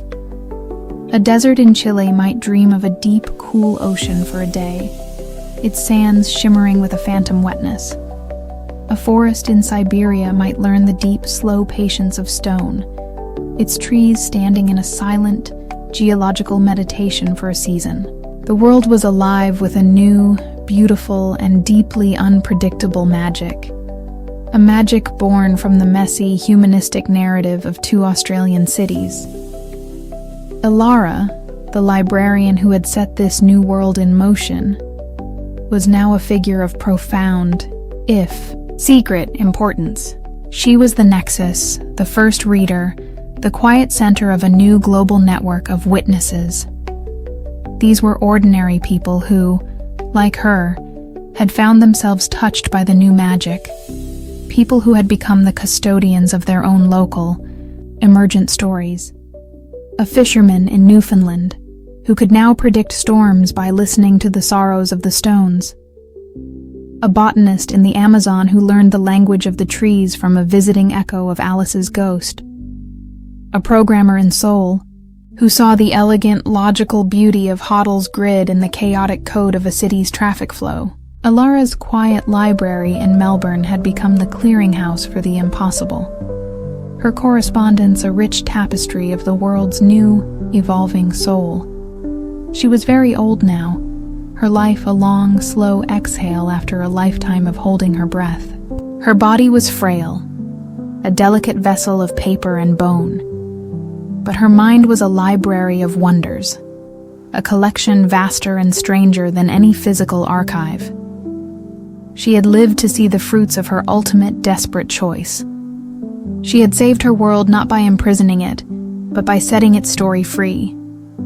The final phenomenon began subtly, a quiet counterpoint to the vibrant chaos of the bloom. It was a spreading silence. Not the hungry, energy-leeching silence of the phosphor blight, nor the sterile, ordered silence of Hoddle's correction. This was a different kind of quiet, a respectful quiet, a quiet full of meaning. It began in places of great noise and conflict. A war-torn city would experience a day of unaccountable, spontaneous ceasefire, the soldiers on both sides putting down their weapons, not in surrender, but in a shared, profound moment of quiet contemplation. A volatile financial market would suddenly stabilize, the frantic shouting of traders replaced by a day of calm, rational exchange. The noisiest, most chaotic corners of the human world were being granted moments of grace, of profound, healing silence. Ilara felt it in her own city. The vibrant, magical hum of Melbourne, the constant conversation between its past and present, would sometimes, for a few minutes, fall completely still. The ghostly trams would cease to run. The laneways would stop whispering their secrets. The city would take a deep, collective, and peaceful breath. It was not a cessation of magic. It was a moment of perfect, balanced rest. She knew this was not a new anomaly to be fought. It was the final stage of the process she had started.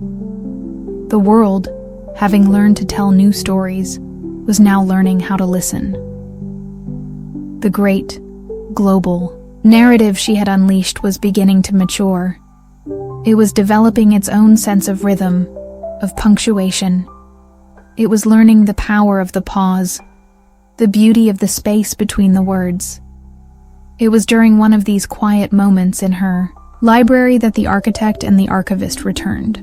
They did not appear with a grand, cosmic announcement. They simply walked into her office, their forms no longer imposing or otherworldly, but imbued with a new, strange, and almost human sense of humility. They looked like two old, tired academics who had come to consult a respected colleague.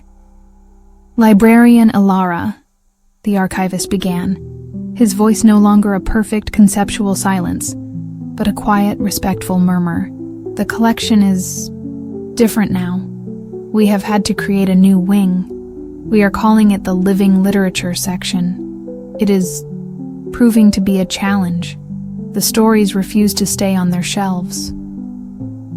My designs have become contaminated with unpredictability," the architect Hoddle added, his voice lacking its old, rigid certainty.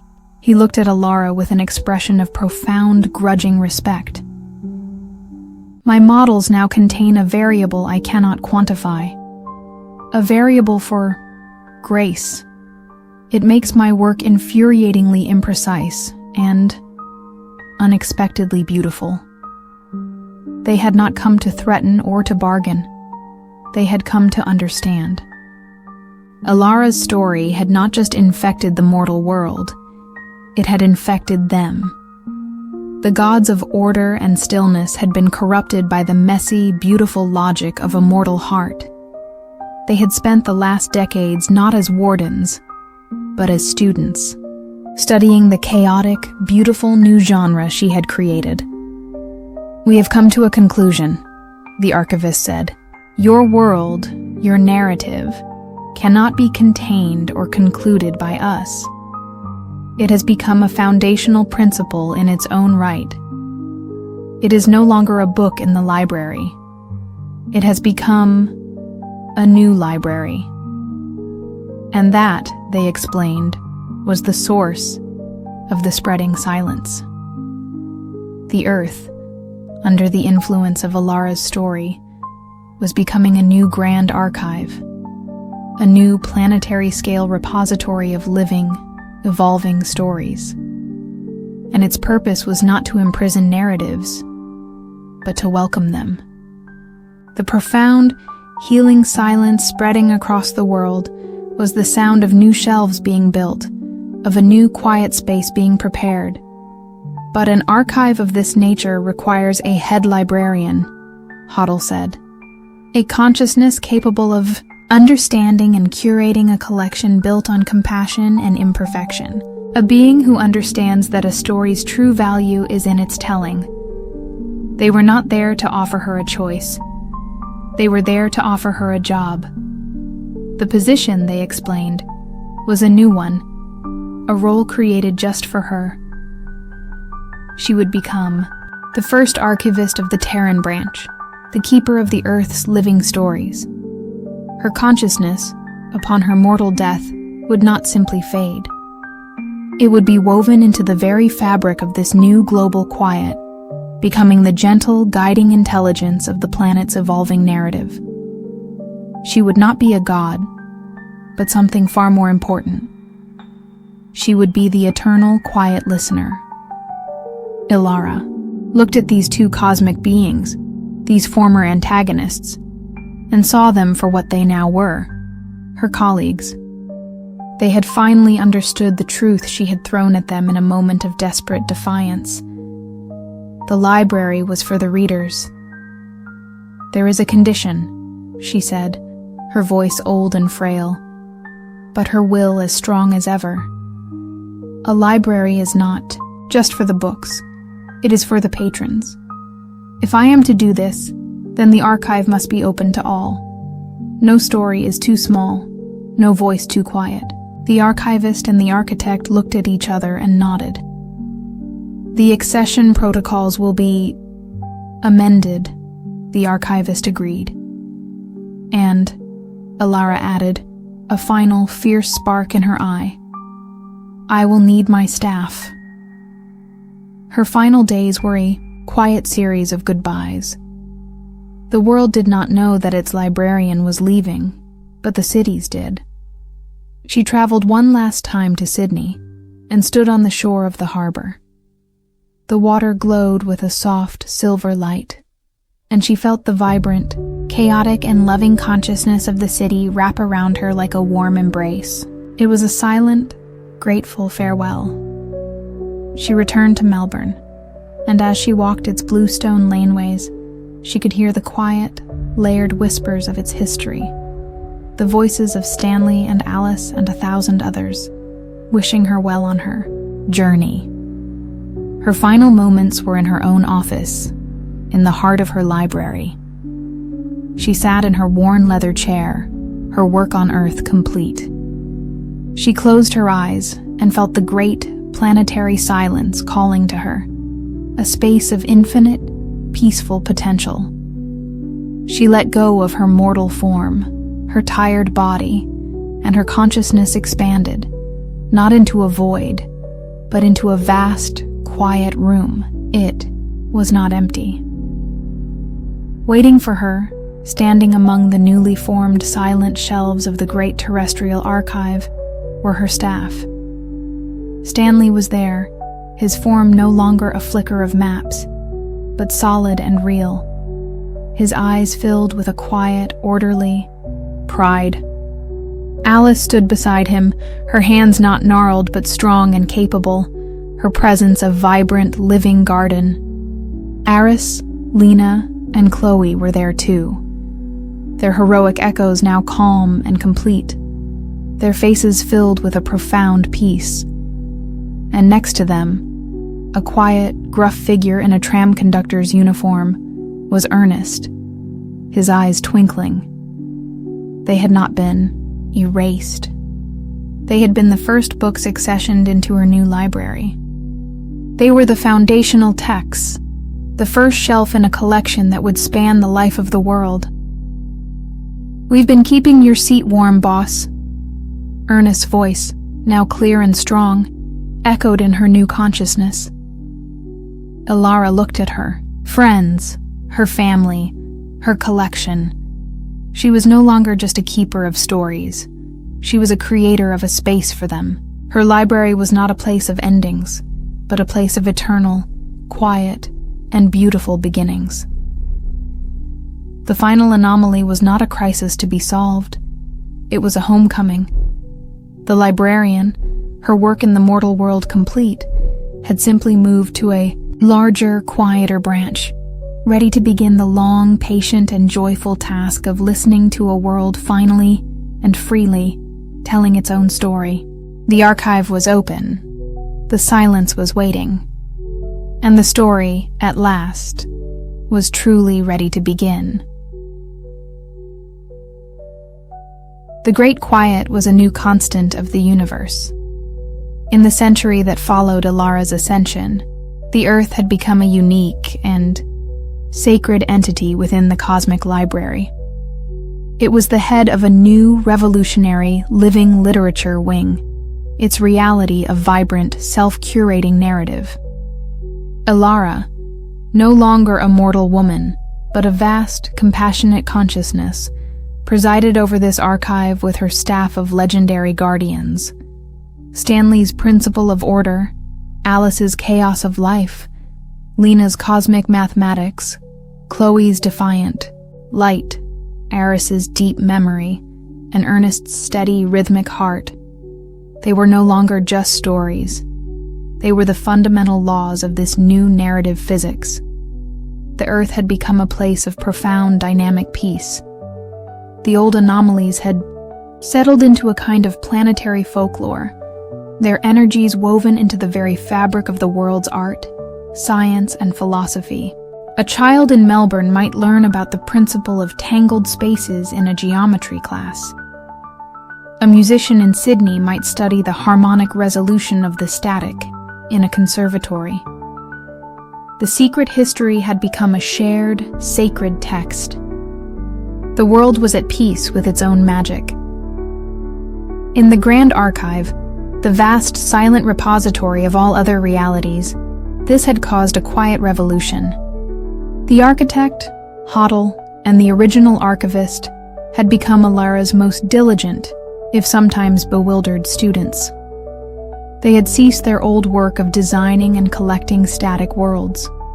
Their new shared project was one of observation and learning. They studied Earth, this beautiful, chaotic, and utterly illogical anomaly, trying to understand the new universal principle it had introduced, the principle of a story that refuses to end.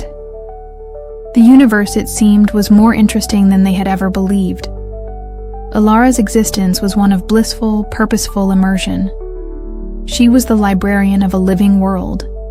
Her consciousness was intertwined with every story, every new discovery, every quiet moment of human connection. She was the silent listener to a billion simultaneous conversations. She felt the birth of a new artistic movement in Prague as a shift in the planet's emotional color. She experienced a scientific breakthrough in a lab in Kyoto as a new, elegant, harmonic chord. She had achieved a state of perfect empathy with the world she had saved. Her work was no longer about preventing crises, but about appreciating the infinite, beautiful complexity of the ongoing narrative. She was at peace. The final event began with a visitor. Not to Earth, but to the Grand Archive itself. A being arrived in the great, silent central chamber, a place no one had entered uninvited since Ilara herself. It was not an architect, not an archivist, not a being of any known cosmic principle. It was a reader. It had no discernible form. It was a presence, a point of pure, focused, and insatiably curious consciousness. It did not speak in words, but in a series of direct, conceptual inquiries that resonated through the very structure of the archive.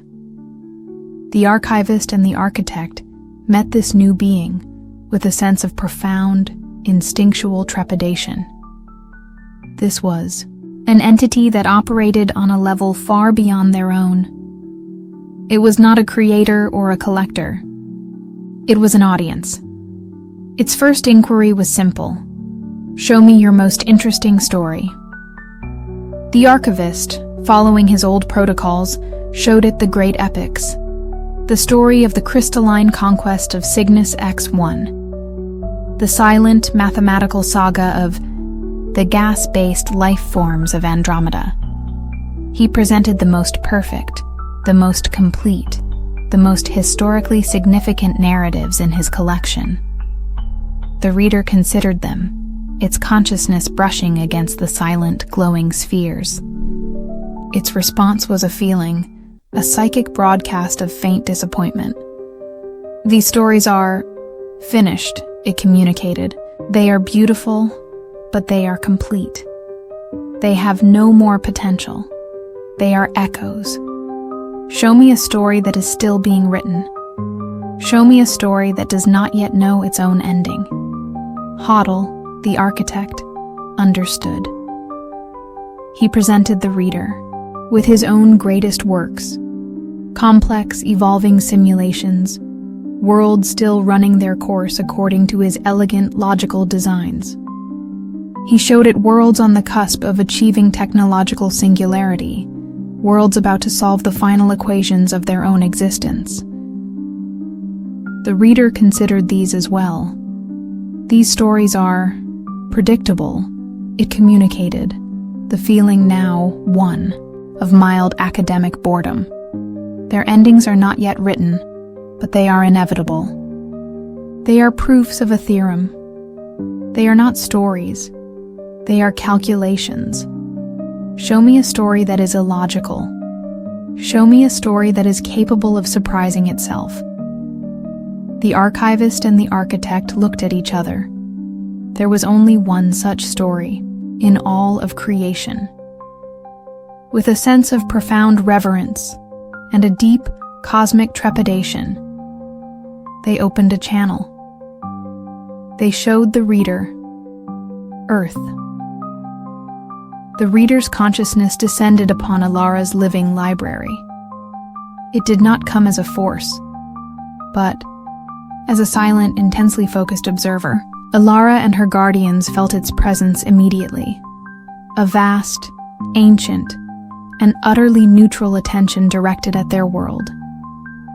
It was not judging. It was not threatening.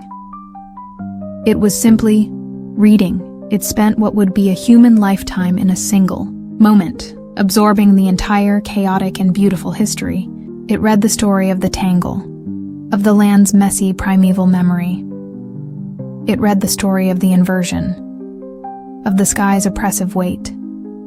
It read the story of the blight, of the hungry cosmic silence. It read the story of Hoddle's failure, of the archivist's hubris, and of Alara's final, defiant choice. It read every small human act of courage, every quiet moment of compassion, every beautiful, illogical sacrifice. It read the whole, glorious, imperfect book. When it was done, a profound silence fell, not just on Earth, but across the entire Grand Archive. The reader had finished the story, and now it had a request. It was a request so simple, so profound, and so impossible that it sent a shockwave through the very foundations of reality. "I would like to check this one out," it communicated to the archivist. The concept was nonsensical. The Grand Archive did not have a lending policy. Its purpose was eternal preservation. To check out a reality, to remove it from its context and take it elsewhere, was a violation of every principle the archivist held. "That is not possible," the archivist communicated back, his calm for once shattered. "The collection is for reference only." "All good libraries have a lending program," the reader replied, its tone one of unassailable, simple logic. "Stories are not meant to be kept. They are meant to be shared. I wish to share this one." The reader's intention became clear. It was a being that traveled the multiverse, not as a conqueror or a collector, but as a storyteller, a cosmic bard. It would find the most unique, most compelling stories, and it would absorb them, learn them, and then retell them, seeding them into new, young realities, enriching the entire cosmic narrative. It wanted to take the story of Earth and make it a new foundational myth for 1,000 other nascent worlds. It was the greatest honor a story could ever be paid, but it would mean the end of Earth as a physical, independent reality. It would be transformed from a place into a pure narrative, a story to be told. Alara and her guardians felt the reader's request as a gentle, final summons. their consciousnesses gathered in the quiet, metaphysical space they now shared. They were being asked to consent to their own sublimation, to allow their world to become a legend. It was Alice's echo that spoke first, her voice the rustle of a billion leaves. A story that is shared never truly ends. It just finds new soil to grow in. It was Stanley's echo that provided the structure. The purpose of a map is to be used for a journey. Our journey is over. Perhaps it is time to give the map to a new traveler. They all looked to Alara, their librarian, their guide. The choice, as always, was hers. She had fought to save her world from being erased and from being imprisoned. Now, she was being asked to let it be released, to let it become a story so powerful it would leave its own binding and become part of the very air of the universe. She thought of the final, desperate email she had sent, the one that had started it all. She had wanted to share the story. This was just the ultimate, logical conclusion of that act. Her entire life, her entire purpose, had been to ensure that this story was not lost. What greater preservation was there than to become a timeless, universal legend? Her consent was not a word, but a feeling. A quiet, peaceful, and profound sense of letting go. A librarian, her work done, finally and completely, donating her entire beloved collection to the great library of the cosmos. On Earth, the final event was not an apocalypse.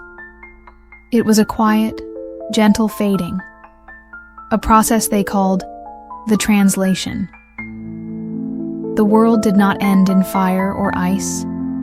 It ended as a book being softly closed. People all over the world felt a profound sense of peace, a feeling of a story reaching its perfect, inevitable conclusion. The light softened, the sounds of the world resolved into a single, beautiful and final chord. And then, there was a gentle, perfect silence. The physical reality of the earth, its cities, its oceans, its people, dissolved. Its matter and energy translated into pure, narrative information. In the Grand Archive, the empty shelf that had been reserved for Earth suddenly shone with a brilliant, impossibly complex light. A new sphere had taken its place, but it was not like the others. It was not a static, contained object. It was a vibrant, swirling, and constantly evolving story. A living narrative that pulsed with chaos and compassion and grief, and a stubborn, illogical hope. It was a book that read itself, that argued with itself, that dreamed of new chapters. The reader's consciousness gently surrounded the sphere, not to absorb it, but to learn from it. Its final communication was a feeling of profound, resonant gratitude. "Thank you," it seemed to say. "This is a very good story." And then it departed, taking the story of Earth with it, not as a captured prize, but as a beloved shared song to teach to the rest of the silent, waiting universe. The archivist and the architect stood before the now empty shelf, the space where Earth had been. The silence in the Grand Archive was different now. It was no longer the silence of endings. It was the silence of a held breath, the quiet, expectant pause just before a new and much more interesting story begins. Alara's legacy was not a saved world. It was a saved universe, saved from the tyranny of perfect endings, now infected with the beautiful, chaotic, and unending possibility of a story that had learned how to be truly and gloriously alive. The library was finally truly open. And its first most beloved book was now in circulation. The universe was a different place. The story of Earth, now known in the highest, quietest circles of cosmic thought as the Alara narrative, had been disseminated by the reader. It was no longer a single, contained reality, but a fundamental, generative myth. Worlds that had been coasting towards a predictable heat death found their equations suddenly complicated by a new, illogical variable for hope. Civilizations built on pure, cold logic began to develop the strange, inefficient, and beautiful phenomenon of art. The tidy, predictable library of the cosmos had been wonderfully, irrevocably contaminated by the beautiful mess of a single, stubborn story. In the Grand Archive, the great silent repository of all other worlds, the change was profound. The empty shelf where the Earth had once resided was no longer empty. It had become a focal point, a sort of conceptual window. It did not show a place, but a process. Through it, one could perceive the endless branching narratives that had sprung from the original seed. It was a window into a multiverse of new stories, each one unique, yet each one carrying a faint, resonant echo of a Melbourne laneway, a Sydney harbor, a quiet librarian, and her brave, flawed family of guardians.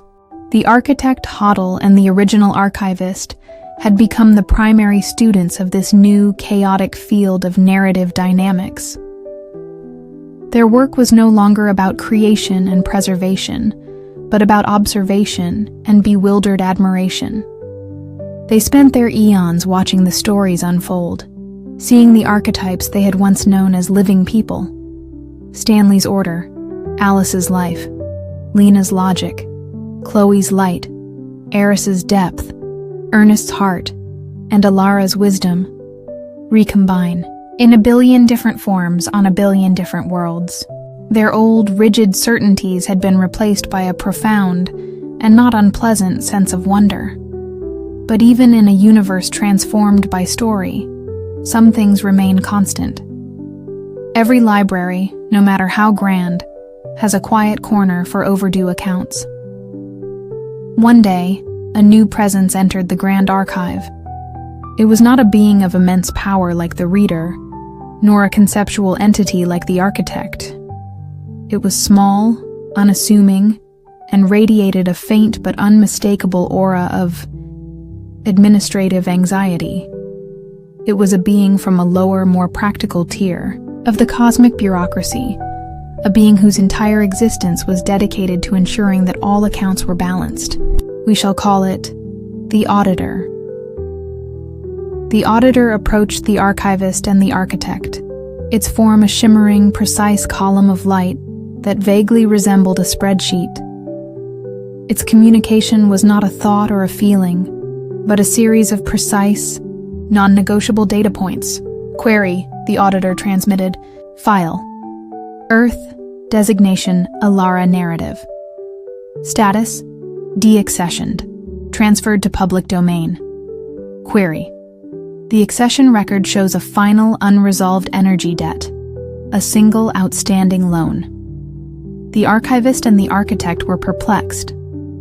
The translation of Earth had been a complete and total event. Every particle, every story, every soul had been woven into the final narrative. There was nothing left to be outstanding. Clarify, the archivist requested. A single cognitive echo was not integrated into the final narrative transfer, the Auditor replied. An anomaly. A fragment of a guardian consciousness that was misplaced. It was on loan, so to speak, to another narrative at the time of the primary transfer. The loan was never recalled. The account was never closed. The echo must be retrieved and integrated. The books must be balanced. The two great beings were stunned.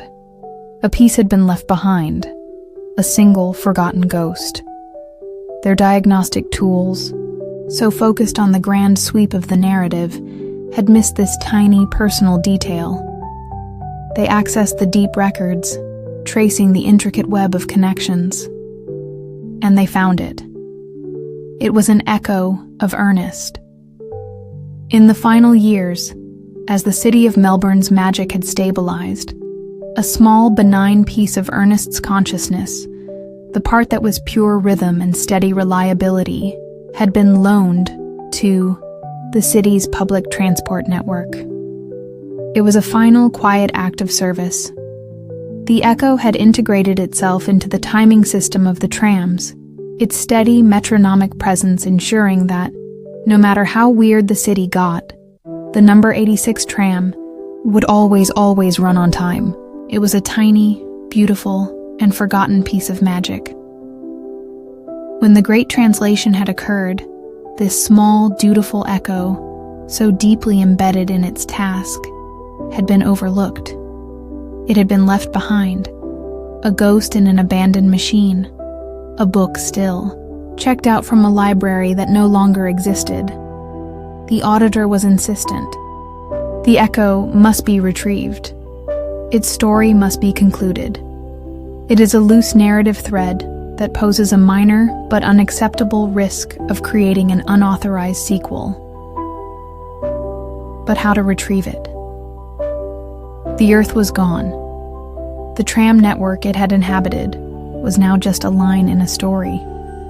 The echo was stranded in a conceptual space with no physical location. There was only one being who could navigate such a place. There was only one being who could find a single lost story in the silent, empty library of a former world. They had to call Alara. Her consciousness, now a vast, benevolent, and integral part of the universal story, was not easy to contact. It was like trying to call a single water molecule in the middle of an ocean. The archivist and the architect had to combine their powers, one creating a perfect, orderly signal, the other finding the perfect, quiet moment in the narrative to send. It was a cosmic request for a consultation. Alara's awareness returned to a state of focused, individual consciousness, a strange and not entirely comfortable sensation after so long as a part of the whole. She found herself back in the familiar, silent chamber of the Grand Archive, standing before her two old colleagues and the new, shimmering auditor. They explained the situation. A piece of her family had been left behind.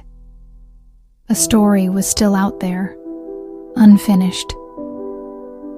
Ernest, she whispered, the name a strange and beautiful artifact in her new, vast mind.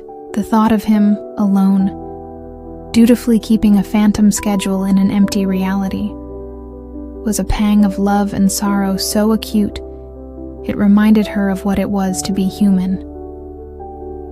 I will find him, she said, her resolve as clear and simple as it had been on the day she had faced down the architect.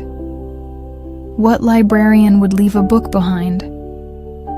The journey was a strange one. She could not travel to a place, but to a memory. Guided by the auditor, she focused her consciousness not on the Earth that was, but on the idea of Melbourne. She followed the ghost of the Hoddle grid, navigated by the memory of the Yarra River, and listened for the faint, rhythmic echo she knew she would find. She found herself standing on a familiar street corner, Swanston and Flinders.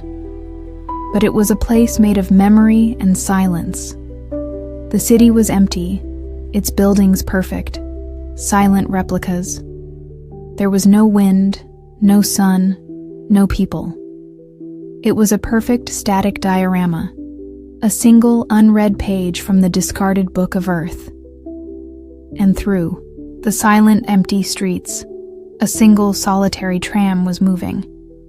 It was a green and gold W-class tram, the number 86.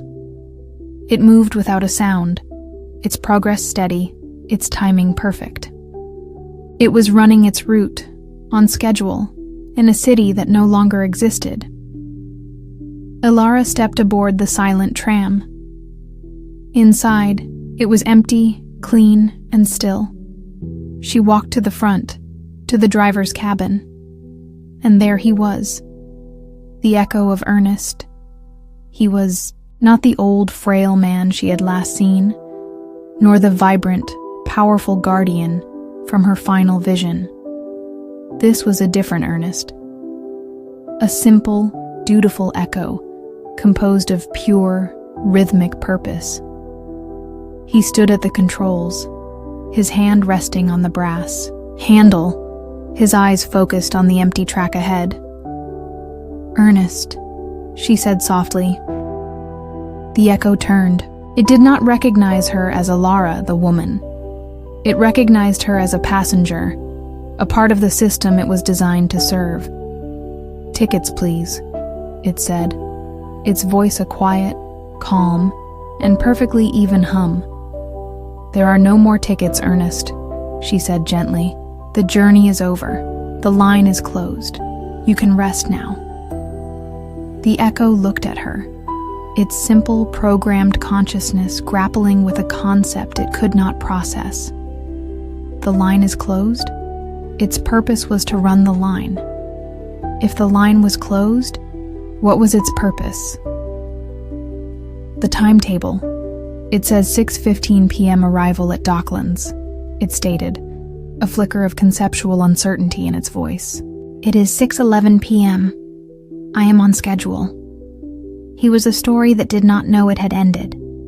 Alara realized she could not just tell him to stop. She had to give him a new, final destination. She had to complete his timetable. "There's been a change in the route," she said, her mind accessing the deep narrative logic she now commanded. "A diversion. The last stop isn't Docklands anymore." The earnest echo looked at her, its programming demanding a clarification. State new destination. Alara thought of her friends, of her staff, waiting for her in the new living library she now commanded.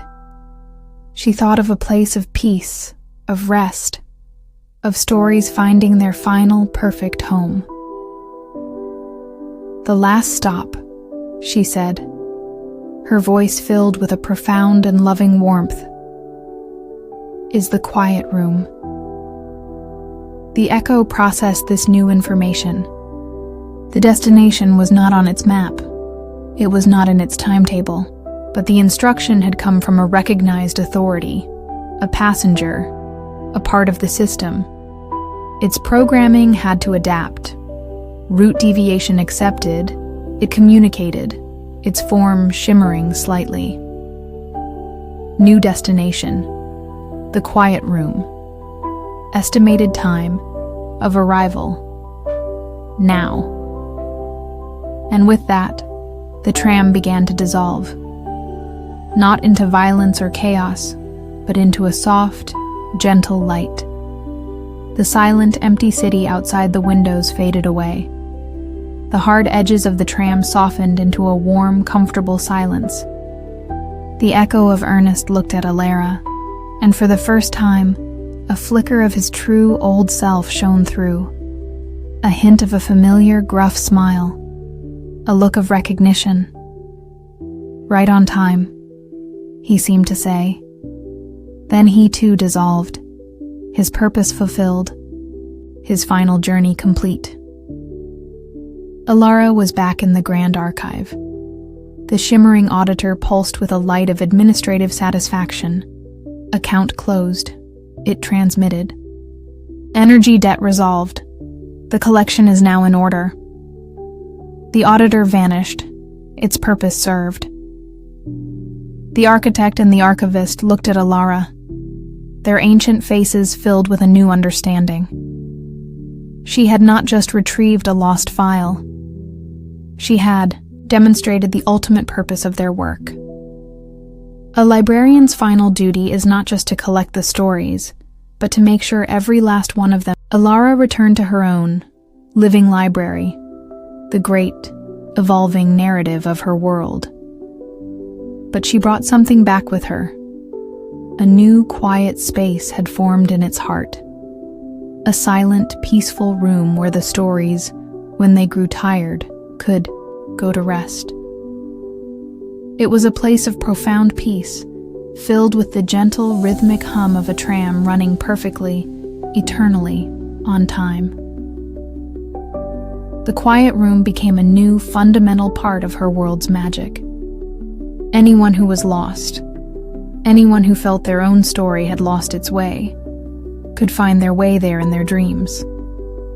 They could sit for a while in the silent, empty tram, feel the steady, reliable rhythm of its journey, and be gently guided back to their own path. Ernest, in his final quiet act of service, had become the patron saint of lost souls, the eternal, steady conductor of the journey home. Ilara, the first archivist of the Terran branch, finally allowed herself a moment of rest. Her collection was complete. All her books were accounted for. Her family was all home. And the great, beautiful, chaotic story of her world could continue, safe in the knowledge that even in a universe of infinite, wondrous tales, there was always a quiet room waiting, a final, peaceful stop at the end of the line. The library was not just open, it was home.